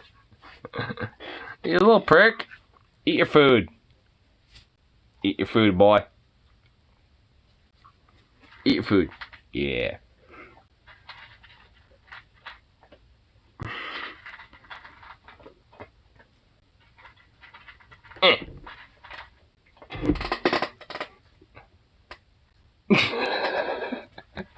He just gave me a fucking look like you're an asshole. He just gave me that look like you're a fucking asshole. He just gave me that look. Let the good boy have another tendy. He deserves all the tendies. No! No! I need to sober up somehow. Shit.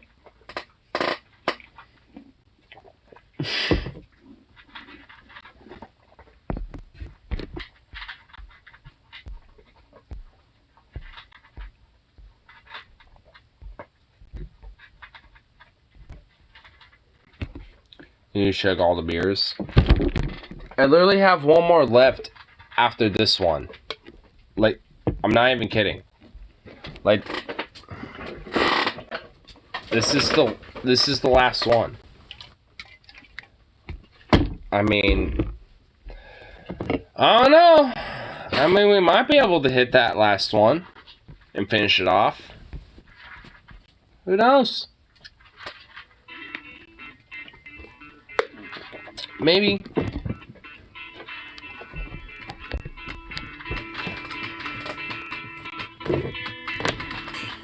Yeah, me and Skip Rover pulling it down. Yeah, we pulling it down. We gonna be laying them down. Yeah, man, we go to the local record store and they got our record again. I'm sitting out right real prominently on the shelf there. We go, great Googie Moo there. Yeah, man, we go to the college radio station. They say we all day long. All day long. So I prefer liquor. Is it weird that beer doesn't get me very drunk? I mean, honestly, I can get way more drunker off of liquor, so...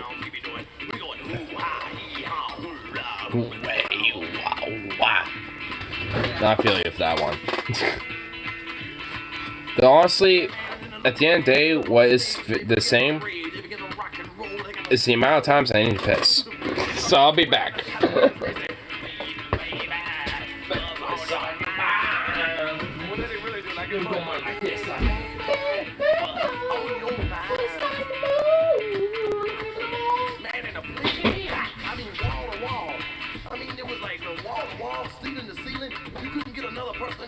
Crowbar. I mean, the club owner was out there with the crowbar, sticking more people in. Yeah, that's right, you know, and they couldn't get a razor blade between these people. They was all there waiting to see Mojo Nixon and Skid Roper do the rock and roll thing. And we said, baby, we have come to do the rock and roll thing. And then we started rocking. Yeah, we started popping. We started doing fornication, nation.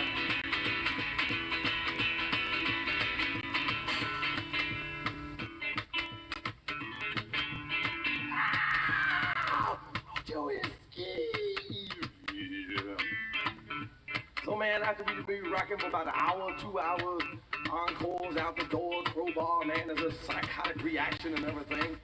Me and Skid Roper, about 2:30 Sunday morning, we said, we gotta get paid.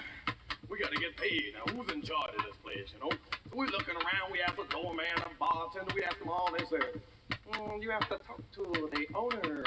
So we go find the owner, he said, Mojo, I got your money, Mojo. I got your money. I had to pay the doorman and the sound man, and I had to pay the light man, and we had 3 guests, Mojo, 3 people on the guest list. So I figured that your money from the gig comes to $7.48. $7.48. You mean, like 7 George Washington dollars and 2 cents less than 50 cents. He said, yes, Mojo, that's what I mean. I said, Right at this moment, I pull out a 1936 Colt 45 single action service revolver that my daddy used in the big war. And I placed a cold steel barrel up against his slug's head, and I yelled, where the hell's my money? Where the hell's my money? Yeah, right at this moment, Skid Roper takes out his old-time Mesa washboard on a stick and winds up like Ivan the Jesus and smacks a corrugated tin right across this pussbag's face, leaving debts never to leave. Ah! We both scream, where the hell's my money? Where the hell's my money? Cigar. Oh my God, you're bored. I cocked the trigger on the revolver, and Mr. Club owner says, okay, Mojo. Last week we had the floating doo-doo balls in here, and they control 10 people, and I don't have to. Wait a minute. All this shit out of you, I'll squeeze your head, boy. I tried to summon Rose. I have a feeling he was probably in here chilling a little bit. Just being quiet. 30s, Wait a minute. Where do you $30 bill from, eh? What about Bill Graham's face on it? Who you think I am? Some kind of dummy? What kind of fool are you, boy? So we get our percent of the money, 50% of the door, 5,000 people. We got about $7,000, not $7, you know. We start ranting and raving. We head out of town in the 67 Ford Fairlane station wagon. And we got to take off like Wyndham Scott, like Pee Wee Roberts, yeah. And these two nubile, obviously underage young women are hanging on to the roof rack. And these two Alright, been summoned. What the hell do y'all want? in a club on him wiping the poop out of his hand. I didn't summon you. I'm talking about butt ugly. I'm just sitting here chilling. Full of filler, that's what I'm talking about. Venom did it. Lamau worked. Oh my god, Venom. Wow, you actually made it work. Okay, well, there you go. It worked. Big Allies want to be bothered. We figure out they must be undercover cops. So we take them to their daddy's house and they get a little spanking. Oh my god. Yeah, spanking, baby. Oh, ranking. Wow. You made it work. Yeah, so me I mean, honestly, you know what? I'm kind of impressed. I don't even know what to say. And we're sitting in a war wagon. And on the side of the road, we see everybody that ever been done wrong. Everybody that ever been cheated. Everybody that ever been swindled. Everybody that ever been He's in the streets. And all Is everyone there? What's the hell? Leave your arms around there. What did I say? Where the hell's my money? Where's the hell my money? Where's the hell my money? Where's the hell my money? Where's the hell my money? I'm just scared of Goku Black shut up in real life. Oh, no shit! Like, he'd fucking, like, fuck the universe up in, like, 8 ways till Sunday. Like, pretty much every Dragon Ball Z episode is, like, 2 seconds in real life. So, I mean, like, shit, you're fucked.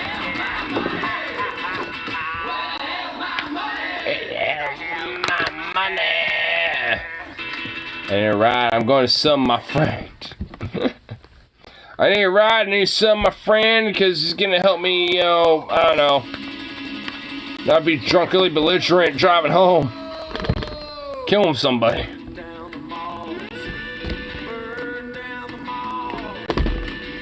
Like a lie, I did that, Lamau.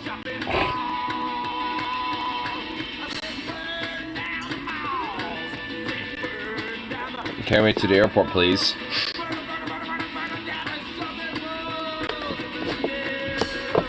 Carry me to a shopping mall.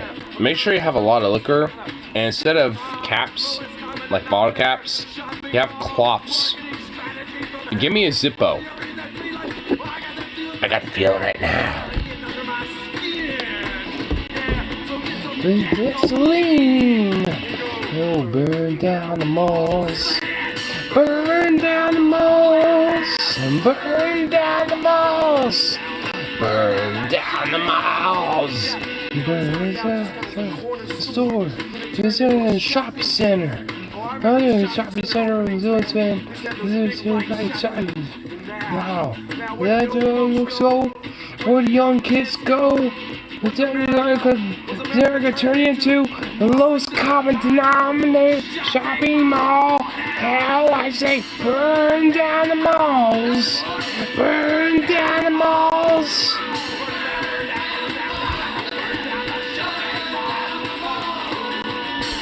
Damn it, how many times do I have to tell you it's 4 to 6? It is me time.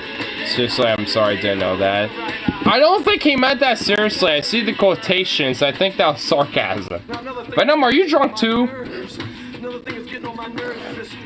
Just on 21 drinking age. No more than that.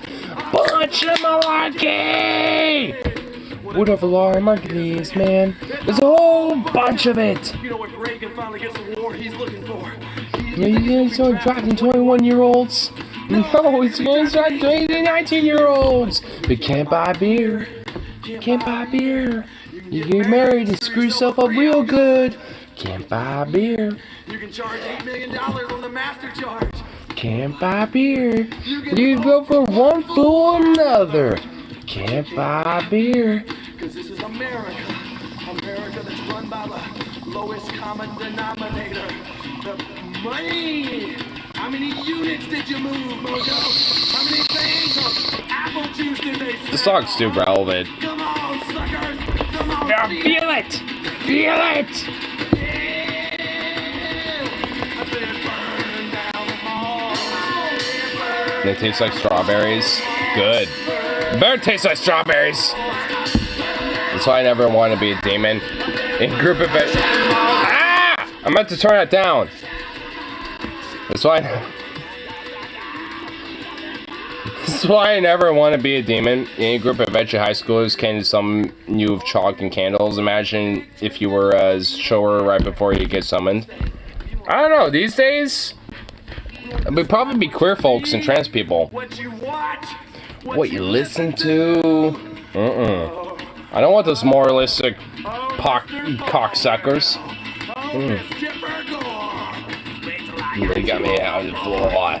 They'll tie you up it's a shopping mall. And then we're gonna have a war on drugs. War on drugs. War on war, suckers. We have a war. This kind of Central America. Shopping mall. Kind of medium. Into the car. Hell. I love Mojo Nixon, goddammit. This reminds me of early Sode. Mojo, dude, you fucking vibe of Mojo Nixon, dude. So many of his songs fucking are just amazing. Oh my god, he has a song called Distance to Amity. Yo, I never knew this. Alright, I'm listening to this. Hold on. As soon as the song ends.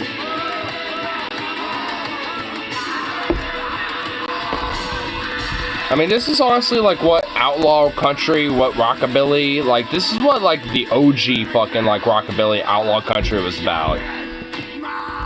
Burning down shop malls, being an outlaw, being an anarchist, fucking syndicalist, fucking scumbag of the fucking social norms, being in a way a counter-revolutionary. I mean, this is what like outlaw country and fucking rockabilly is about. I mean, it's like, goddamn. Ain't none of that shit exists anymore. Outside of like the rare, like, you know, occasional artists you might hear, you know, vaguely every now and then, but you're never gonna hear that shit on the radio.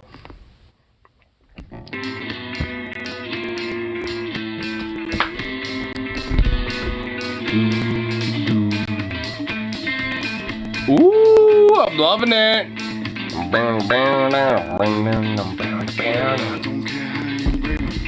So you bring me home. White man in the desert, bitches, Salt Lake City town. Yeah, that's the mothership. Yeah, it's Plymouth Rock. Sees to bring a nation into radiation shock. All that was righteous and all that was good. Get up on your cross,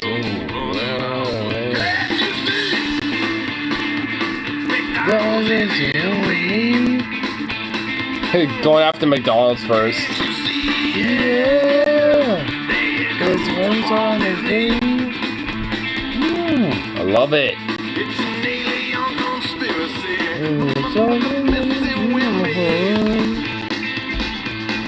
Can you please fix my life and make me sexy? It ain't that hard. First move up here and it ain't gonna be that hard at all. You know how many thrift shops and shit like that are around here? I mean, there's so many shit. There's so much shit around here that, you know, you can make it a style. I mean, even my, I mean, his name is Armando. Like, I mean, I mention him every now and then. He's my assistant manager. Kind of, he's a Gen Xer and shit, like a old-ass one. And, I mean, I'll admit, he's kind of the guy that I mentioned that is, like, the more socially conservative type a little bit. But, I mean, he kind of notices, even in me, that I'm kind of have this more rough, like, 90s grunge, alternative, like, rockabilly aesthetic. Just literally based on how I dress. I mean, that's how he notices it. I mean, it's just like, honestly, considering that, it's like, shit. I mean, that honestly proves something. Because, like, so, ooh. I mean, I'm just, hold on, I'm listening to Solo. Holy fuck. Ooh. Goddamn. I know, I met some dudes who sold their soul to Satan for talent. Give me a deal as making 6 and I call good. Like Ted and shit. That makes way too much sense. I mean, in a weird way, like, I guess, you know, my assistant manager, I guess, honestly demoted considering how he's getting backstabbed. I mean, it's like, he's almost like a Ted Nugent, I guess. Just not like, you know, as radical and dumb as him. Like, I mean, because he's literally done, I mean, I can't tell you really how much he's done. Like, he's done, like, you know, electrical engineering. He was a cop for a couple years. He was a veteran in the military. Yeah, I mean, he did all sorts of shit. Like, I mean, he did a lot. I mean, he's had, like, I mean, his career, I mean, it's been all over the place. And honestly, I mean, he legitimately does feel that, like, a lot of the, you know, patriotism and nationalism was fractured due to his participation in the Iraq War, in the wars in Afghanistan and Iraq. Because he realized that it was a bunch of bullshit and all that type of shit. And, you know, I guess despite his more social conservative views, he realizes that it's really fundamentally the working folk versus, you know, the capitalist owner class, and how much, you know, the average person gets fucked, you know, and bent over by the barrel, you know, to the corporate establishment. I mean, he knows that much. I mean, it's definitely, you know, I guess in more of a conservative bent and more of a libertarian bent, but, I mean, he kind of gets it. I mean, and honestly, like, it's not just me, but there's there's at least one or maybe at least two other people that are, you know, more leftist leaning that have, you know, kind of, I guess in a way, you know, quote, radicalized some, you know, more into different leftist beliefs and shit like that. You know, so, I know I'm not the only one, but, I mean, you know, it's just like, he definitely has this sense of, you know, like, I mean, you know, the country, you know, like women, and also, you know, the system in itself, you know, has just fucked him over. I mean, I guess in a way I don't necessarily blame him outside of maybe certain elements, but considering his personal experiences, he was legitimately a victim of, like, abuse from a woman who was legitimately a sociopath, a system that fucked him over, fucked him as a veteran, fucked him as a, you know, somebody who tried to, you know, be a servant of the community and of public safety as a cop, fucked him over in every way, including now. I mean, it's just like, I kind of get how he feels in a lot of ways. I mean, while maybe in a certain way misguided, for sure, I mean, you know, it's just like, he's been fucked, like, basically every way till Sunday.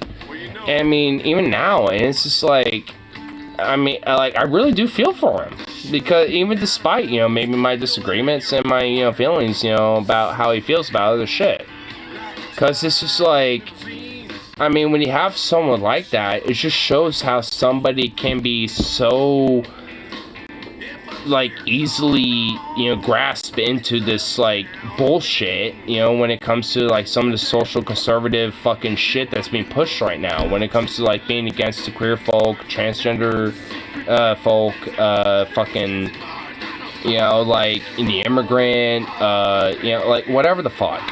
Like, I mean, it's just like all this shit just basically, you know, just compounds, and he definitely, you know, does not scapegoat the immigrant. He doesn't necessarily inherently scapegoat, you know, queer folk. Like, he's not one of these type of people, but I can tell that he's someone who can potentially be susceptible to some of these ideas, and I think a lot of it's because he's been fucked over so much that he doesn't necessarily know what to believe anymore. And I feel him, because I've been fucked over 8 Ways Till Sunday in different ways. Not in not in the same ways that he has, but different ways. And it's just like, I can see it. I mean, I can understand it for him, and it's just like, you know, knowing how there are so many people that either due to naivete, ignorance, or because of personal experience or whatever the fuck, like, they might fall into a path that is legitimately dangerous because of how much of the far right and a lot of this, Christo-fascist element is, being so aggressive and adamant. But, so many people that might fall into that trap aren't necessarily bad people. Like, because I see in my own workplace, and I know that some of these people are not,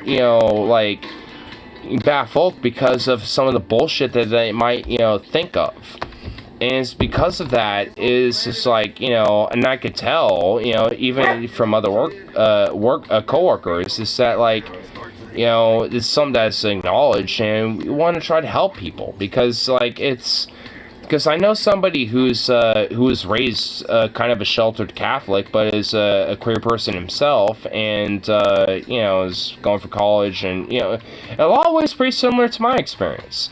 And there's been times where he has even been able to kind of like kind of push for some of this bullshit that he's been kind of ingrained into because of the exploitation that him and the same person I'm talking about, me, everybody else feels, and it's just that unfortunately there are some people that see the scapegoat of the immigrant, of the queer person, the trans folk, of whoever the fuck, and sees that as the outlet of their problems.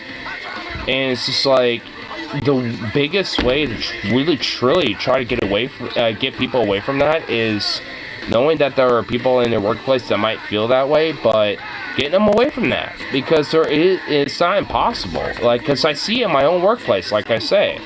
And honestly, there are definitely some lefty people that have, seen that even, when I was on my Twitch days, they're like, oh, well, really?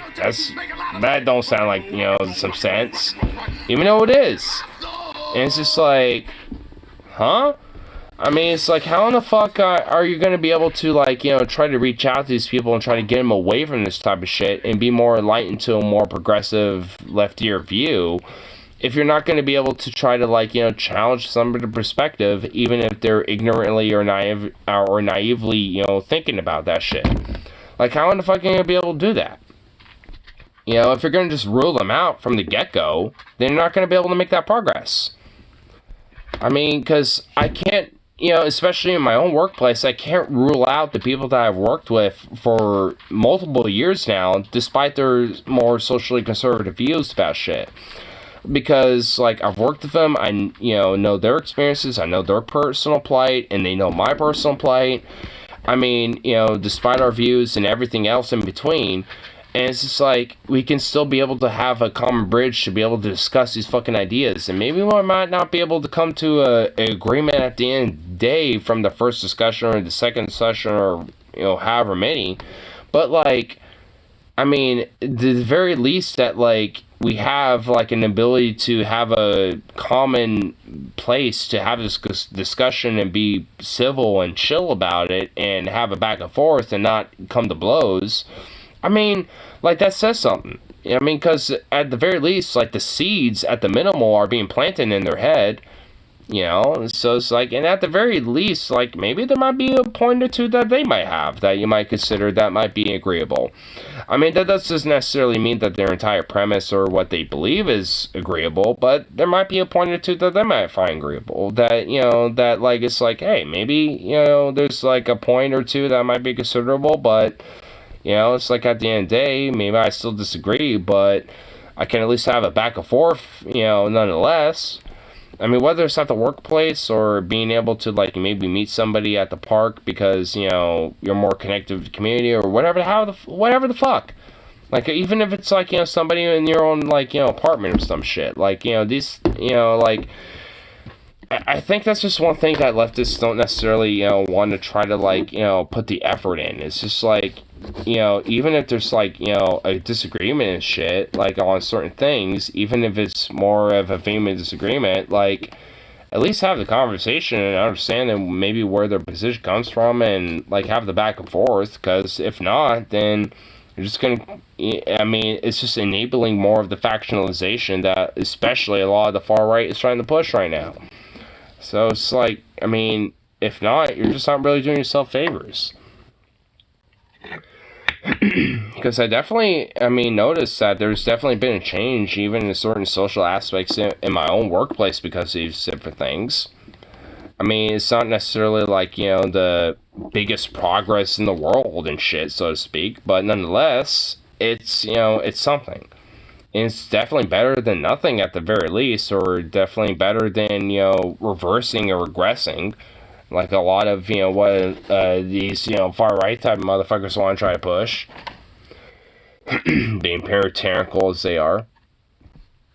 I feel like most of us just want purity test each other into oblivion. Then again, that's the online left. Yeah, that's the online left specifically. I feel like a lot of, leftists that have been, within the workplace and understand that type of shit kind of get these type of things better. But maybe they're just not as eloquent about, trying to push these type of things further. And try to, get other lefties, especially if they're online lefties, try to understand this type of thing. Because, like, I don't know. It's just like, it's definitely one thing to be like, very radical and idealistic, especially against the very far right, capitalistic, puritanical Christian fascist elements and shit. That's absolutely, I'm pretty much, as idealistic as anybody else, in between and shit. And if anything, the most idealistic motherfucker when it comes to that shit. But, like, at the same time, you have to figure out how to try to, like, implant that into other people where they kind of figure that out for themselves, to a degree. Even if it's not necessarily the same shit that you are trying to advocate for. If they're at least, getting the idea of, helping the common man, helping, the average person and trying to, like, uplift, everyone else, with themselves besides, at the very minimal, if that, is something that they can understand, then, like, the general common plight of the average person, whether the immigrant, a trans person, a queer folk, the black person, anything else in between, they'll be uplifted as well. If some of these people can at least understand the general basis of how, like, the overall benefit and upliftment that they can get from these type of policies that would help them as much as these other people. Sukov, come on, bro, shut up. Fuck you too, then, bitch. Hold on, I'm gonna close the door. Get over here. Get the fuck over here. Little asshole. Yeah, I'll refill your water for you too. You out of water.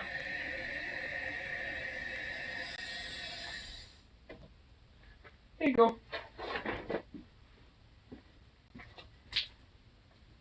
Boop. Who's a good boy?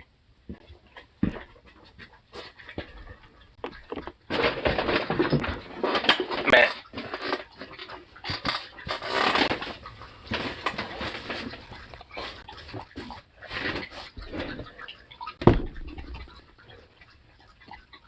You're so loud, Jesus.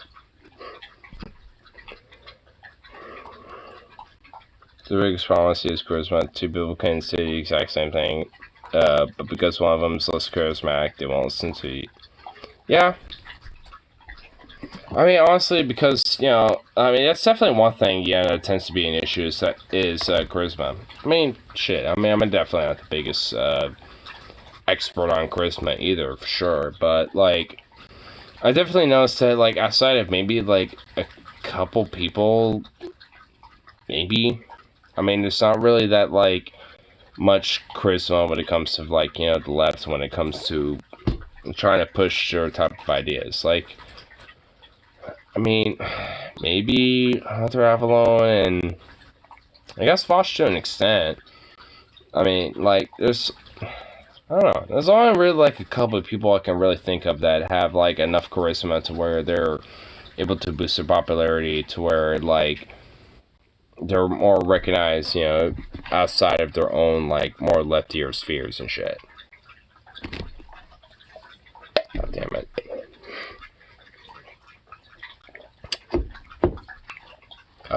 Yeah.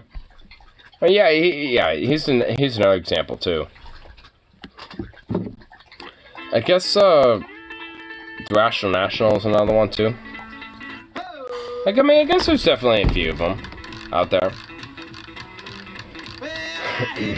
Just can't stand 'em. Give me a shovel and man, I plan 'em. 6 feet under, that's plenty of long. I hate banks is name of the song. Think I ride myself 102. I hate banks,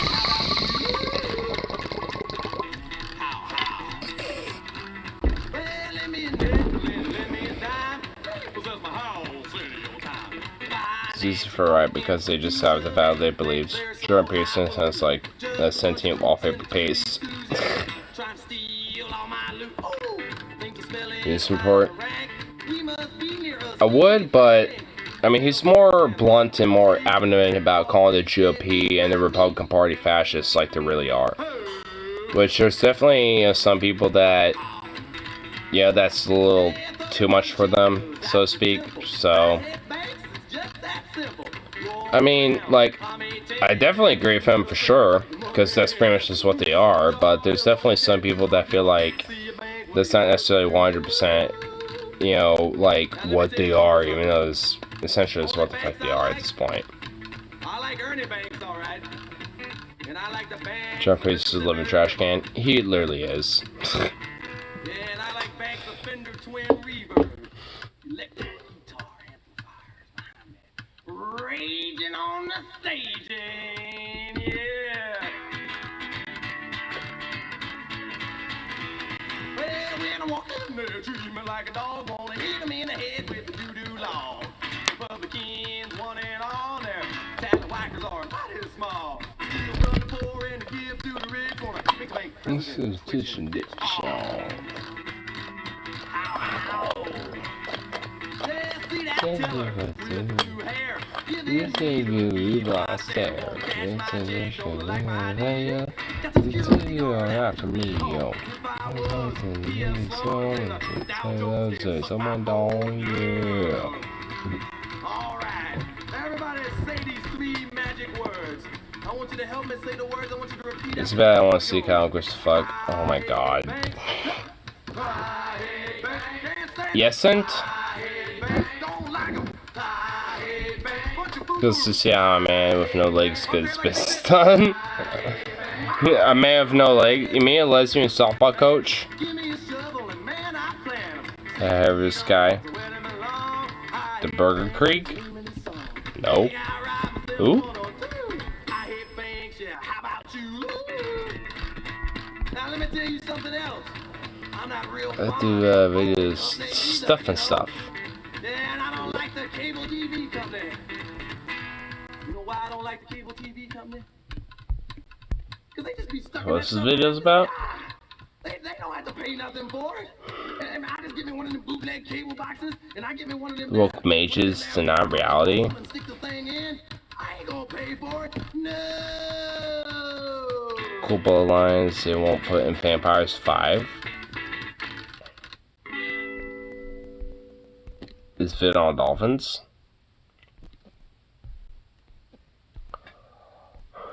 What? Heavy man.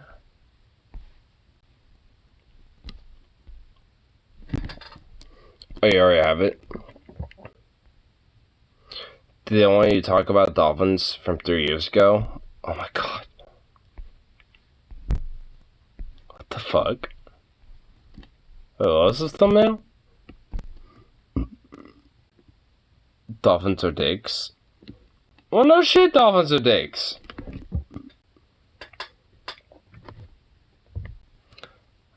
I think it was a part of the DP DFF community. Probably DP back in the day, but I mean, probably be DFF too. I mean, I don't know.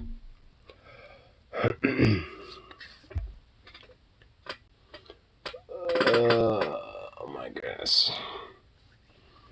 Woo.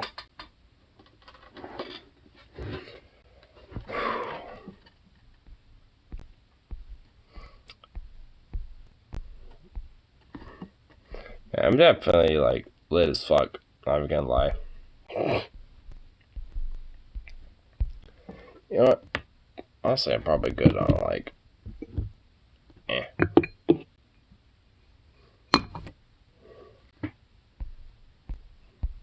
Oh god, smoking a bowl and shit like that. Blech. You always can get litter. Ew. Why would I do that? Boo.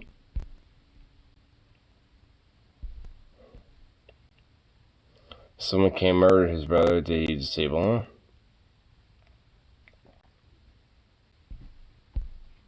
him? I mean, no, because he pretty much immediately killed him right off the bat.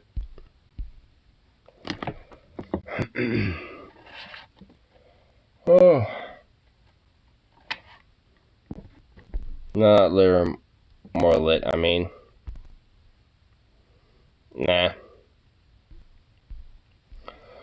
Honestly, I'm definitely like kind of feeling like I want to like pass the fuck out. So, I feel like I'll probably call good, eat my teddies and all that shit, and yeah. So, peace out. Oh, now I'll go for the next one. So.